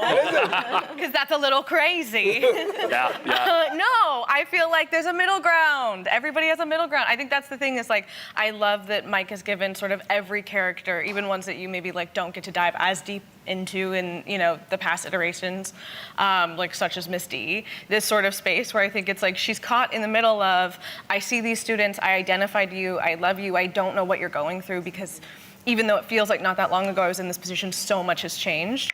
And then having like, an evil institution. Whoa! That just like can't, these judgments are running that is just like rampant so on harsh on the students that you're like, where's the middle ground, Yeah. Well, this is another thing that we're starting to learn that, like, as we're expanding the scope of this story, which is something you've teased a little bit, we also know that we might be meeting some other people with psychic abilities in this show. What was attractive about maybe widening the scope out to include characters like that? I mean, as a King fan, I'm sure you know exactly the joy that you get when you start to realize the interconnected universe that he's created and the scale of it. Yeah. The beautiful thing about Carrie White, and it's in the book, he's explicit about, she's not alone in this.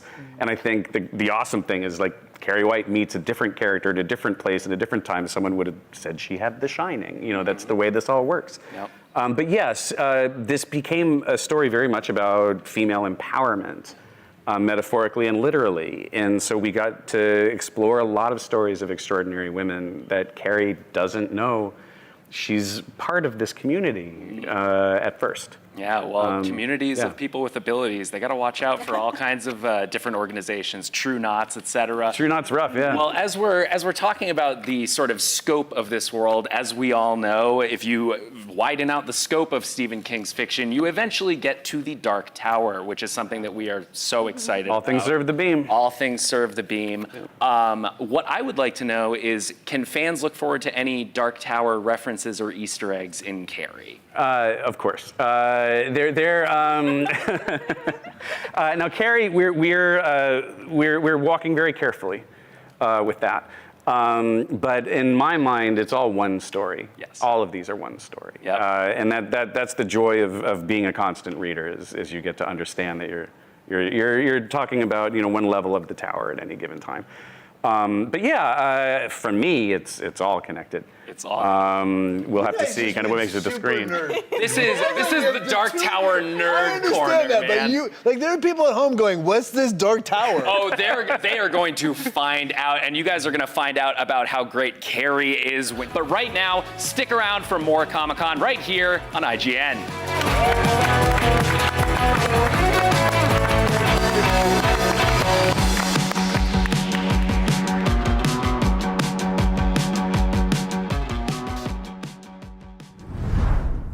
IGN's SDCC 2026 coverage is presented by Aliens Fireteam Elite 2. Out August 25th. Wishlist today. The average Cinefix movie list features nearly 100 different films and approximately 25 minutes worth of wall-to-wall deep dive analysis. To simulate that pace for this 30-second ad, we're featuring 26 different films, and before you say it, no, that math does not check out. We're not math people, we're movie people. We can't even count down from 10 without ending up at, like, 96. Subscribe to IGN Movies and TV for more Cinefix movie lists. Bad at math, great at movies.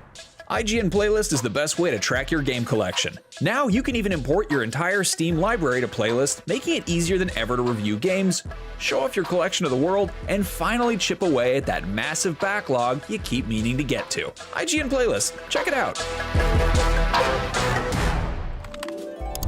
IGN Store has everything you need to level up your life. Red 6 standing by. Refresh your wardrobe with official gear you won't find anywhere else. Treat yourself to the coolest collectibles like an adorable SKA plush, your very own Assassin's Creed Hidden Blade, and a fully functional Pip-Boy 3000. Head to store.ign.com and start shopping today. Do you want to be the very best like no one ever was? Streamline your journey to becoming a master trainer with Planet Pokemon. Choose your Pokemon, filtering by type, stats, or game availability. Then use the full team builder to assemble an unbeatable lineup. Plan out the optimal set of moves, items, and abilities. Play to your strengths by analyzing your team's resistances and offensive coverage. Or really maximize your Poke potential by digging into the stats by adjusting EVs and IVs. And save multiple team builds for different strategies in different games. Plan your dream team today at planetpokemon.com. Stephen King has written about some scary stuff. Shape-shifting spider clowns, hotels that make you kill your family, vampires with New England accents, but none of those are anywhere near as terrifying as really mean teenage girls. We all know it's true. Here to tell us some more about playing some of the most infamous bullies ever in Prime Video's upcoming Carrie, Allison Thornton and Sienna Agudong. It's great to meet you both. Yeah, you as well. So you will be portraying Chris and Sue, some very iconic characters from Stephen King's Carrie. How does the show handle bullying in the modern age? There wasn't social media when Stephen King originally published this book in the 1970s. Allison, let's start with you. Yeah, I mean, bullying is a huge theme in our show, and I think that it's more topical right now, of course, with social media and how, I mean, I find it more terrifying that now bullying can follow you home. I mean, before social media, you could be bullied in person, which still sucks, but then you'd go home and it was a safe space. And now it's just always there. And I think that people can be crueler online because it's anonymous, and people kind of feel safer to just tear each other down. So, yeah, I feel bad for teenagers today who have to navigate that. And I think something that our show touches on is you do get to see social media in all aspects. Like it's taken to the extreme, and so you're able to see a mirror of our humanity and how we can use it for good, how we can use it for bad, obviously, and so it's more relevant than ever. Yeah, I think so. It's gotten intense. A lot of fans of the book are split between seeing Carrie as an anti-hero or maybe the tragic rise of a villain in another view. What's your take? Sienna, let's start with you this time. Whether or not she's a villain or Is she an a villain anti-hero. or an anti-hero? See, this is why I'm so excited, is because I can't answer that question, and I don't know if I can answer that question across the board.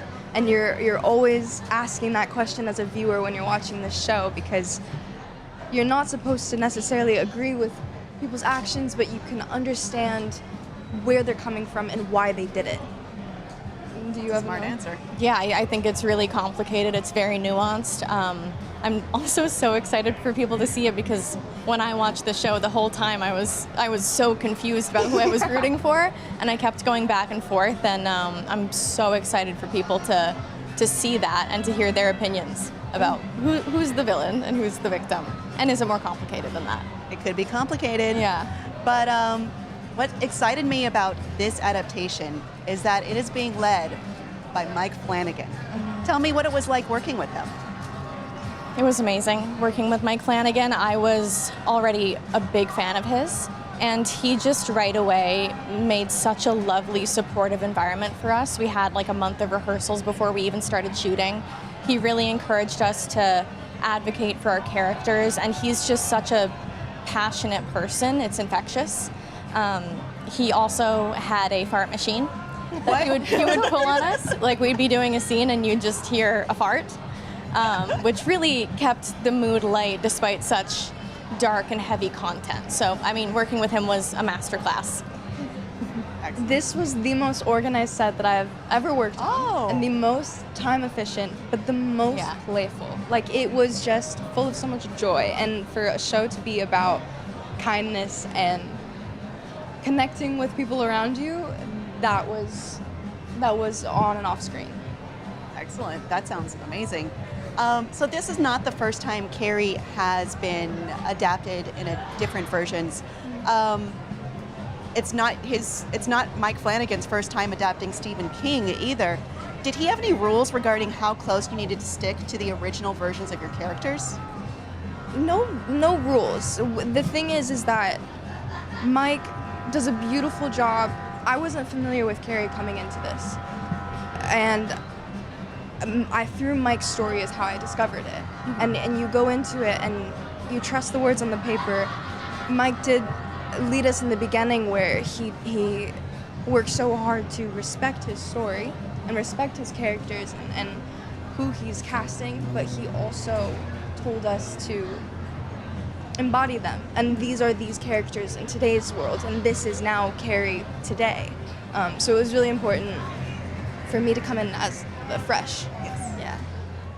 Yeah, and I also think with an 8-episode format, we have a lot more time with the characters, and we get to see who they are in circumstances that maybe aren't in the book and that aren't in the previous iterations. And yeah, Mike, as Sienna said, really just let us have ownership of the characters. And I think fans of the book and of the previous versions will still be really excited by this because we definitely have the core of the story, but with some new things as well. I'm glad to hear it. What do you think your characters, that's Sue and Chris, would do if they had Carrie's telekinetic powers? I don't think it'd be good. I don't think for Chris it would be good. I think that she would probably not use it in a good way. I think that she would maybe use it to hurt people if she's in a bad place.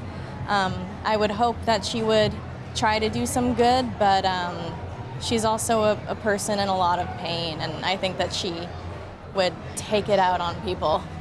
Yeah. I can't think about Sue going through anything else in that moment. Like watching Carrie and getting to know her unravels her so much that I just don't know if she would really be able to like function in society if she had an extra added weight of She's powers. already carrying a lot. Yeah. Well, Allison, you do play Chris Hargensen. She is a quintessential mean girl. In Brian De Palma's version, she instigates a lot of the bullying against Carrie, the prom massacre being one of them. What separates your version of Chris from the 1976 or even the book version?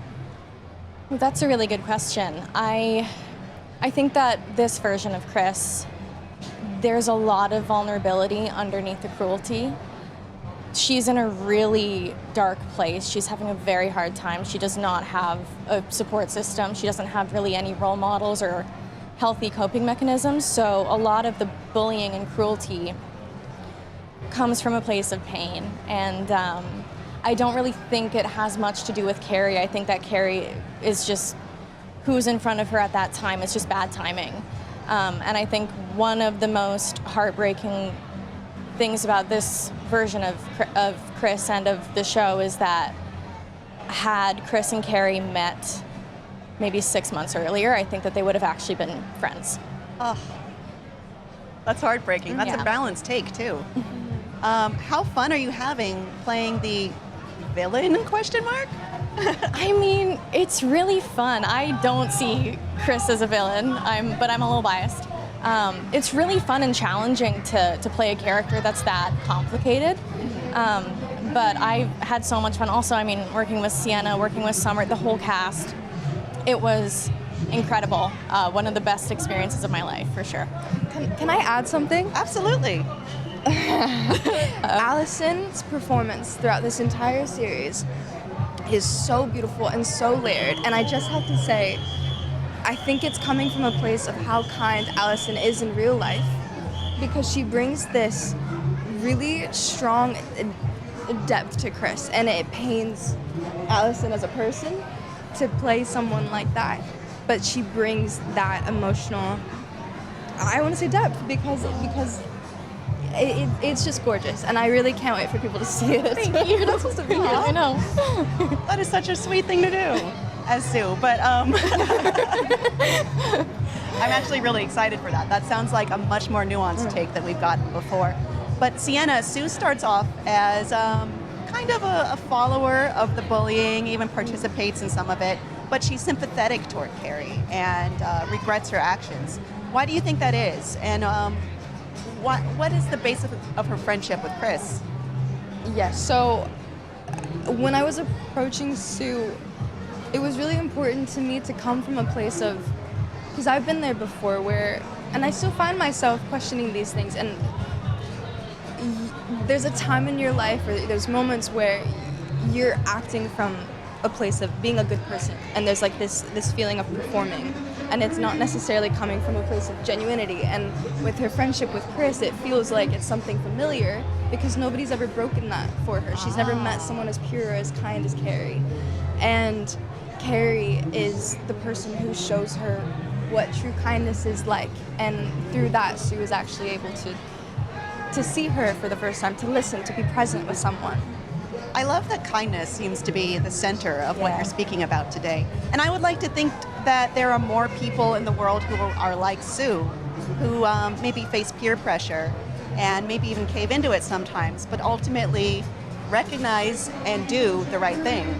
What kind of message do you hope teens take away from this new adaptation? You go ahead.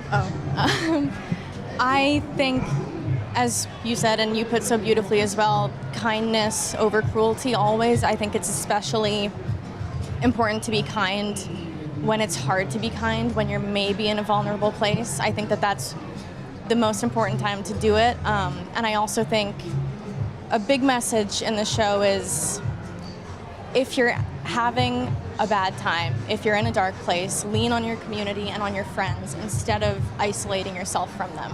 And I also just hope that people love the show and are on the edge of their seats. I think I'm going to add on to exactly that. I hope that Mike has done such a beautiful job giving every character a whole arc to flesh out all of their whole world. And I hope people are able to watch and not necessarily agree, but see where they're coming from. And if that means walking away from the show a little kinder and a little more present with the people in front of them and choosing kindness. Hurrah. I can't wait for the show even more than before. Carrie will premiere exclusively on Prime Video this fall. Right now, stick around for more Comic-Con right here on IGN.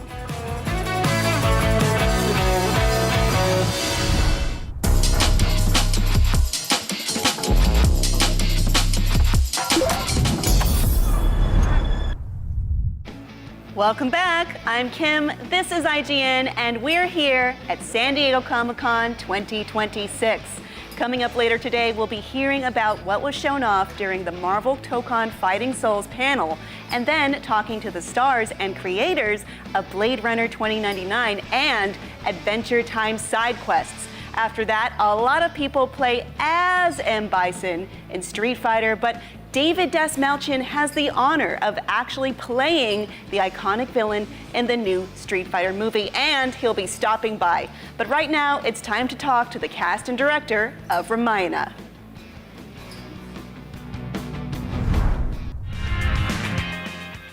For thousands of years, Ramayana has inspired generations across the world, and now it comes to life as an epic cinematic event for a new generation of moviegoer. Joining me to talk about Namit Malhotra's Ramayana is Ranbir Kapoor, Yash, Namit Malhotra, and director Nitesh Tiwari. Welcome.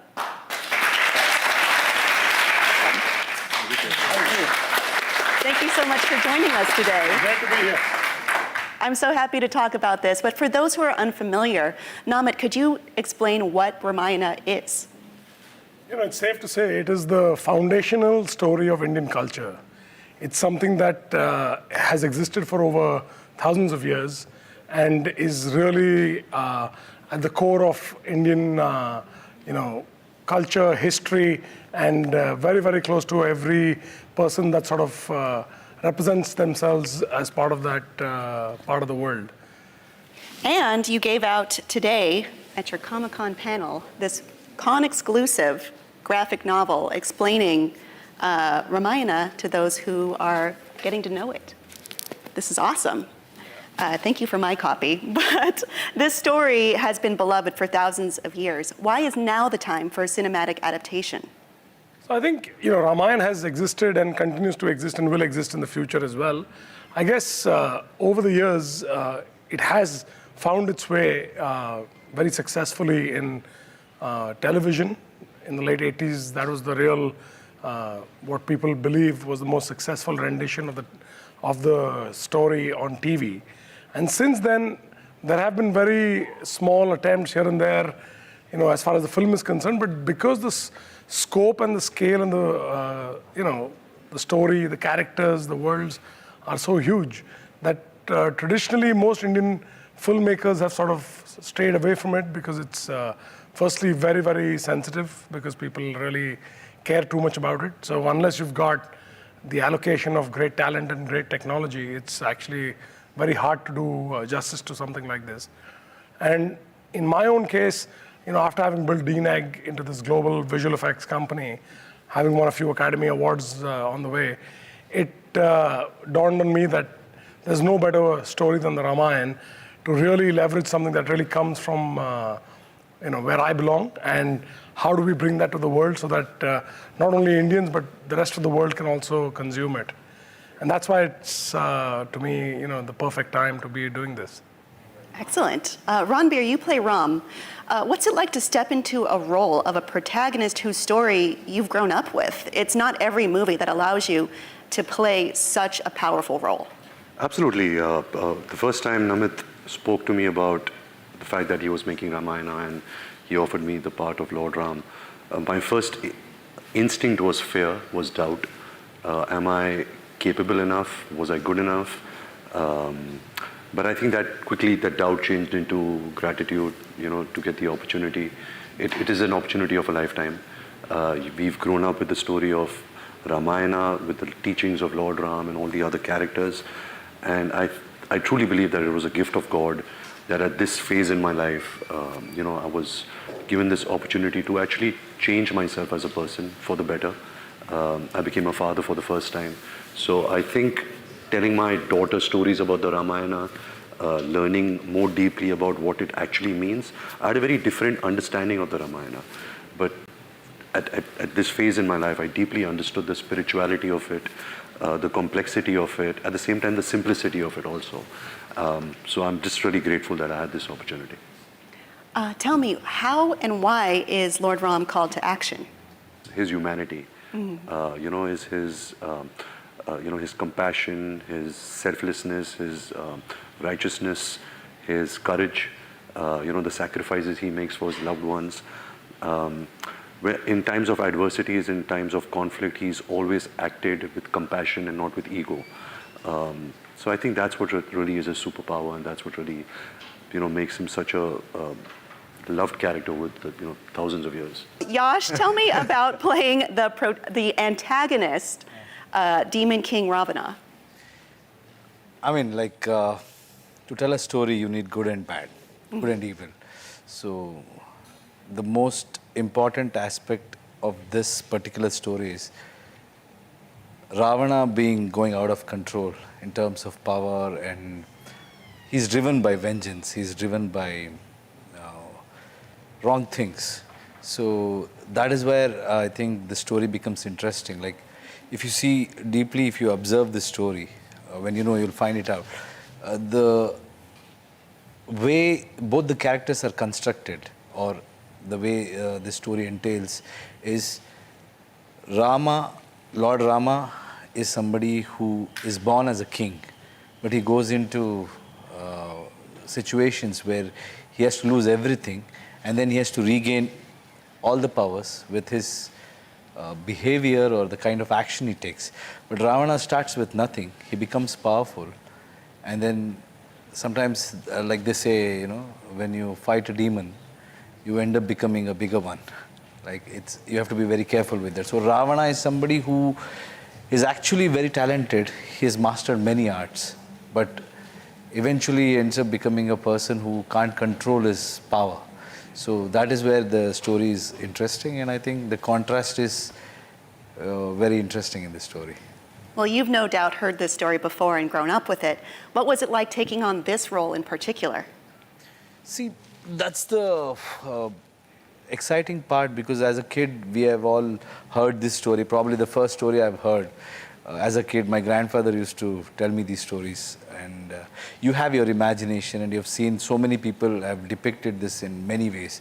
So what do you bring in as an actor, and what is your understanding of that character was challenging, and I think my director and the writers have kind of given me that space so I could play this character in a very different way, and it was very challenging and exciting as well. Like you said, if you know the characters and everybody is aware of it, then it becomes a very challenging part.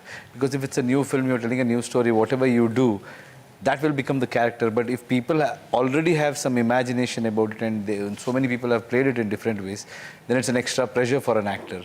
But I have stuck to very simple basics to understand what made him do such kind of things. So intent was more important. I've gone behind that, and I think I've kind of given a different take on it. Hopefully people will like it.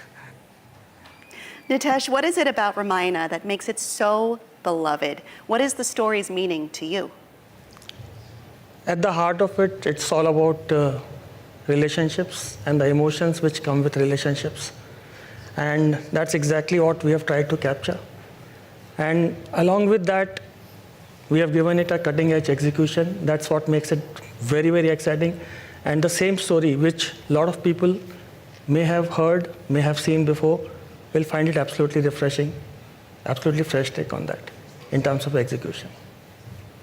It's my understanding that this adaptation of Ramayana is broken into two parts. What does each part focus on? I think, sir, you want to explain? Yeah, both the parts focus. See, Ramayana is a linear story, you know. And where we leave in part one is something which is, you can call it a cliffhanger, or something which will make people want to watch the part two the moment they leave the theater. You know, that's basically it. You know, it's a story which deserves two parts. It cannot be told in one part, and we just kind of decided that this probably would be the best part where we can leave it at for part one and leave the rest for the part two. Excellent. Before we go, do any of you have something you'd like to say for people who are looking forward to seeing Ramayana? You know, all I can say is that it's one of the original OG sort of epics of the world. It's something that we should be excited to watch, because it doesn't need inspiration from anything or anyone else.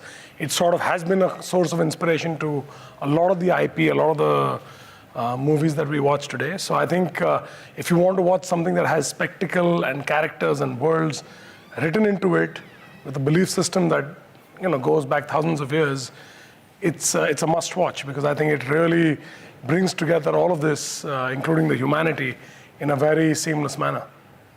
Excellent. Did anyone else want to? Well, I think apart from many of the teachings and the moral lessons that Ramayana gives, there is a very interesting thing at the end of the story, when Lord Rama defeats Ravan and he returns home with his wife and his brother, he addresses his people and he says that you guys are celebrating that Ravana is dead, but actually Ravan is not dead.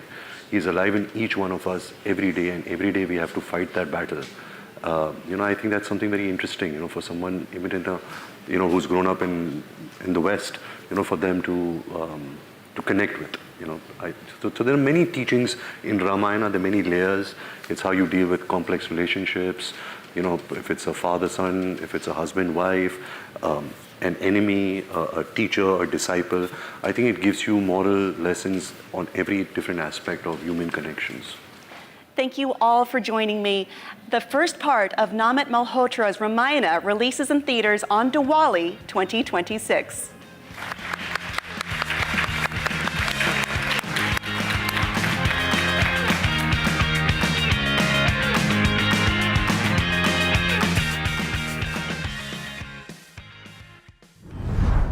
What's up, everybody? Damon here with Ginny Glaze, right here in the middle of it at Comic-Con 2026. And Ginny has been to not one, but two PlayStation panels today. Went to Insomniac's Wolverine panel, and the other one is Marvel Tokon Fighting Souls. Yes. The fighting game from the Guilty Gear developer. Name is? Arc System Works. That's right. I'm actually really excited for this game. I'm not a big fighting game guy, but I love the style of it. Especially if a fighting game has like a campaign or a single player mode, I'll totally play through that. Oh yeah, and there is going to be an episodic story mode for this as well. The first 3 chapters of which will be available to play on the free beta starting this weekend. If you are at home and you want to try a new game, I would definitely suggest checking it out.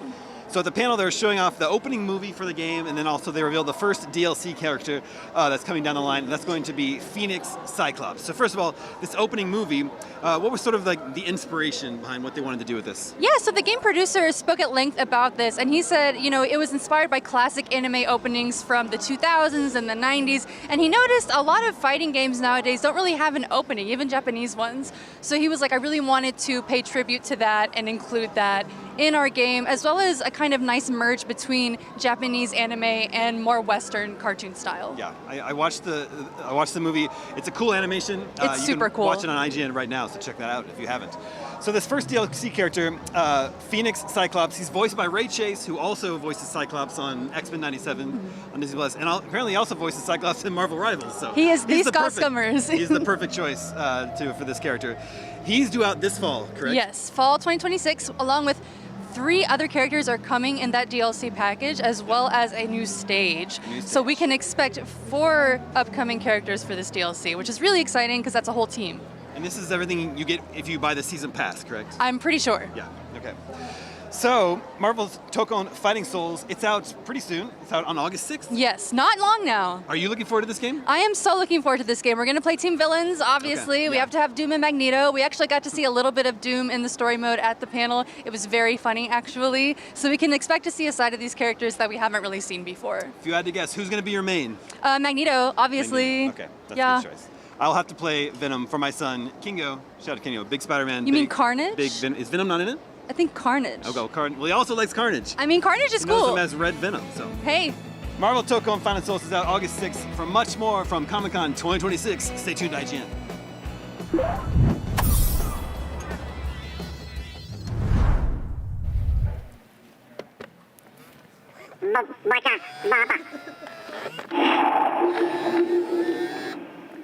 Very interesting.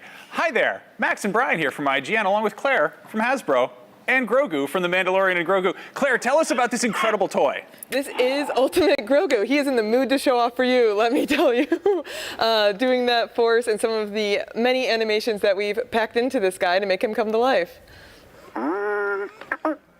So I'm sorry, this is the coolest thing I've ever seen in my life. Thank you, we're pretty proud of him. You're so cute. You have to rein it in. You are so adorable. I cannot believe it. So tell us about some of his little tricks and abilities and skills and stuff. So he has 14 different sensors that trigger all sorts of different ways to play, including that uppy. He's always looking for a hug or to be picked up, and always disappointed when you put him back down. I think he would let me carry him all day if I was willing. And so you're able to, touch his head to trigger different interactions, both of his hands, his back, his cheeks, and really just make everything come together. He's doing the force. Yeah. What's he reaching for? Is he reaching for a cookie? He's always reaching for that cookie. Tell us about how the cookie works. The cookie is wirelessly communicating with him, so you give it a little bit of a squeeze, and you can put it in his hand. Will he take it? Give it a little bit of a rotate and see if he... Oh. What are we doing? You want a bite? Yeah. You get that bite nice and close to him. Little nibble. Mm-hmm. Oh, there you go. You got it. That's just weird. Usually the toys don't take the cookies from me. I don't know. What do we got here? What's this little thing? Yeah, this is his grab charge, because now he's a big action hero. So if you press that button up on the top, let's see what he does.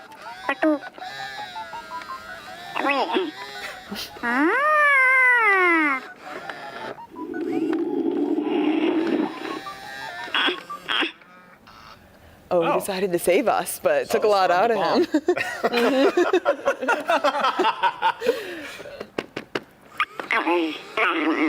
So when can people get this? Yeah, so this is available for pre-order now on Hasbro Pulse. It is shipping in 2027 and retailing for $599.99.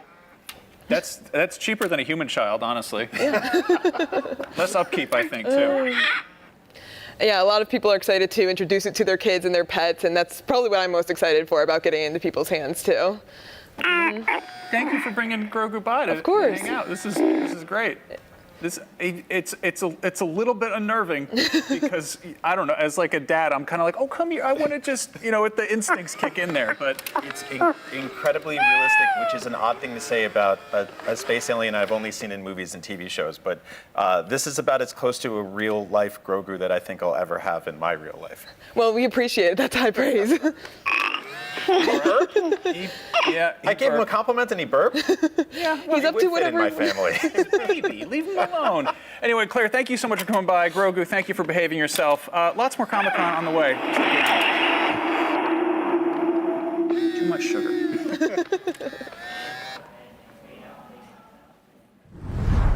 IGN's SDCC 2026 coverage is presented by Alienware.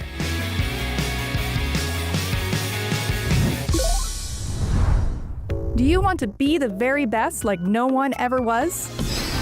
Streamline your journey to becoming a master trainer with Planet Pokemon. Choose your Pokemon, filtering by type, stats, or game availability. Then use the full team builder to assemble an unbeatable lineup. Plan out the optimal set of moves, items, and abilities. Play to your strengths by analyzing your team's resistances and offensive coverage.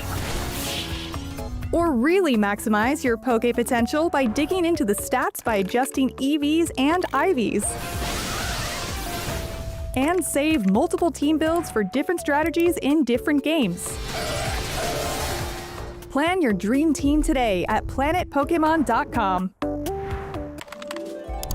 IGN Store has everything you need to level up your life. Red 6 standing by. Refresh your wardrobe with official gear you won't find anywhere else. From Fallout, Expedition 33, Romeo's a Dead Man, and more. Treat yourself to the coolest collectibles like an adorable SKA plush, your very own Assassin's Creed Hidden Blade, and a fully functional Pip-Boy 3000.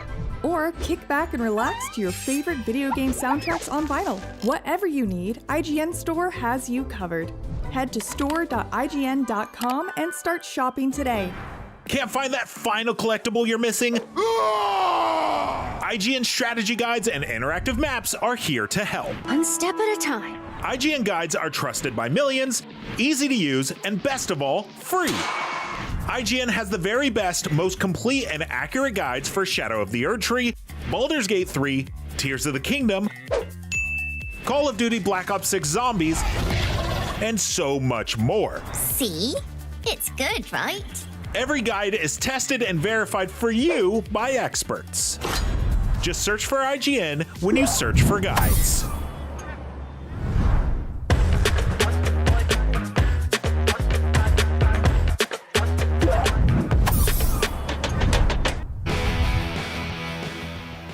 One of the most iconic dystopias is about to get a little bigger. From Prime Video's upcoming original series, Blade Runner 2099, please welcome stars Michelle Yeoh and Hunter Schafer and showrunner Silke Louisa.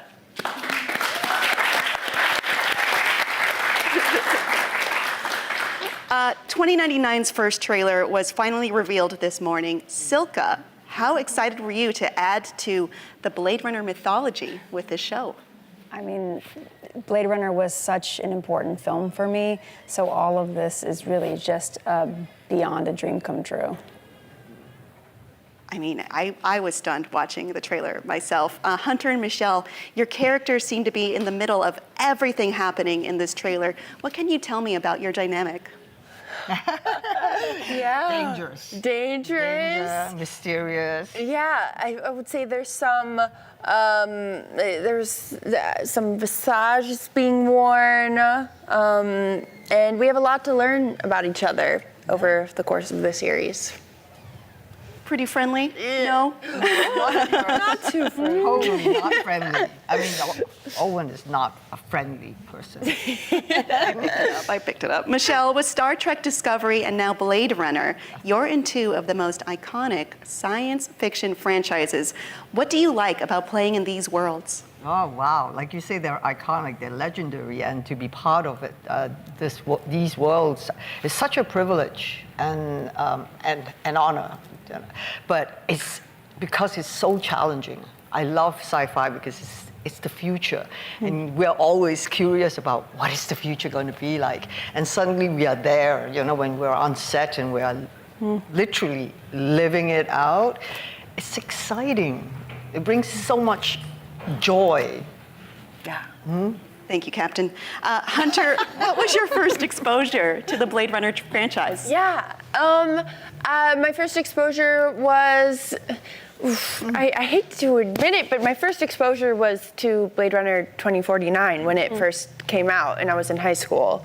And then that led me to the original Blade Runner. And it wasn't until joining this series that I read the Philip K. Dick book and you know, really kind of took that next step of diving into the lore, which was very exciting. Well, I mean, on the note of 2049, how does 2099 compare to 2019 and 2049? What's weird and futuristic, and what's immediately familiar? Ooh, well, we're taking place 50 years after 2049, and is this okay with me? Sorry. And there's been a huge reversal in the world. Right now, replicants have taken over. So the war that was beginning, or felt like it was about to begin at the end of 2049, has now happened, and we're in the aftermath of that. Will there be flashbacks? Oh, I can't say that. Okay, that's for us to find out. The role of AI in real life is changing rapidly. Did any real-world technological developments influence the direction you took this show? We actually used the films and the P.K. Dick novel as our basis. And so many of those ideas are baked into it already. What's insane is that the world has really caught up to our source material.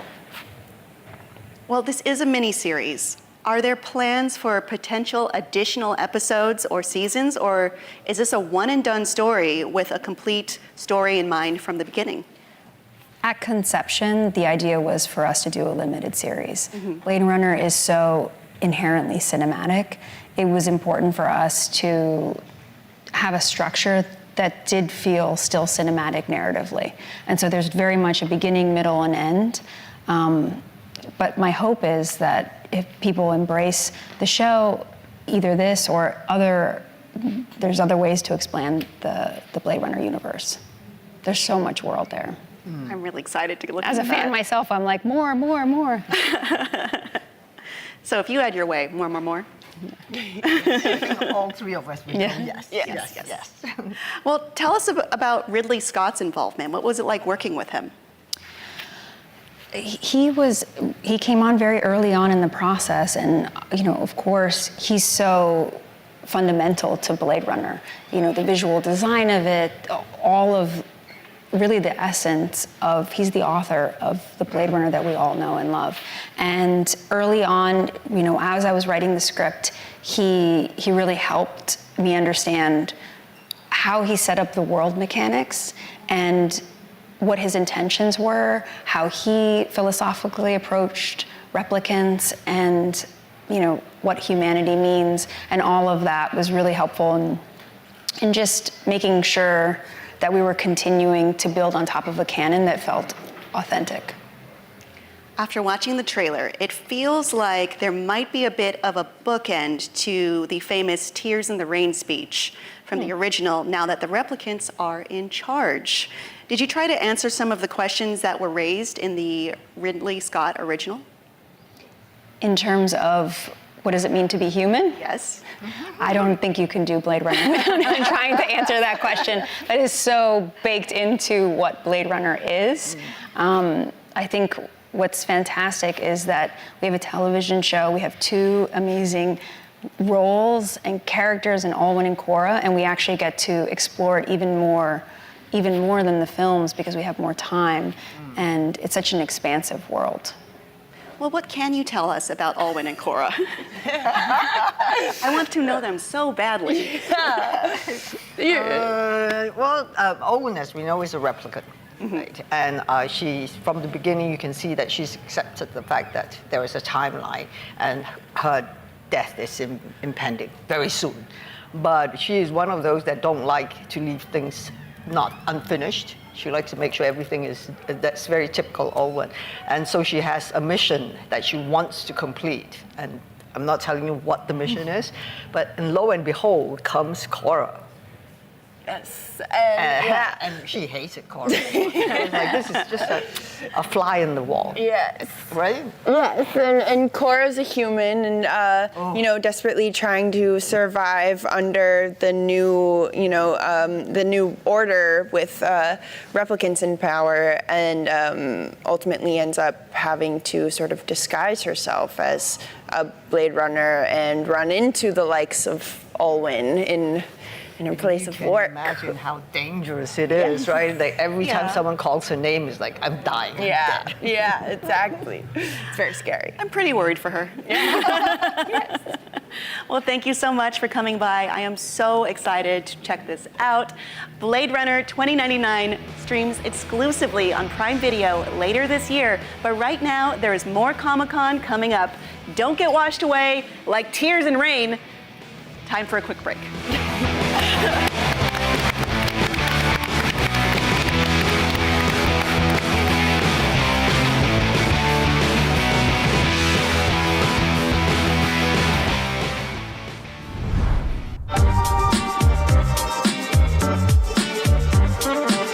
What is up, everybody? Max and Brian here, coming to you from San Diego Comic-Con 2026. Brian, you're a big Nintendo fan. Is there any huge Nintendo fan? Anything exciting here at the Hasbro booth? Okay, so I love Hasbro action figures and I love Legend of Zelda, and they recently announced a partnership to make brand new toys, and we have our look at the first 3 of them right here on the show floor at San Diego Comic-Con, and they're based on Tears of the Kingdom. So we got Link, we got Zelda, and we got Ganondorf. Let's go look at them.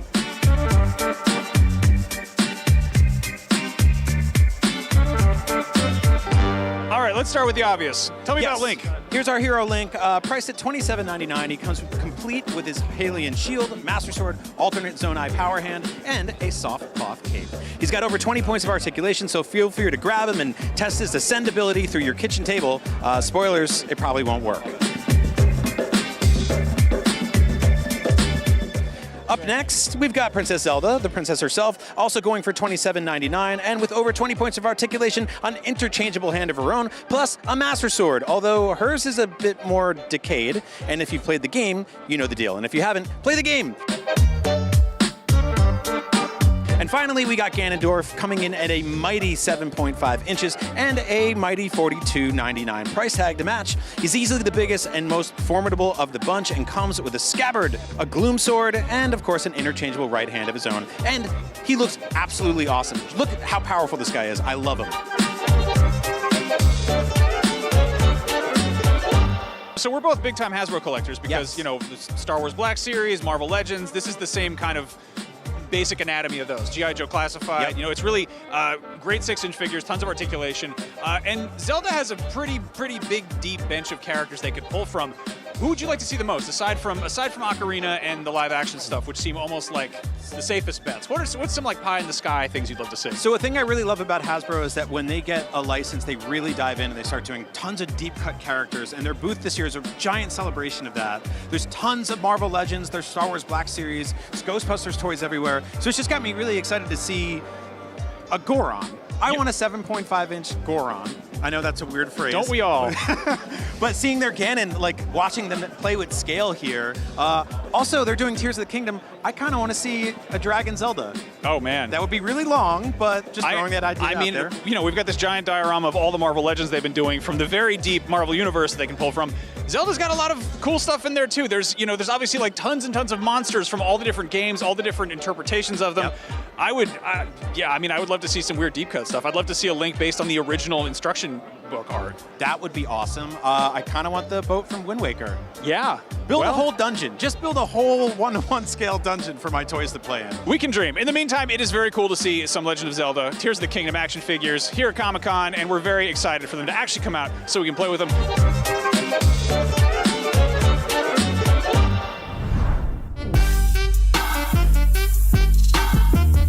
We're at the LEGO booth. We have had LEGO video games for a very long time, but in recent years, we've been getting more and more video game LEGO sets. Yes, there's some really cool ones this year at their booth. Predominantly Pokemon. So much Pokemon. It's incredibly exciting. Plus some classics like Zelda and Mario Kart, but my favorite this year is the brand new, newly revealed Donkey Kong arcade set. Let's go check it all out.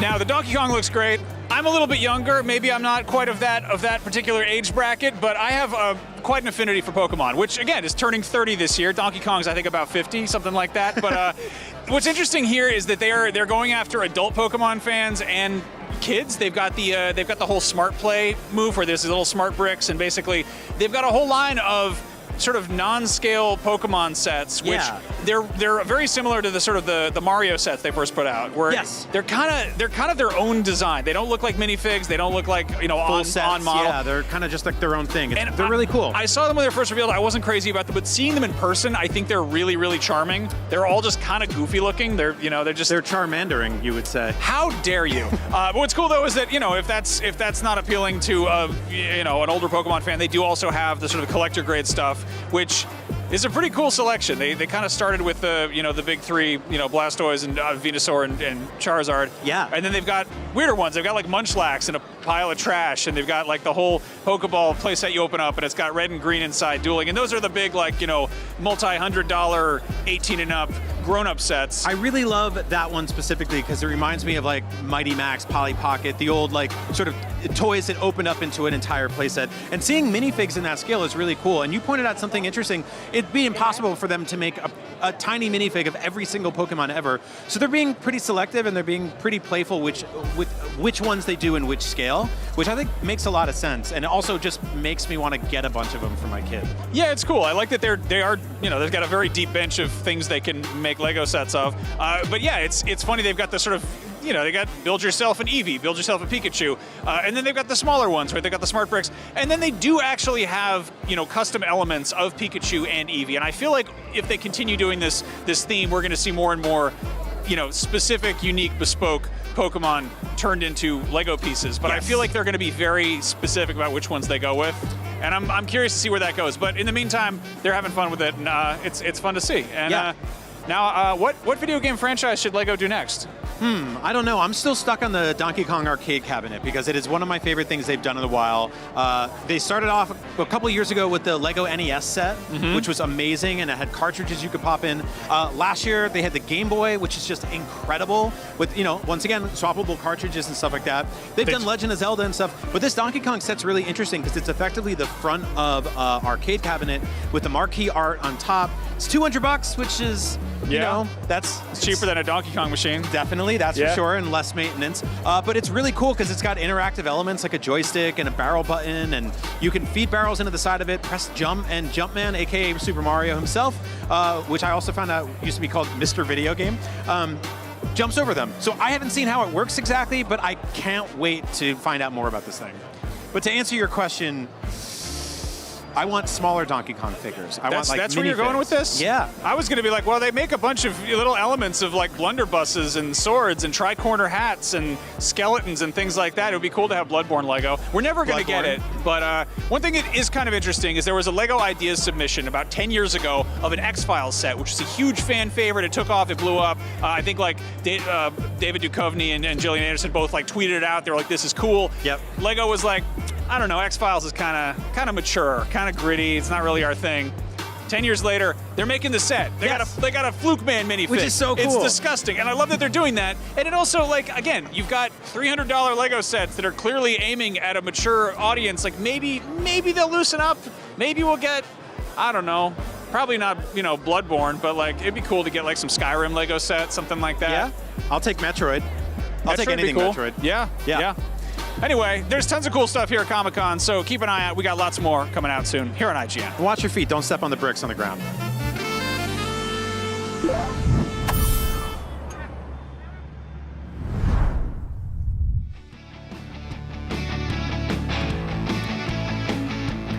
You're watching IGN at Comic-Con. We just got a brand new trailer for the upcoming survival horror movie Resident Evil from acclaimed director Zach Kreger, and it has us so excited. Here to help break down exactly why it looks so good are my resident peoples, Max Scoville and Nick Lamone. Welcome, strangers. Resident Evil. What are you buying?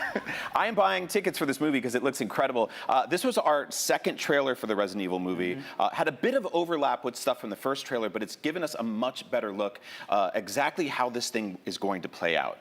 So what we know so far is this is a horror movie from the director of Weapons and Barbarian, two movies I absolutely love. It is a new take on the Resident Evil series, so no continuity with the original movies. Some overlap with the games, but it's largely telling a story of something that could theoretically happen adjacent to the events of Resident Evil 2 in Raccoon City, with some new creative liberties. Obviously, it's taking place in modern times. We've got cell phones, we've got new cars, and it's snowing like it never did in the games. But what I love about this trailer specifically is we got a bunch of cool little things. We've got our first aid kit, we've got the shotgun, we got to see typewriter and bullet cases. We'll get to look at the shells, and the box art looks, on the shotgun shells looks exactly like it does in the game.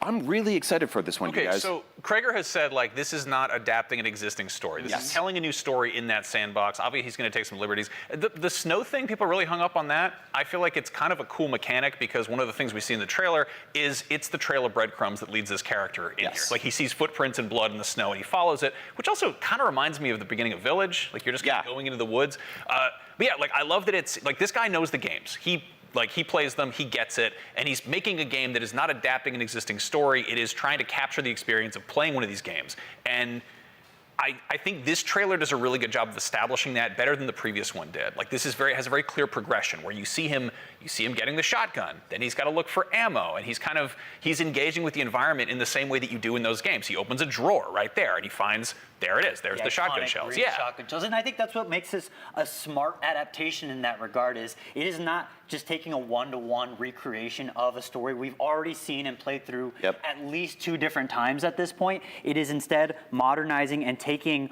what, we've never seen the incident at Raccoon City in a film setting at this point. So who's to say that doesn't happen in modern era? There's nothing that explicitly ties it to 1998 that is integral to the story. And again, I think Kreger is doing the elegant thing of showing that he knows ball by saying, hey, look, the first weapon he finds, it's the shotgun. It always has to be the shotgun. And you do see the desperation on Austin Abrams' character. I think his name's Brian, actually. Yeah. That desperation on his face as he's clawing and crawling all around the little house that he finds in the woods. And you see, I've been in that situation before. And that's it's so clever and so smart of showcasing not the scene we've seen before, but we've all felt that way before, and I think that's the cleverness of the adaptation. I like this where he's actually fumbling with his inventory, like he's trying to find enough room in his pockets for the shotgun shells, and there's that scramble, like something is coming towards you while you're in a spot, and you're like, got to get your you're fumbling. Like that's so much of that is the thrill of the games. Like there's that panic. There's also a glimpse of some creature that we haven't seen before. We got a few kind of monsters that got shown off in the previous one, which I'm excited that we're getting a tease of that without seeing what they are. This is going to be a short movie. This is going to be like a 90-minute movie. I think that's one of my favorite things about it, right? Because it reminds me of speed running a classic Resident Evil game, and you kind of know exactly what you're doing, but at the same time, it's full of surprises. And I think that this is taking a lot of ideas from the sort of philosophy behind some of the modern Resident Evil games, right? He's introducing new creatures and monsters, which if you've played Requiem, the first time you saw a big chunk coming down the hallway, and you're like, what the hell is this? Yeah. Like that knocked you on your ass. And I want that in movie form. We've also got a protagonist who is unprepared, but is slowly becoming more capable. And I feel like that mirrors a lot of things that we saw in protagonists like Ethan Grace. And Grace this year in Requiem, where, she's literally falling down at the beginning of the game, but by the end of the game, she's got a gun. It's, she's blowing off some heads of some zombies and stuff like that, and she's throwing down. Well, yeah, you got to have someone who's, a fish out of water. They're not in their element, and that's what made Grace such a good protagonist, juxtaposed with someone like Leon, because people were like, "Where's Leon in this movie?" It's like, if Leon's in this movie, this isn't a horror movie. It turns into an action thriller at that point. Having someone who is incapable helps build that tension and suspense, and I think that's such a smart move. Yeah, I agree. And not to diss where some of the older Resident Evil live-action movies went, but those characters were kind of OP by the end, and they very much left the source material behind. Anybody who's mad that Leon's not in this, they can go take it up with Paul W.S. Anderson, because Leon was in the fifth one of those, and for one movie. And just he made one appearance. What are you doing?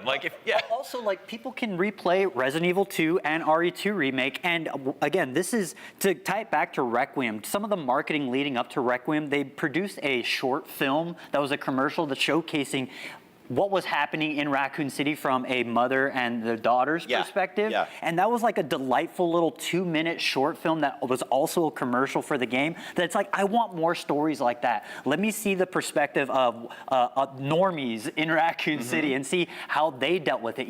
Will we hear echoes of Nemesis in the background yelling stars? Who knows? But I like that. I don't know, it's got my brain sparking and excited at all the possibilities. Yeah. It's interesting. We're kind of in the age of finally getting good video game adaptations, but I think adapting a video game well really depends on what is the game, what is the appeal, and The Last of Us, the first season anyway, that it nailed that because so much of that game hinges on character dynamics, and they got the characters right. Fallout, so much of that world works because of the world itself and how you engage, the creatures and the kind of general aesthetics, and the Fallout show works because of that. Resident Evil, so much of it is about the unknown and about not knowing what you're getting into, and it's about getting scared, and there are certain, kind of beloved mechanics and elements. And again, I love Leon Kennedy, but we've seen him done so well in the games that I feel like if you even do it slightly off from what you want to see, it's just going to be worse than having it not at all. So instead, we're getting something completely unknown, which, remember, leading up to Requiem, everyone's like, where's Leon? Where's Leon? And then, Leon's a big part of the game. He's more than half the game. They finally gave it to us, but that unknown, that intrigue, that was great. And I think the only reason that Requiem was able to work as well as it did as a game is because Capcom had earned back fans' trust. I agree. When you're marketing a video game, it's reasonable to be concerned if you get a trailer that shows you nothing. With a movie and the trailer shows you nothing, a lot of times that's for the best because that means more of the movie will come as a surprise to you, especially in the case of horror. No, it's a huge pet peeve of mine when a movie trailer spoils everything, and that's why I think this movie trailer is perfect for this game, because it is showing us some familiar elements and some brand new stuff, right? We've seen across both trailers now, Zach Kreger has shown us settings like a house, a hospital, a sewer, these are a street, right? These are all things that have taken place in Resident Evil games. We don't know where this is going. We know it's 90 minutes. It's allegedly has this sort of Mad Max energy to it, where you step on the gas at the beginning and it never lets let's go. So this is just going to be this, kind of domino rally effect, this Rube Goldberg machine, where once the ball starts rolling, it doesn't stop until it reaches the end. And we don't know how this movie is going to end. We know that Zach Cregger has, across Barbarian and Weapons, shocked us in hilarious ways, in crazy ways, watching those movies and going in sort of as blind as possible and having these moments where it just knocks you on your ass because you weren't expecting it. That's what I want from this movie, and I know we're going to get it. Anybody who's on the fence about this and hasn't seen Barbarian and Weapons, I implore you, please go watch those. But more importantly, watch the trailer for Barbarian and then watch Barbarian, because the amount of restraint with what that trailer straight up didn't show from that movie is really cool. And it's there's a sleight of hand that comes with marketing something like this. Yeah, and I think tying this back to, Cregger as a storyteller, and also he kind of feels like a little bit like a game developer at this point, or at least a map planner, because one of the things that's so clever about something like Weapons is he does such a good job at playing fair with the audience of mapping out different key locations in a way that feels organic to the film. I'm thinking specifically of a scene in Weapons where our alcoholic main character is going through the rounds of basically sleepwalking through a liquor store, and she's grabbing a drink or whatever, and that comes to pay off later in the film where we see an encounter in there, and we already know as an audience what the layout of this particular store is. And so that's what we're seeing here with something like our character going through the mansion and scrambling for ammo. It's like he's playing level designer at that point. Exactly. It's really fun. You know what? I want to give a shout out to the hardcore Resident Evil fans out there, because you guys are amazing. I have seen the sort of discourse change on this film, and there was a lot of doubters for the first trailer, and the second one now, people are on board. They're excited. They know what they're getting from this movie, and that's going to be full of surprise and a little bit of familiarity. So, Zach Cregger is going to be on our Comic-Con live show this weekend. I'm really excited to talk to him, along with Austin Abrams, the star of the film. And there's also a panel for this movie at Comic-Con this weekend. So, spoilers will be unveiled, hopefully not too much. And the movie is out September 18th. So we're not even that far from it. But until then, we have tons more Comic-Con coming up right here ahead on IGN, so don't go anywhere.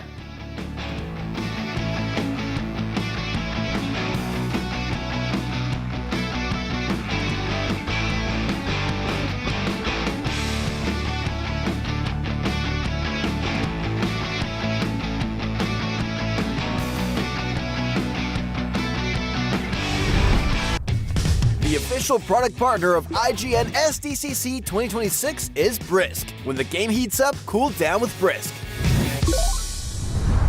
Can't find that final collectible you're missing?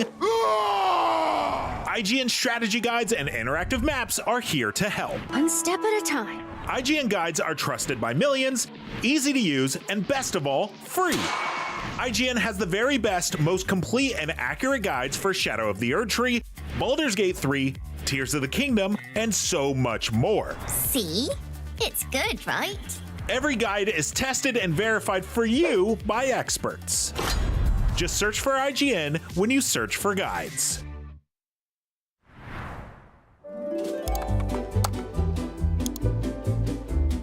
IGN Plus is where your adventure begins. What are you selling? Plus is the place to get unlimited access to all the tools you need to beat your games. Here's what you need to know for bringing down Gloomspawn. Plus, awesome exclusive discounts on IGN Store. Maybe this would tease open your money pouch. Plus, ad-free browsing on IGN.com.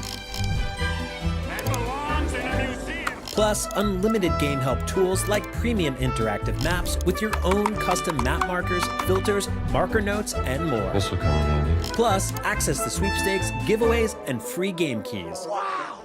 Exactly. Want more? Head to IGN.com/plus and start your adventure today.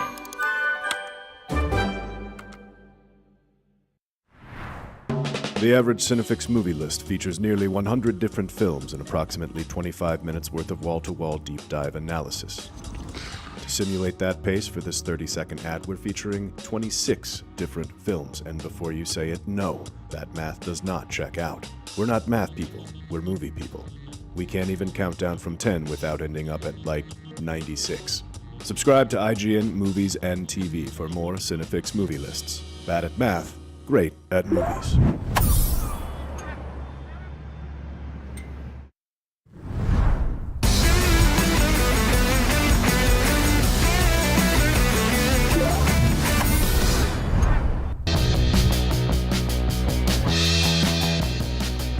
Adventure Time is back, but did it ever really leave? Joining me at San Diego Comic-Con is John DiMaggio, Sasha Knight, and Nikki Yang, the voices of Adventure Time side quests. Welcome. Thank you very much. Hey, all right. Hell yeah. That's what I'm talking about. Real quick, before we start anything, earlier you were doing a whistle that I've never heard a person just do without a whistle. Oh. Would you mind doing that? That's amazing. It's just it's just you add a trill. Look at that. It's the gym teacher whistle. All right, fellas, come on. Line up, let's There go. we go. Jock Everybody loved check. it. Come on, let's go. Anybody, am I too old for that? I got forget it. Anyway, don't worry, you got it. I got it. There we go. There we go. All right, so for those who are unaware or they're old fans from back in the day, like myself, how does side quests fit into the other Adventure Time shows? It's basically just, they're telling stories from the beginning times of Adventure Time. It's from the era of the very beginning of the show. That's really where it is as far as within the time frame of Jake and Finn and the Land of Ooh. So it's there. So it's a young Finn and a young Jake, but he's still the same guy. I see him. He's doing push-ups over there. Nice butt. There you go, little Jake butt. Perfect. But yeah, it takes place then, which is why we have this young man with us right here, because he's killing it. He's doing such a fantastic job. You are doing a great job. Sasha Knight, everybody. Sasha Knight. Let's give it up for him. Let's The go. voice of Finn the Human, Sasha Knight. So why do you think so many people love coming back to the world of Adventure Time? I mean, it's just so vast, and there's a little something for everybody, and I feel like the main thing is definitely like the relationships, and there's so many different characters that you can see yourself in, and I feel like it's just such a special show, and it's so human, even though it's this very fantastical universe, and I think that's, a lot of people resonate with that. Nice. Couldn't have said it better myself. I mean, I know. he's right on point. I know. He's a fan of the show. I mean, he dressed up as Finn for Halloween. He's got he made his own Finn sword. Like, he's a fan, but he knows what he's doing. He's also a fine young actor, and I think he's nailing it tonally. I think he's pitch perfect. I think he's just wonderful. I think that everybody that hasn't seen the show yet will be pleasantly surprised and really just see, oh, that's it. Yeah. That's Finn. It's super fun. So that actually leads me to the next question. How did you prep for this role? Yeah, so I feel like Finn's person kind of came naturally for me, and I really just wanted to figure out like the voice, and he's a little bit younger, and I wanted to stay true to, of course, Jeremy's interpretation of Finn, and because that's the Finn that we all know and love, and I wanted to stay true to that, but also kind of bring my own spin to it, and I think my own spin kind of came naturally, especially because he's younger, and John was saying earlier, like all of him being younger, a lot of it's on the page already, so that was pretty natural to make him younger, yeah. So Nikki and John, it's been a while since the original Adventure Time ended. 2018. How does it feel to come back to that world? Ooh. Yeah, I mean, we talked about it like the last time when I was in the SDCC was 10 years ago for farewell panel for Adventure Time. So coming back for this again, it just really feel like I'm coming back from the dead. So it's just like, it's just exciting. And to see fans, welcoming warmly, it's just like, I'm in the, back in the, my home. So it's feel really excited. Yeah. How about you? No, I mean, it's like we never left. It's, we're just cooking along with gas. It's really something. And I've been fortunate enough to have a lot of projects come back around. Futurama, Gears of War, but this show is fabulous. It's just really wonderful, and the kid's doing such a great job. But it's great to get the band back together with some new players, and it really just stays true to the spirit of the former, and we're just keeping it alive, and I think it's wonderful. I think and it's great to be able to get back on the bike. You know? Since the characters are younger, is there like a difference in how you're portraying him? Not for me. Not for you? Not for me. And I don't, he doesn't have to worry about it. He doesn't have to worry about it at all. But not for me. No, I think the spirit and the energy is probably younger. I think that's the only difference, you know. Awesome. I think it's the spirit and the energy. All right, so I have a game prepared for you guys. Okay. Right? It's in this small little bag here. You're going to draw a name out of this. Wow, that is the big Each of you. Wow, And that's crazy. You're going to draw one name out of it, and then you guys are going to explain to me how Jake and Finn would defeat this villain. All right, I have a name. Here, you go. They're really down there. Comically large bag. Yes, for Comic-Con. It's all the way in the corner. You got it? I'm going inside I the know. bag. There we go. Yeah, you're going to fall in. All right, who do we got here? Oh, I can't believe I picked him. All right, so if you want to tell everyone who you got, and then... Joker. I got the Joker. Wow. Which is funny, because I've played the Joker. So, Joker. How would Jake the dog defeat Joker? And Finn the human. And Finn the human? Tag team together? If we Have them did. together? Well, yeah. All together. I think by sheer physical force, we would have to it would just be a violent end to the joke. The most violent that this duo could be against someone that evil.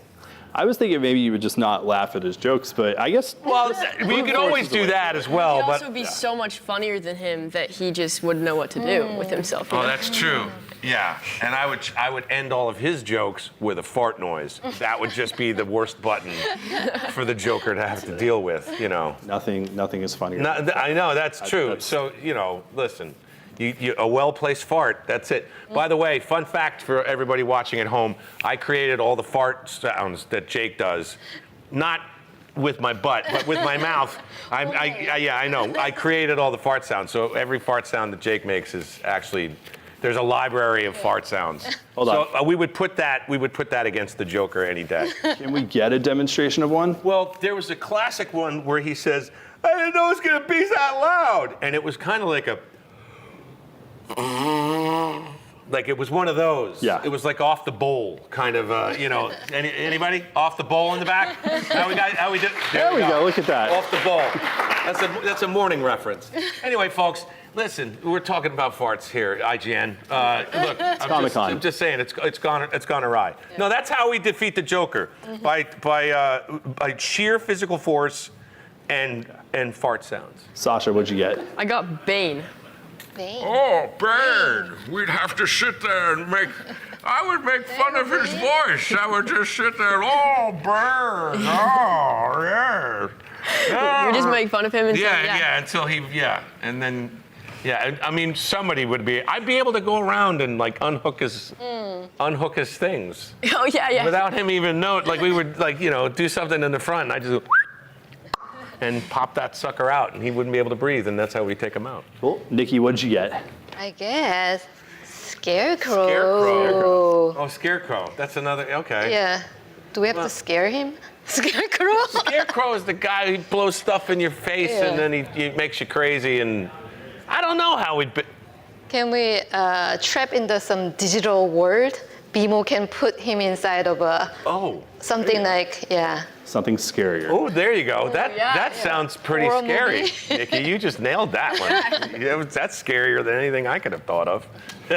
Well, that's it for us today. So awesome. And there you have it. Thank you, Sasha, John, and Nikki, so much for joining us. You can catch all of Season 1 of Adventure Time Side Quest on Disney Plus and Hulu. IGN has coverage from San Diego Comic-Con all weekend, so don't go anywhere. Don't go anywhere. Right there. Cool.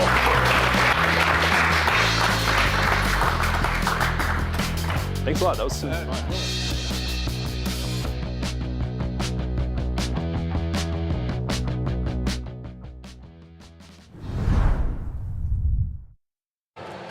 Ever since his debut in The Dark Knight, he's had various roles in the DC and Marvel Cinematic Universes, plus memorable appearances in Dune and Oppenheimer, but our favorite place to see him is right here at Comic-Con. Joining us once again, please give it up for David Dastmalchian. Oh, thank you. Hi, everybody. Hi, San Diego. Hi, crowd. Hi, David. Hi. How you doing, It's good man? to see you, man. Always good to see you. I love being on this balcony. We've had some incredible interviews. I think last year we were here with Kristen Ritter.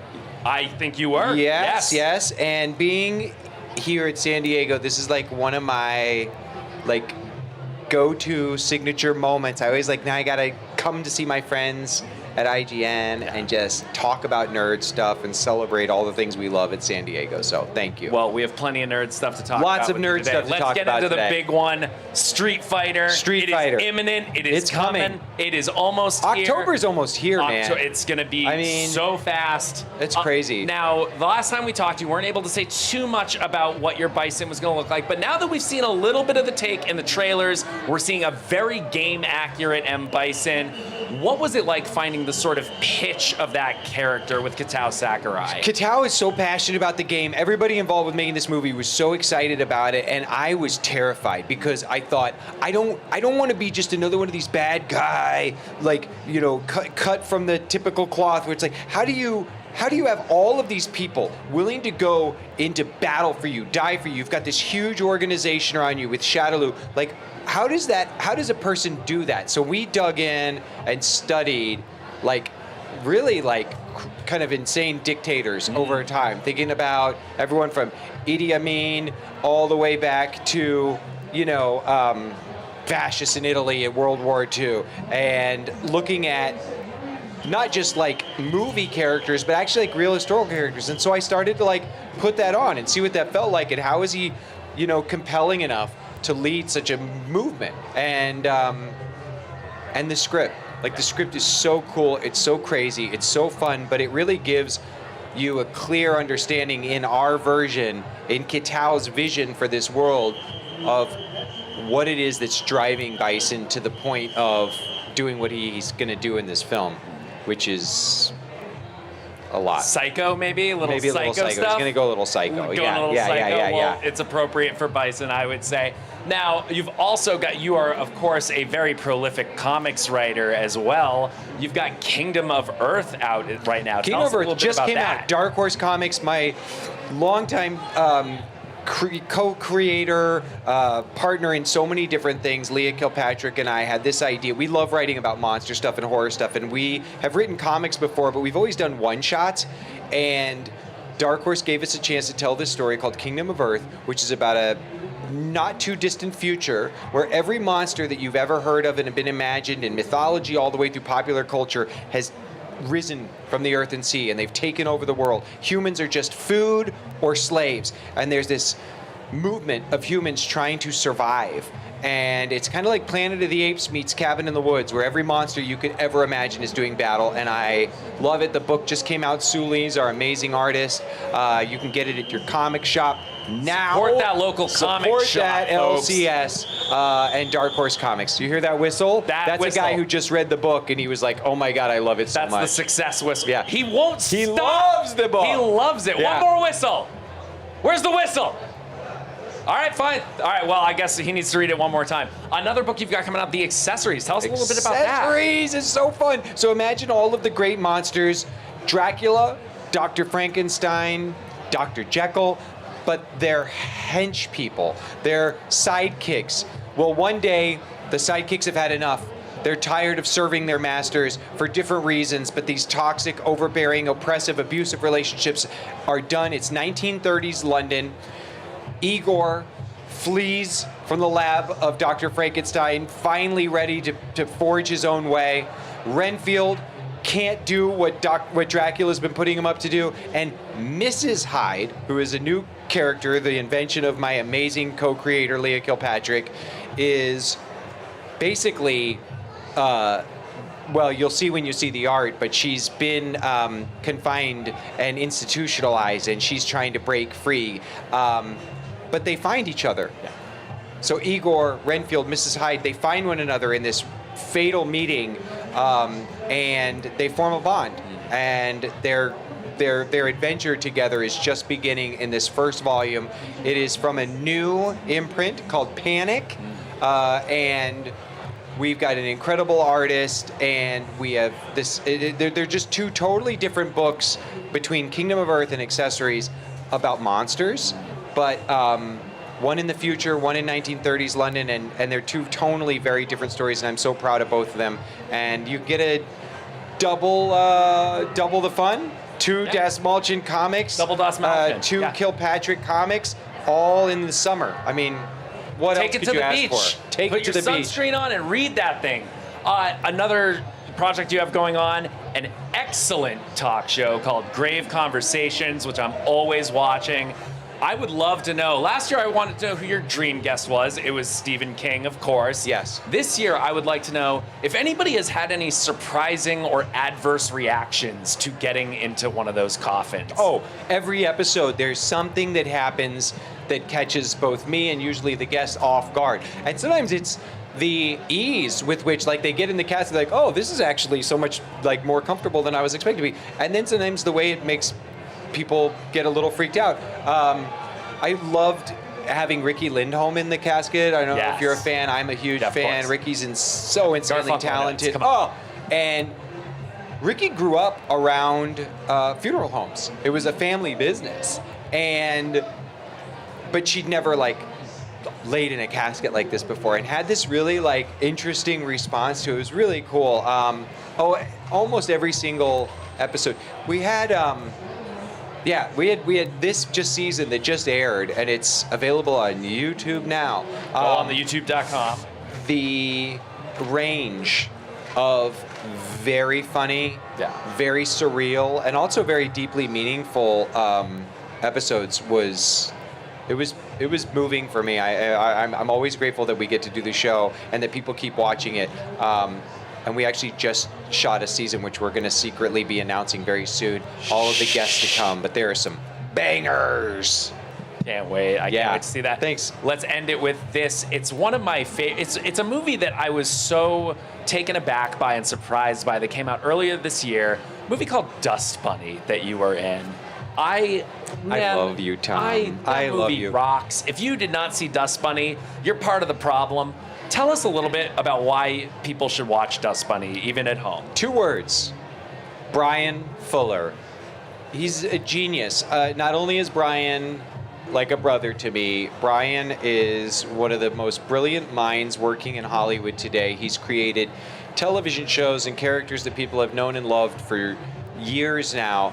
But this, I was so honored to be a part of it because this was his feature directorial debut. And it's a movie called Dust Bunny about an incredible little girl who lives with her parents in a strange apartment building, and her parents are gotten one day by what she believes to be the monster under her bed. Now, down the hall from her lives a hitman, played by the incredible, the inimitable Mads Mikkelsen.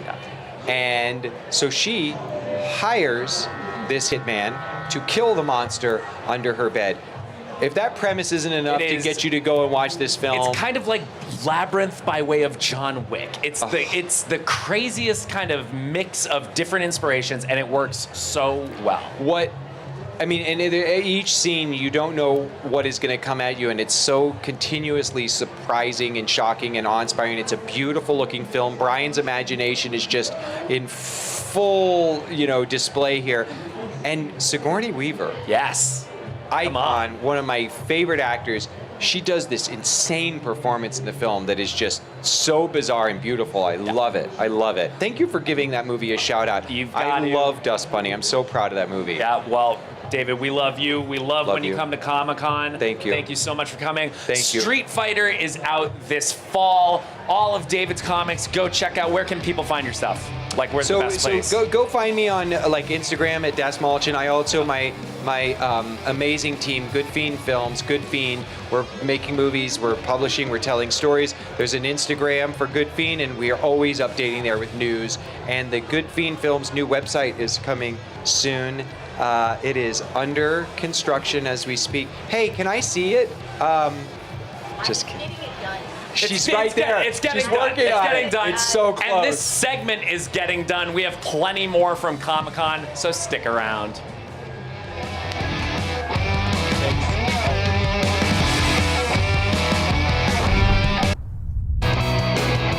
Well, that about does it for day one of IGN's live coverage of San Diego Comic-Con. Live on IGN, here at Comic-Con, in San Diego, no less. Imagine that. It's been a long day, but we have tons more still to come tomorrow. We'll be rolling out the red carpet for the Lord of the Rings of Power, and King of the Hill, the Lord of Propane. And we'll also be checking out some big upcoming games, including Control Resonant, Marvel's Wolverine, and finding out what's revealed during the God of War Laufey panel. That's right. Movies and shows and video games are all awesome, but Comic-Con wouldn't exist without comics. It's in the title. If you're looking to build out your library for cheap, we've got you covered. IGN and Humble Bundle have teamed up with Dark Horse Comics to celebrate the publisher's 40th anniversary with an incredible collection of stories starring Hellboy, The Witcher, Vampire Hunter D, plus tons more books from old classics like ElfQuest, recent favorites including Kill All Immortals, and tons more. Right, Max? Mm-hmm. The collection starts at just $5, so head over to humblebundle.com and grab some comics before it is too late.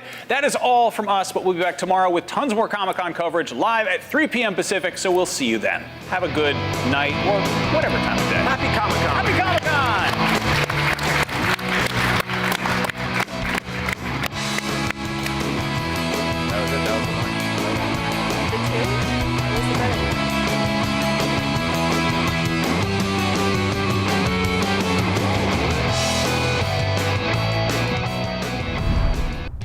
IGN SDCC 2026 is in partnership with Ramayana. Experience one of the world's greatest epics on the big screen. Coming to theaters worldwide Diwali 2026.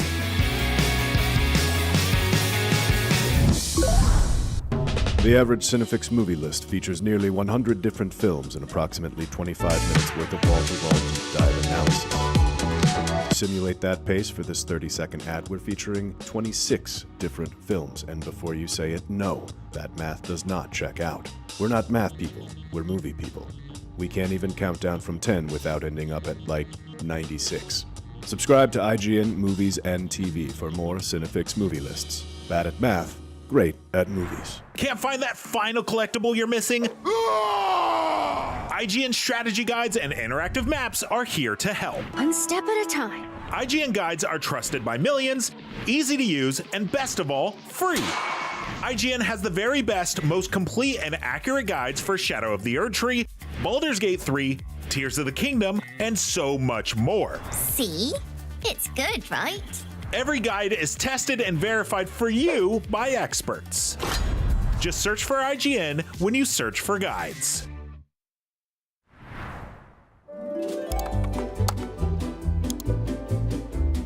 IGN Plus is where your adventure begins. What are you selling?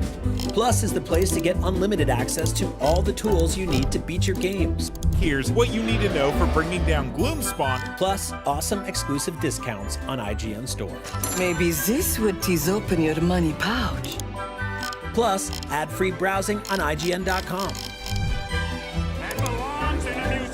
Plus, unlimited game help tools like premium interactive maps with your own custom map markers, filters, marker notes, and more. This will come in handy. Plus, access to sweepstakes, giveaways, and free game keys. Wow! Exactly. Want more? Head to IGN.com/plus and start your adventure today.